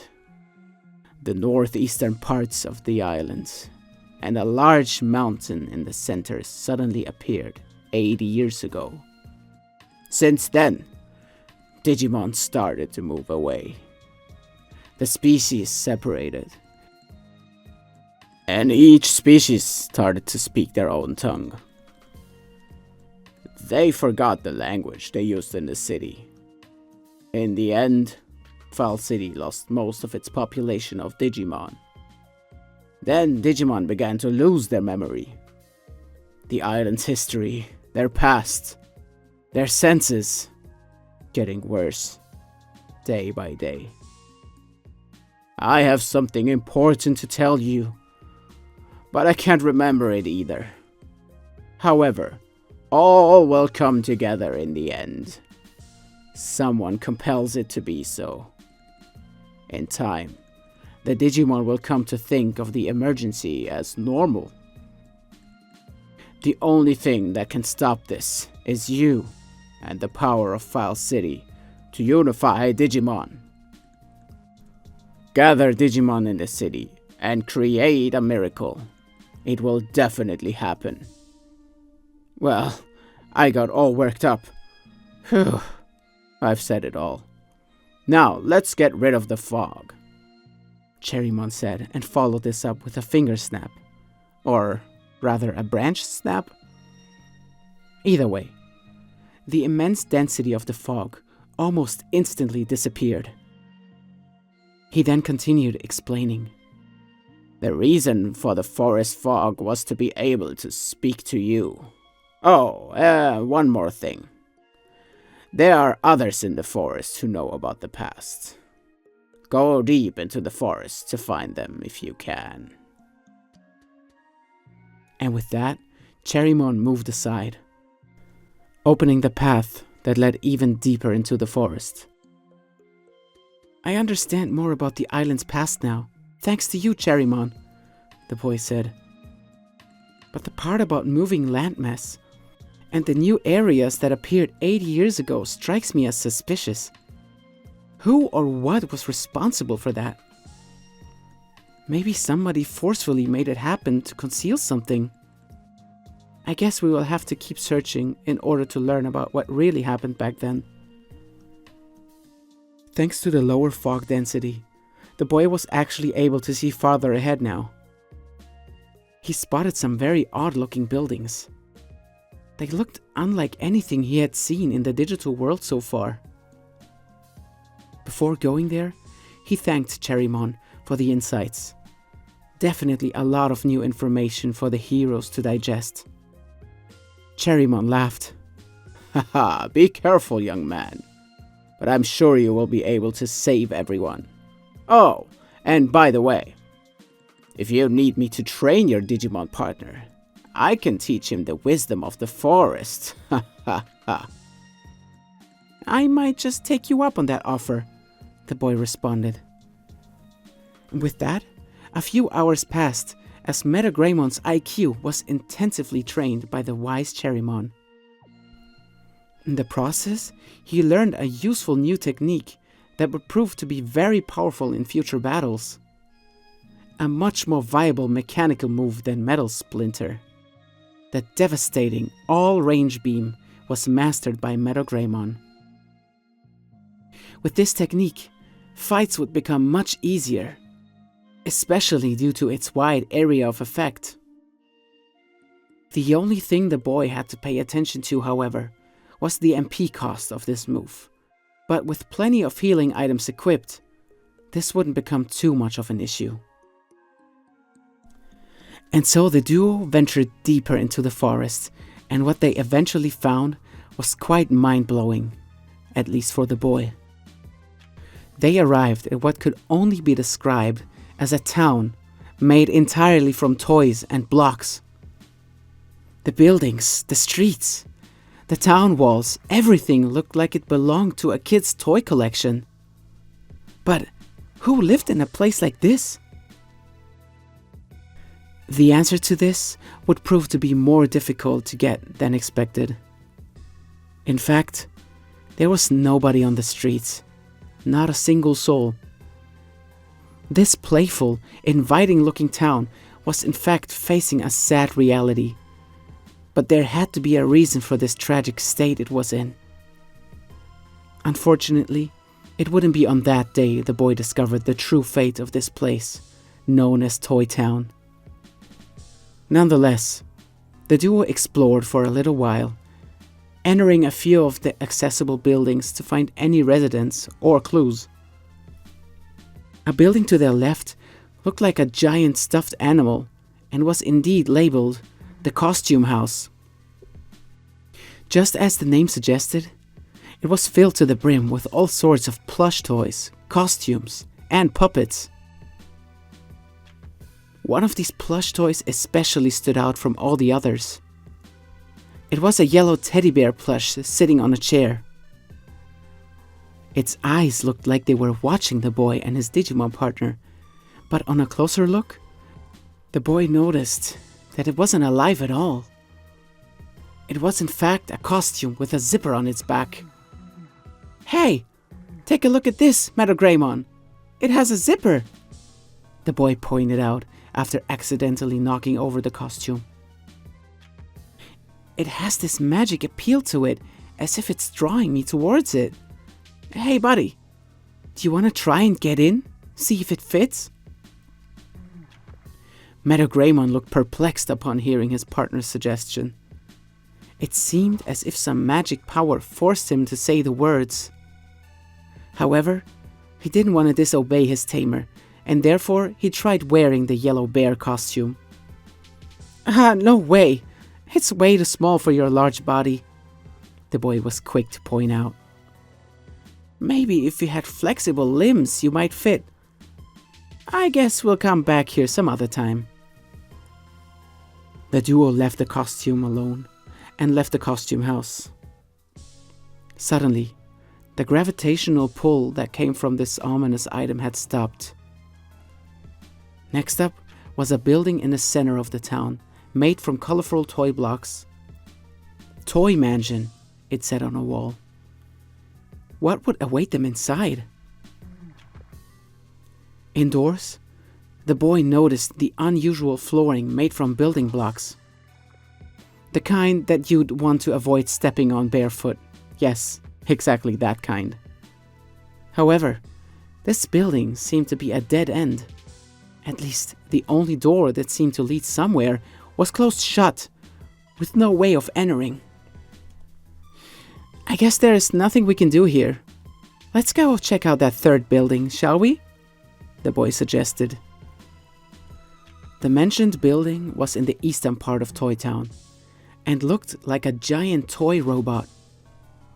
Interestingly enough, it was labeled the Robot House, and inside were a bunch of robots in a setting that looked like something out of a sci-fi movie spaceship. Upon looking around, the boy freaked out for a moment when he saw something in a corner of the room. He walked over and found a robot-like creature standing there, head and arms moving back and forth like a wind-up doll. Hello? Can you hear me? Are you a Digimon too?" the boy carefully asked. However, no response from the robot. No reaction even. Shortly after, he noticed a few more of these robot dolls and tried conversing with them one after another. But each time, the robots wouldn't say anything. Instead, simply doing their hypnotic movements over and over again. The boy tried talking to them a few more times before he gave up and turned around. "I guess we're either not welcome here, or we missed something important. But for now, why don't we leave this place and come back once we have more information?" Metagraemon nodded in relief. He felt quite uneasy about this place. In fact, the entire town being empty, and its only residents being completely unresponsive, made for an eerie experience. They surely would find out more about Toy Town and return with more success the next time around. But for now, they left and traveled back to Misty Trees, where they wandered around for a bit, trying to find new paths to new places. After everything that had happened, the boy didn't even notice how late it was already. Metagraemon looked like he was about to pass out on his feet from sheer exhaustion, but of course, he didn't complain at all. Too invested about the forest's mysteries was his tamer. But it was time to rest, and the boy tried to find a suitable spot that wouldn't pose too much of a threat at night. Some plain old cave or hiding place would be ideal, he muttered. Oh, hey, look at that over there. This looks like a cozy spot, don't you think? The boy spotted a rocky inlet among the trees. The leaves formed some sort of roof, protecting them from dangers above. Let's stay here for the night, okay? He suggested. The only thing that's kind of off-putting are these statues around. Who put them there? They have the shapes of Digimon. Like this one, for example. Could be a Greymon or Tyrannomon, don't you think? Looking at them gives me the creeps. What if they used to be alive and were simply turned to stone? But who or what would possess such a devastating power? What the boy was referring to were a bunch of statues made from plain old stone that looked like Digimon. Small ones, as well as large ones, hidden in the shadows of the trees and bushes.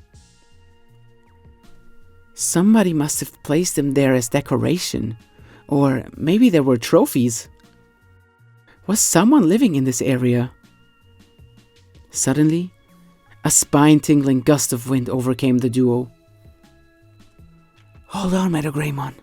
Stay still for a second, the boy whispered. Don't make a sound. I think somebody's here. It was quiet. A little too quiet. The wind had subsided. Dead calm. All of a sudden, a shadow appeared.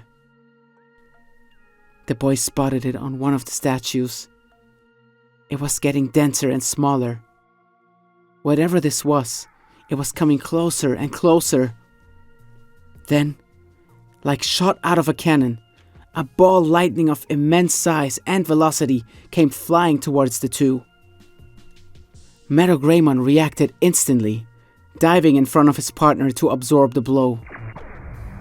The hit caused a small explosion, burning the surrounding bushes to a crisp, and the boy's Digimon partner was knocked to the floor. Buddy, are you okay? The boy panicked. What in the world was that just now? Who's attacking us in the middle of the night?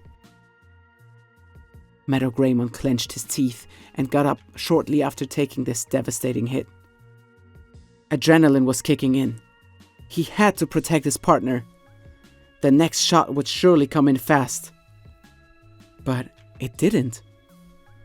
Instead, deafening screeching. It sounded like it came from a rooster, but it must have been a terrifyingly large one, judging from the volume. And there it was, jumping out from a corner covered by rocks and leaves. A giant, rooster-like Digimon appeared and charged at the duo. The boy remembered fighting an Akatorimon in Gear Savannah, and this one looked awfully similar to the one they fought. However, the one attacking the duo from out of nowhere seemed to be rougher around the edges, more muscular, and way more aggressive. They had to be extra careful. The boy recalled the recently learned move, All Range Beam. Maybe it would come in handy in this fight, because there was no way of escaping anymore. The Digimon, also known as Kokatorimon, was in a frenzy trying to defend its home. Metagreymon got in position and watched his opponent's moves carefully. However, this Digimon was moving unlike any other Digimon they have encountered before. Kokatorimon was lightning quick and had a brilliantly optimized fighting style. Any opening it got, it fired another one of these ball lightnings, known as Megalo Spark. And when Metagreymon was occupied with blocking or dodging this dangerous attack, Kokatorimon took the chance to use a self-buffing move to further increase its abilities. That way, the Digimon moved even faster and hit a lot harder each time. The duo found themselves in a pinch. Metagreymon wasn't a slow attacker by any means, but his speed was no match to the overwhelming nimbleness of Kokatorimon. They had to come up with a different strategy, and fast. The constant attacks from their enemy were chipping away at Metagreymon. Think faster, think faster! The boy tried to spur himself on in hopes of finding a solution. I think I got it. I'm using these.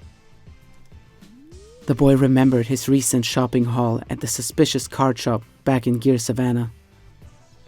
Maybe the items he bought from the market owner who sold regular and recycled items would finally come in handy. He called Metagreymon over. Hey buddy, take some of these! And launched some battle enhancement items at him. They proved to be quite effective, raising Metagreymon attack power, defense, as well as his speed. While still not on par with Kokatorimon's speed, the battle was slowly turning around in favor of the two heroes. Metagreymon found an opening after a dodged Megalospark and punished Kokatorimon's attempt of self-buffing by landing a clean Megaton punch to the face. The hostile Digimon was clearly stunned by this impactful blow, and its movements became much sloppier all of a sudden. Was it frustrated due to the clean hit? Or was the punch to the temple showing its effects? Either way, it was time to take the wheel for Metagreymon. He got in position and charged his newly learned technique, the devastating all-range beam. A number of drones appeared, with each of them flying up in the air, then releasing a powerful beam of light and cutting through their surroundings. Kokatorimon tried to dodge the beams, but to no avail. Too many of them, and way too fast. Metagreymon landed a clean hit with his new move, and Kokatorimon was knocked down. The hostile Digimon was not finished yet, but moving significantly slower after taking this devastating hit. Metagreymon, now quicker than his opponent, outmaneuvered it and landed another Megaton punch, stunning Kokatorimon enough for him to get in position and charge up the finishing blow, his deadly Giga Destroyer. The chest compartments opened, and the two homing missiles came flying out, landing a perfect hit. Kokatorimon took the entire impact and was blown away by the force. It finally collapsed, and the battle was won. The duo's most challenging and demanding battle as of yet. We did it, buddy! Great job! The boys celebrated. Metagreymon looked happy and proud, but was about to pass out due to his exhaustion. The battle lasted a good while, and the sun was already coming up. You're not bad, a voice suddenly said. It was the defeated Kokatorimon, who had regained consciousness. Especially this early in the morning. The boy looked at it with mistrusting eyes. He was hesitating if he should invite this sneaky Digimon into the city. After all, it ambushed him and his partner viciously in the early morning with no mercy. Aren't you going to invite me to the city of yours? Kokatorimon added. The boy was startled. How could this Digimon have known about them and the city? I don't know yet, the boy stuttered. How do we know that we can trust you after what you pulled earlier? Fair point, Kokatorimon admitted. The boy was surprised by this answer. I am an art enthusiast, as you might have noticed yourself, the Digimon said while pointing at the countless statues from before. What the boy didn't know, these used to be living, breathing Digimon that have been turned into stone in cold blood by Kokatorimon's special ability. So, will you help us? The boy finally asked after giving it some thought. And what should I do where? Kokatorimon countered. You know, as you said. Come to the city and help us. Could you please take this a bit more seriously? The boy responded, annoyed by this Digimon's way of conversing. Okay, you convinced me. What do they say after all? The early bird catches the worm. Kokatorimon concluded and ran off towards the city. The boy stared into the distance, wondering if he had made the right decision. However, he knew that by now, the city was filled with strong and responsible Digimon. On top of that, Digimon would never let a rogue Digimon enter File City without proving themselves first. Let's trust in Digimon and the townsfolk, the boy said, smiling at Metagreymon, who was already out on his feet. Oh no, poor guy. I definitely overdid it today, the boy thought to himself. Rest well, my dear partner. You have done well today. Tomorrow, I will wake you up with a delicious breakfast. Metagreymon seemed to have heard that while dead asleep and was growling and drooling already. An eventful day went by, and the duo's journey through misty trees was over, at least for now. But the next area was already awaiting them, and with that, many more new adventures. Chapter 10. Neighboring Misty Trees was a region that the heroes had visited before. However, the memories of the journey there weren't among their happiest. The frosty Friesland's northern entrance was where the duo found themselves after their travels through Misty Trees. The unpleasant climate and unforgiving terrain made this area one of the most dangerous they had encountered on File Island. But at the same time, it would most likely hold a lot of secrets that have yet to be uncovered. Right after entering Friesland, the heroes were greeted by a vigilante Garurumon. This dog-like Digimon didn't seem to be hostile. At least, that's what the boy felt from looking at its face. However, it did have an issue with the duo's presence in this area. Hey you! If you want to get through, you have to beat me first, Garurumon barked with confidence, not with aggression. The boy noticed that Metagreymon didn't struggle with the cold temperatures anymore like he used to when he was a Greymon. So he decided to take on Garurumon's challenge. Fine, we'll fight you under one condition. No cheap tricks or the like. We want a fair and square fight, got it? The boy demanded. Garurumon howled loudly. Of course! Who do you think I am? I love a fair fight, because I always win, regardless. And so the two Digimon got in position as the battle was about to start.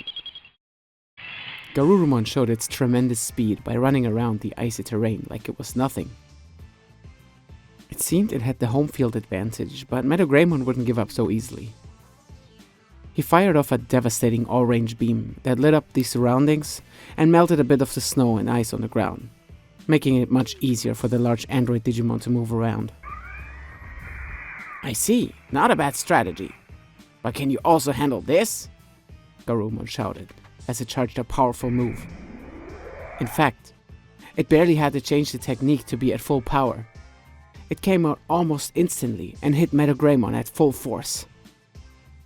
The devastating move, also known as Ice Statue, took its toll on the boy's partner Digimon. Metagreymon was frozen solid for a second before the impact of the then exploding icicles dealt massive damage. Not only that, but he was also stunned in the process and unable to move for a little while. The boy looked on in disbelief. He had never seen a move like this before, but was quickly humbled by its sheer speed and power. However, he reacted quickly, throwing a status recovery item known as Various towards Metagreymon. One of the items he purchased earlier at the card and item shop. This item healed Metagreymon compromised movement instantly, and he was able to charge at Garurumon at full force, dealing a devastating Megaton punch. The boy noticed that his partner might need some attack buffs, like in the previous fight with Kokatorimon, and so he threw some attack-enhancing discs at him. The next all-range beam would then deal massive damage, and Metagreymon was about ready to release his Giga Destroyer to end things. Garurumon, however, reacted quickly and mixed it up with some different moves, trying to throw Metagreymon off of his game. But to no avail. Metagreymon tanked the incoming hits like a brick wall and focused mainly on charging his power to deal the final blow. Garurumon couldn't believe its eyes when it saw the homing missiles emerge from Metagremon's chest compartment. The sheer force of them swirled up all the snow nearby, and the Giga Destroyer hit their mark, knocking Garurumon out in the process. It was a decisive victory for the two heroes as Garurumon slumped down. Victory! The boy celebrated, and with him his Digimon partner. He walked up to Garurumon to collect an ability-enhancing chip and waited for the defeated Digimon to regain its consciousness, while tending to Metagreymon in the meantime. Garurumon woke up a short while later, and looked anything but pleased with the outcome of the battle. It growled and barked. "Grrr, I usually never lose when the battle goes on fairly. However, this was anything but a fair fight. It was 2 against 1, don't you agree?" The boy was surprised by what he just heard. No Digimon had ever pointed out something like this before, so it made him think. "You're not wrong there," he admitted. Using items on my Digimon partner clearly gave him the advantage immediately. That much I will admit. Garurumon howled. "Great! So, how about we run it back? I need to tend to my wounds first, however. So, I suggest we meet again tomorrow afternoon before sunset in the same place. And this time, it will only be Digimon fighting without interference. Deal?" "Deal," the boy responded. "We will be here and I will only watch on." "Great. I'm looking forward to it then. See ya," Garurumon barked as it limped away. The battle surely took its toll on the tough Digimon, so the boy wondered if it would even be at 100% the next time around. Either way, he had to come back here with Metagreymon at the designated time to defeat Garurumon again, and potentially ask it to join the city. However, next on their agenda was further exploration of Friesland, and so the duo continued to march forward through the snow and ice. They arrived at an awfully familiar place. "Wait, do you recognize this igloo, Metagreymon?" the boy shouted. Metagreymon nodded. They have been here before, but under very unpleasant circumstances. The boy remembered that he messed up by recklessly feeding his Digimon partner that moldy meat they found on their journeys, getting him sick in the process, and then resulting in both of them collapsing during a snowstorm. Yes, if it wasn't for Frigimon on that day, who knows if they would have made it out of there alive. The boy recalled Frigimon being livid at him for being so reckless. But he wanted to come back here to prove that he can make his partner Digivolve into a Digimon that doesn't mind the cold at all, and so here they were. Metagreymon was stronger and healthier than ever, and they were ready to show Frigimon the fruit of their labor. The boy knocked at the igloo's wall, announcing their entry. "Hello? Are you home, Frigimon?" Frigimon, who was inside, turned around, surprised by the duo's unannounced visit. "Oh, it's you," the friendly Digimon said. "Wait, what happened to Greymon?" The boy smirked. He already awaited this question. "He digivolved in a metal Greymon, see? He can endure the cold now, no problem. I came here to show you." "Digivolve?" Frigimon responded, looking absolutely puzzled. The boy didn't elaborate further, instead got straight to the point. "Will you join us in the city? We're rebuilding it to save the island." "And what am I supposed to do there? I like my cozy house here in Friesland," Frigimon countered. The boy tried to come up with a convincing reason. That's when he spotted some delicious-looking snacks on the kitchen counter. He wondered if Frigimon loved to prepare food and desserts, so he suggested a shop or a cooking-related job. "A shop?" Frigimon asked. eyes wide open. I've always wanted to have my own food shop. Oh yes, I can already see it. Many customers lining up for my snow cone ice cream. Without hesitation, Frigimon ran outside and directly towards Foul City, not even packing anything at all. The boy looked on, then looked back at Metagreymon. Wow, this went even better than expected, don't you think, buddy? Metagreymon roared so loudly from happiness, the icy walls began shaking.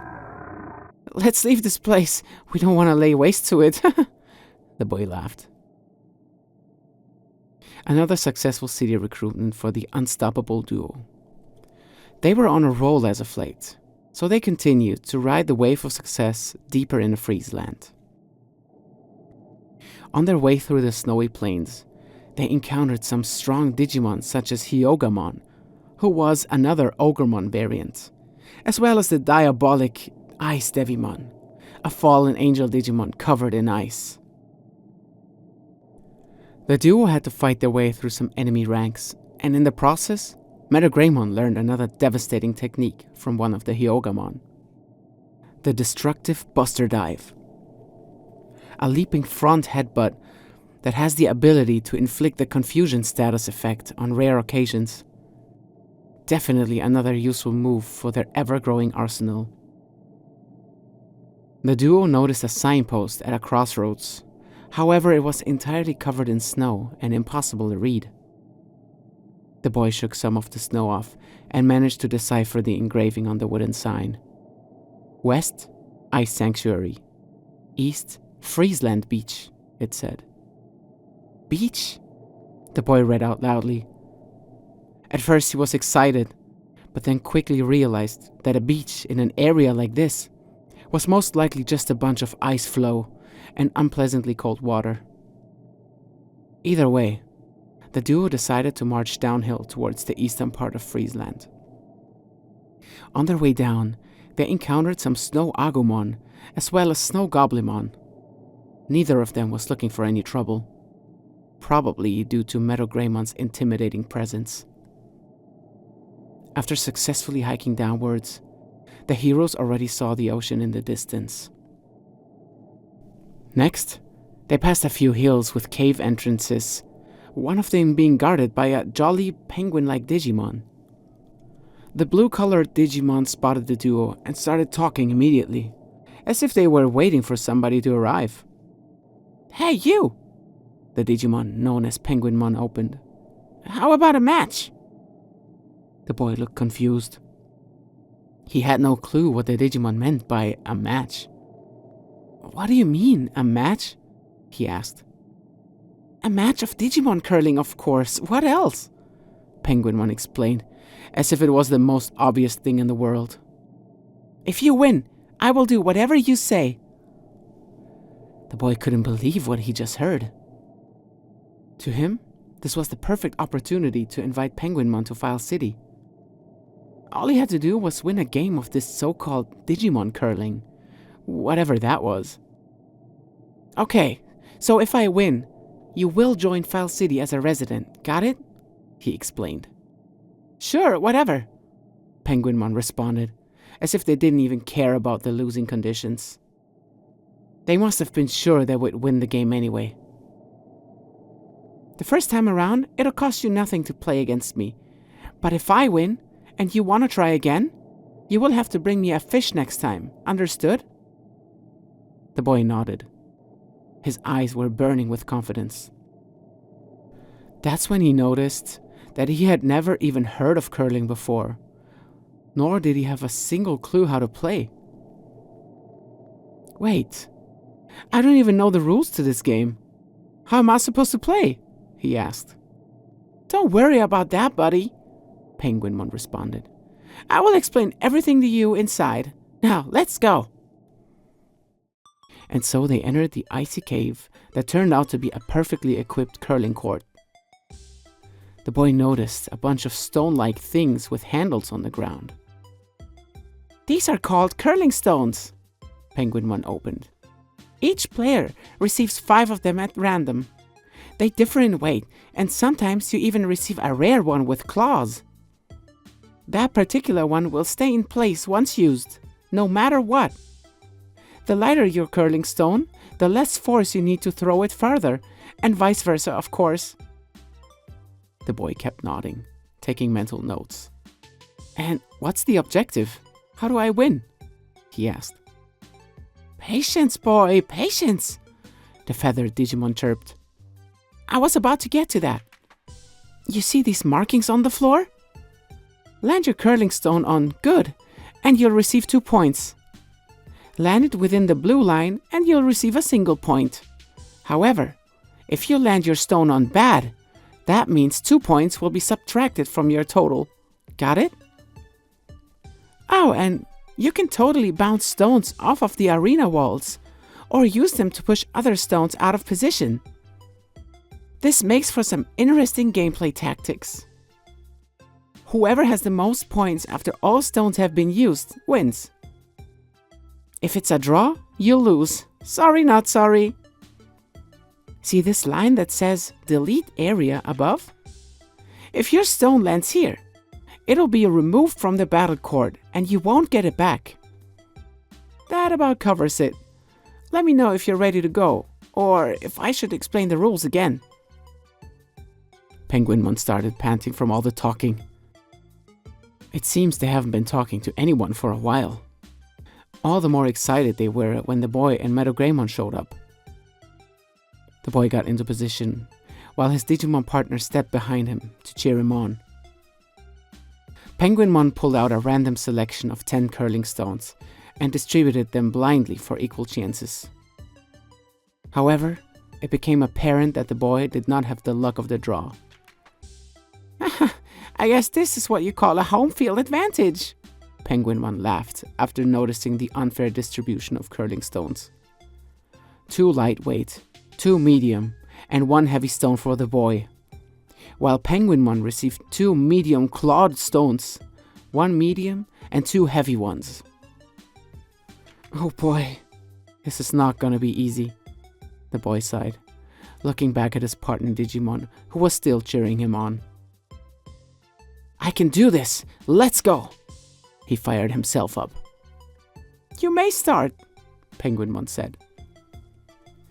And so the boy took his first stone, a medium one, to get a feel for the right amount of momentum and force he had to use to land at a good spot.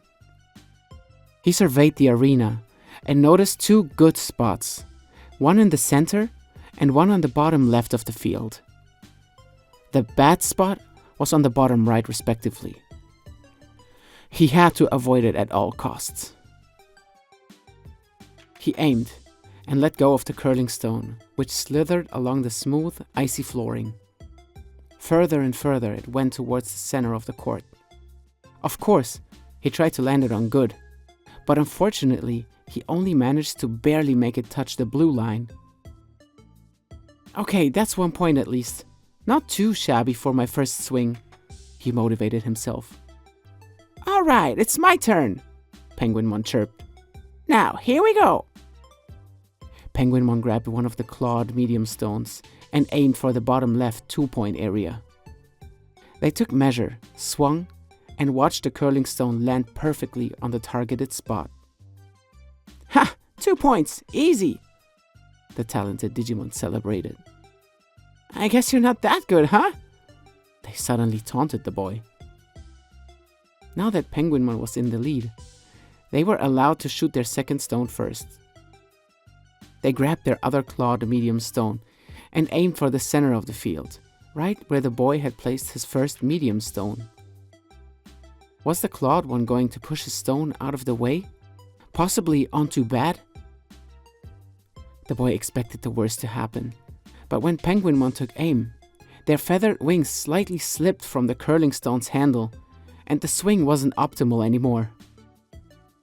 From the looks of things, the Digimon got too cocky and concerned themselves too much with bragging about their skills. The second clawed stone did connect with the boy's first one. However, instead of sending it onto bad, it pushed the stone from the blue line directly onto the centered good spot, awarding the boy with 2 points in the process, while the clawed one didn't even land near the blue line. hooking itself into the ice and staying there for the rest of the game. It was now 2-2, a tie. But that wasn't good enough. The boy had to win in order to get Penguinmon to move to Foul City. He grabbed his only heavy curling stone and thought long and hard about how to use it. He decided to go for the bottom left good spot. All he had to do was use the arena's walls and bounce a stone off of them to bypass Penguinmon's first clawed stone that was firmly placed on good. The boy took aim and released the stone with great force. He had to use a lot of strength to be able to get it to travel far across the court. And indeed, his plan worked. He avoided the clawed one and landed perfectly on the lower part of the bottom right good panel. "Score!" he yelled with excitement, while Penguinmon gave him a skeptical look. "You go again then," the jolly turned grumpy Digimon reminded him. It was now 4-2 in favor of the boy, so he was allowed to use the third stone first. He decided to go for his second medium weight one. His plan was to keep the light ones in the back, to use them for aggressive tactical play against Penguinmon's upcoming stones. Due to the already stacked field, the boy had to carefully consider his shooting direction for the next stone. He decided to go for the center good field. However, he would have to use the far right arena wall and bounce a stone off of there to be able to reach the desired spot. The second clawed stone was simply in the way, making a direct shot impossible. He took his time aiming and then swung for the fences. The stone slithered across the field, bouncing off of the barrier, and moved closer to the center panel. Unfortunately, it didn't have enough force to land directly on good. It was too complicated to calculate the exact force needed for it to land perfectly. But at the very least, he managed to land his third stone on the edge of the blue line, awarding him with yet another point. That left him at 5 points, while Penguinmon was still stuck at 2. "Now it's finally my turn," Penguinmon barked. The feathered Digimon looked like the past few rounds ate them up inside. They grabbed their only heavy stone and pointed it directly at the center. "I'm gonna knock your stone into next week," Penguinmon bragged. Due to the player's basic position, they had different angles at which they could launch the stones. This gave Penguinmon a slight edge in this very specific case, as they could avoid the clawed stone that was blocking the path for the boy. Penguinmon released the heavy stone and managed to connect with the boy's medium stone that he just placed on the blue line, depriving him of that 1 point. Unfortunately for the hero, the sheer force of the heavy stone knocked his medium one far away from the center panels. Even worse, Penguinmon managed to push the medium stone onto bad, resulting in a 2-point subtraction for the boy, while the feathered Digimon's heavy stone landed on the blue line. This changed the dynamics of the entire game completely. Penguinmon was in the lead 3-2 all of a sudden, with both players still having 2 stones left to use. The suspense was firmly noticeable, and both participants had to give it their all to come out on top.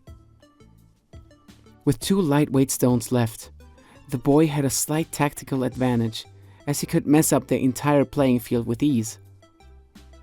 At the same time, 1 medium and 1 heavy stone for Penguinmon gave them a choice to react to the boy's next move that was about to happen. And so, the boy decided to use a lightweight stone and shoot it towards the bottom left of the field, hoping it would land next to his heavy one that was almost untouchable due to the clawed one's position. He aimed and used not too much force, so he would land it on good without affecting his other stone. The light stone bounced off of the wall and avoided the clawed one, landing perfectly on the good panel, awarding the boy with yet another 2 points. This left him at 4 points, putting him in the lead again. It was now time for Penguinmon to use their next one. They decided to use their last heavy curling stone and went for a safe play. Pushing their previous stone that was sitting on the blue line towards the center on to good, while possibly landing their heavy one on the blue line as well. Unfortunately for the feathered Digimon, they underestimated the weight of the heavy curling stone this time around, and so it didn't have enough force to travel far. The fourth stone landed in the middle of the field, however still far from any point awarding panels. Damn! Penguinmon yelled. Why am I so nervous all of a sudden? The boy's unexpected skills caught the hosting Digimon completely off guard, and so it was time for the final round. The boy decided to go for a risky move that might lead to a preliminary decision if executed to perfection. His goal was to use the final lightweight stone to ram the opponent's stone placed on the center blue line, which would ultimately be moved towards the bad panel on the bottom right, potentially even knocking the boy's stone out of there. 2 birds with 1 stone. Literally. Can I do it? He tried to fire himself up. He took aim, carefully and slowly, readjusted multiple times, and then finally decided for the final trajectory of his stone. He swung at full force.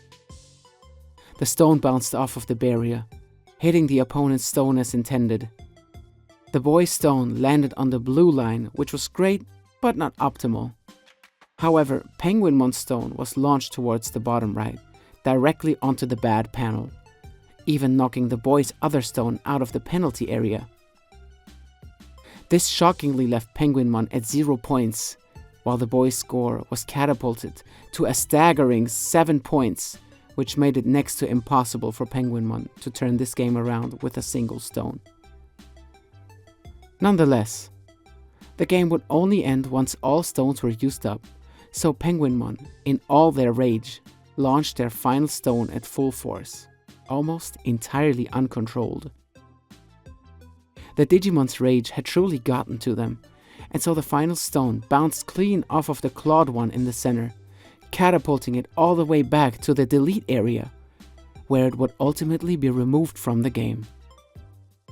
A sad ending for the usually gifted curling player, but an even more triumphant victory for the boy and his partner Digimon, who at this point had fallen asleep somewhere in the cave. The boy celebrated loudly, which woke Metal Greymon up from his nap. A 7-0 sweep! He yelled as they left the curling arena. Penguinmon had to take a minute to regain their composure, but then admitted their defeat. You were the better player today, so you win, even though I usually never lose. However, a deal is a deal. I will join this city of yours if you insist. But I already know what I'm gonna do there. And so, Penguinmon waddled away towards Foul City, and the duo had passed their most unusual test of yet, with flying colors. I actually wouldn't mind had we lost. That would give me an excuse to go fishing. The boy laughed, as he and his Digimon partner continued exploring the vast Freeze Land.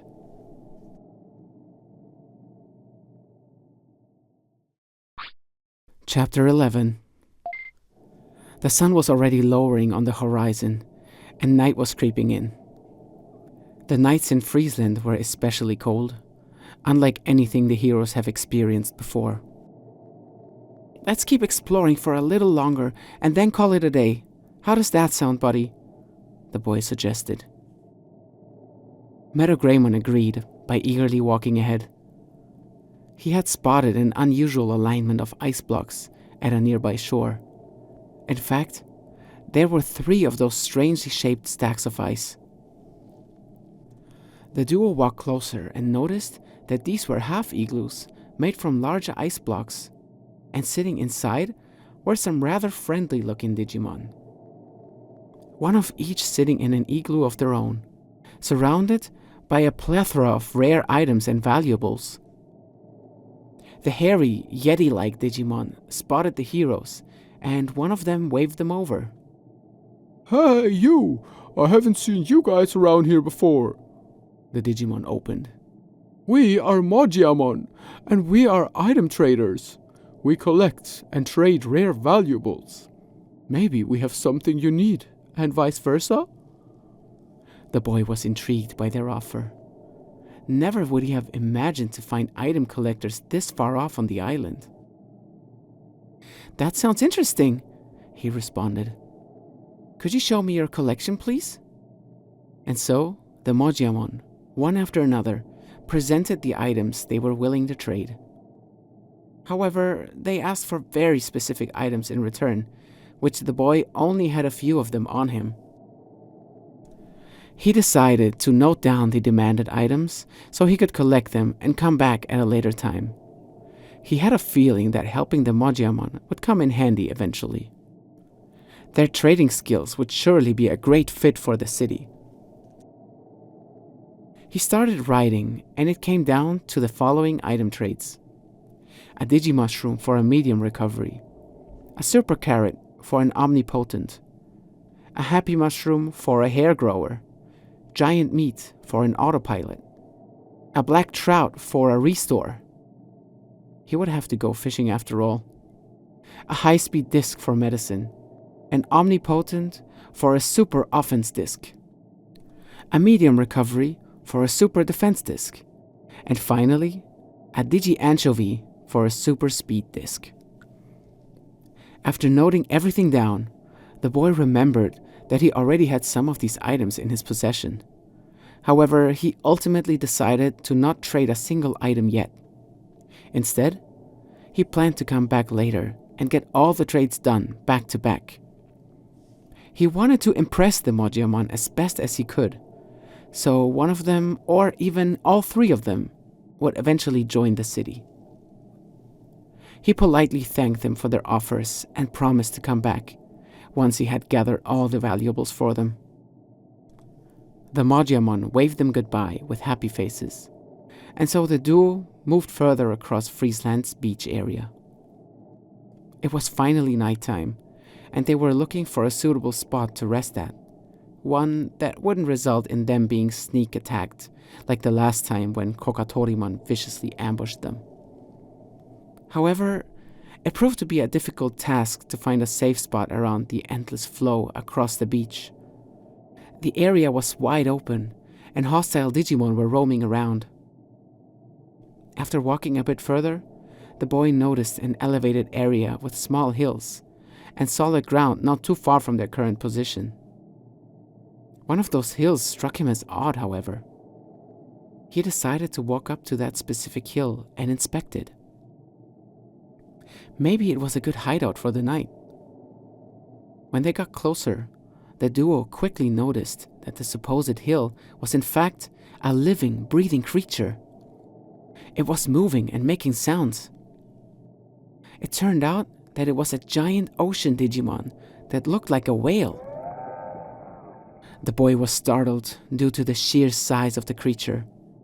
It was unlike anything he had seen in this world before. He slowly approached the massive Digimon as he didn't sense any ill will from them. A sudden movement from the Digimon then triggered a wave strong enough to move some of the flow around. "Whoa, careful now," the boy reacted as he tried to maintain his footing. Who's there? It suddenly echoed. An incredibly deep voice had started talking to the duo. Did that just come from this huge thing? The boy wondered and then responded. "Hello, I am a human from another world, and this is my partner, Meadow Greymon." I sense great power, said the large Digimon. Sense? Can't you see? The boy wondered. I am Wamon, the sea creature responded. I am blind, but I can sense almost anything. Will you listen to my story? The boy noticed some despair in the Digimon's voice, despite it sounding so deep and intimidating at first. But he felt like he needed to help this one out, imagining how useful of an ally they might become. "Okay, I will hear you out. What's on your mind?" The boy softly responded. Wamon released a water spout from relief. Finally, someone who will listen to me. So, the thing is, I usually live in the ocean, deep underwater, and I have a secret beach cave that serves as my resting spot. I'm also hiding my prized treasure in there. Unfortunately, some bad guys got there with a submarine and kicked me out of my own place. And now I am stranded here with nowhere else to go, hoping for a kind soul to help me out. Oh no, that sounds horrible, the boy worried. Of course we will help you reclaim your cave, but how do we get there? I'm not a bad swimmer, but the water is freezing, and you said the cave is underwater? That's going to be the least of our concerns, Wamon proclaimed. Get inside. I will get us there. Inside? The boy wondered as Wamon opened their large mouth. The boy understood. He and Metagreymon would be able to use Wamon as a submarine of their own. Okay, Metagreymon, are you ready? The boy asked. Metagreymon didn't look too pleased at the thought of being swallowed by a giant whale Digimon, but what other choice did they have? And so the duo hopped into Wamon's mouth and traveled underwater to the secret beach cave. A short while later, they landed, and what they immediately spotted when getting off was a suspicious banner hanging from the walls. Ogre, it said. Oh no, I think I know who we are dealing with here, the boy worried. Let's prepare for a numbers disadvantage, buddy, he warned Metagreymon. Just stay here, Wamon. We will go inside and take care of this. I think I know who took your cave, and I know exactly how to deal with them. Wamon thanked them both and patiently waited at the shore. Having arrived inside, the boy spotted his arch-nemesis, the bandit and fugitive, Ogremon, surrounded by some of his Gabumon henchmen. They were most likely plotting their next evil doings from their supposed new base of operations. Hey you! The boy yelled at them. Oh no, not you again, Ogremon reacted, shocked by how quickly the duo had found them. Hey, that's my line, the boy complained. Either way, what were you thinking kicking out Wamon from their own place? Don't you have any compassion at all? Of course I don't, Ogremon brazenly responded. Do you think you stand a chance, boy? You are outnumbered as always. Oh, and that worked super well in your favor the last 2 times we fought, didn't it? The boy sarcastically shouted, expecting Ogremon to be upset about it. But Ogremon didn't stop grinning. He probably had something up his sleeve, and the duo would find out soon enough. Boss, should I? One of the Gabumon asked Ogremon. Yes, do it, Ogremon instantly responded, not taking his eyes off the boy and his Digimon partner. Gabumon sprinted towards the back of the room in a sudden haste. They were calling for something, or someone. A few moments later, a dark presence emerged from the cave. Metagreymon tensed up. He could feel a power unlike anything he had ever faced before. Let's be careful here now, buddy, the boy said. He noticed his partner's uneasiness. Out from the shadows appeared a big, sea snake-like Digimon with a sharp blade sticking out from their forehead. The dark energy they emitted was suddenly cooling down the cave tremendously. Let's not underestimate this guy, the boy warned his partner while turning towards Ogremon again, who couldn't contain its gleeful laughter. So you have a bodyguard now, huh? Ogremon's laughter got louder and louder.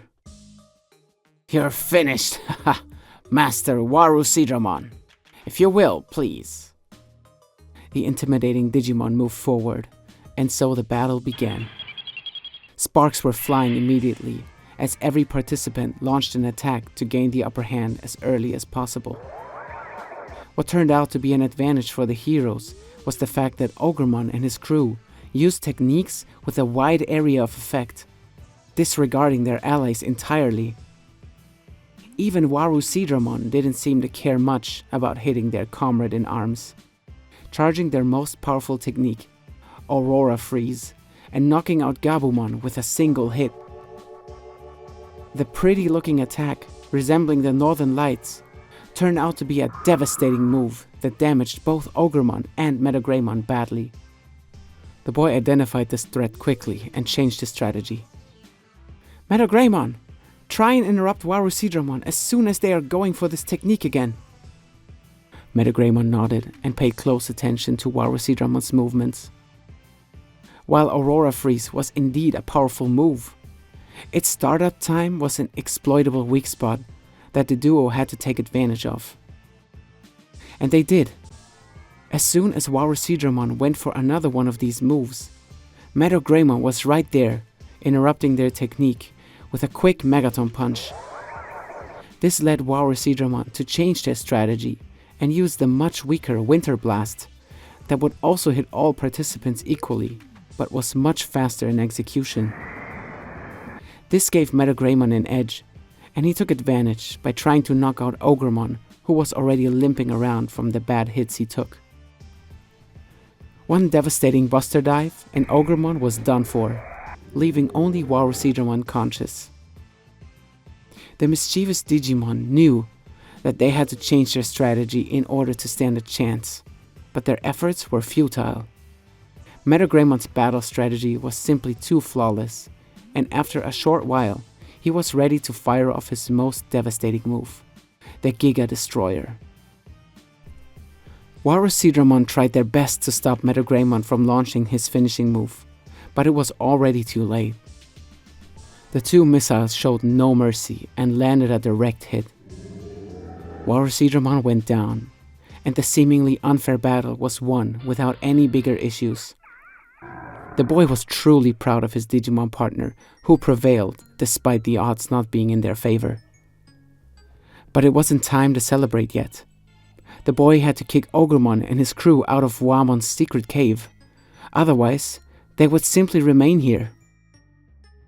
A thought came to his mind. What if he invited Ogremon to join File City? As insane as that thought sounded in his head, he was thinking of other ways of keeping an eye on this troublemaker, but nothing better came to mind. The best way for Ogremon to be supervised at all times was for him to join the city and make himself useful to Digimon society. As soon as Warusidramon regained their consciousness, they fled through a hidden back door in the cave, leaving no trace behind. Damn, this one got away, the boy cursed. He couldn't let Ogremon get away too. Back at the shore, where Wamon was waiting, the submarine the bandits used to get here was still parked. Maybe if we block off the way to that submarine, we can have a conversation with Ogremon and convince him to help us. But unfortunately for the boy, he was taking too much time thinking of how to reason with Ogremon. The heinous Digimon had already snuck past him and Metagreymon. Wait! The boy yelled in desperation. He had to come up with a convincing argument to budge Ogremon. Why don't you join the city and help us? I'm sure if you work hard and do your best, everyone will forgive you for your sins. Well, he was thinking, that sounded much better in my head. Let's hope he falls for it. Ogremon turned around, looked back at the boy and barked. Forgive me? Are you sure? The boy's eyes lit up. Yes, you won't know unless you try. Okay, you convinced me. Ogremon suddenly responded. I will join the city of yours. The boy was about to celebrate when he noticed the slight sarcasm in Ogremon's voice. He started running towards the troublemaker to pin him down, but it was already too late. Haha, you dumb fools, Ogremon grunted. As if I'd ever help you. I'm out of here. See ya. The bandit quickly boarded the submarine, closed the hatch shut, and departed, leaving a disappointed boy and Metagreymon behind. Wamon watched on and couldn't believe it either. But they quickly tried to console the boy by pointing out their victory. Hey, don't be down in the mouth. You achieved your initial goal.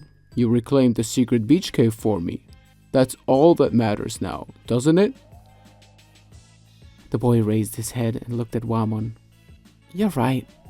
That's what we came here for, and the intruders scrammed. And now that that's done, I would like to ask you for another favor, Wamon continued. The boy looked confused. By recruiting Digimon for the city, you are saving the island step by step, and that includes the ocean. So please, allow me to help you out by joining the city as well, Wamon offered.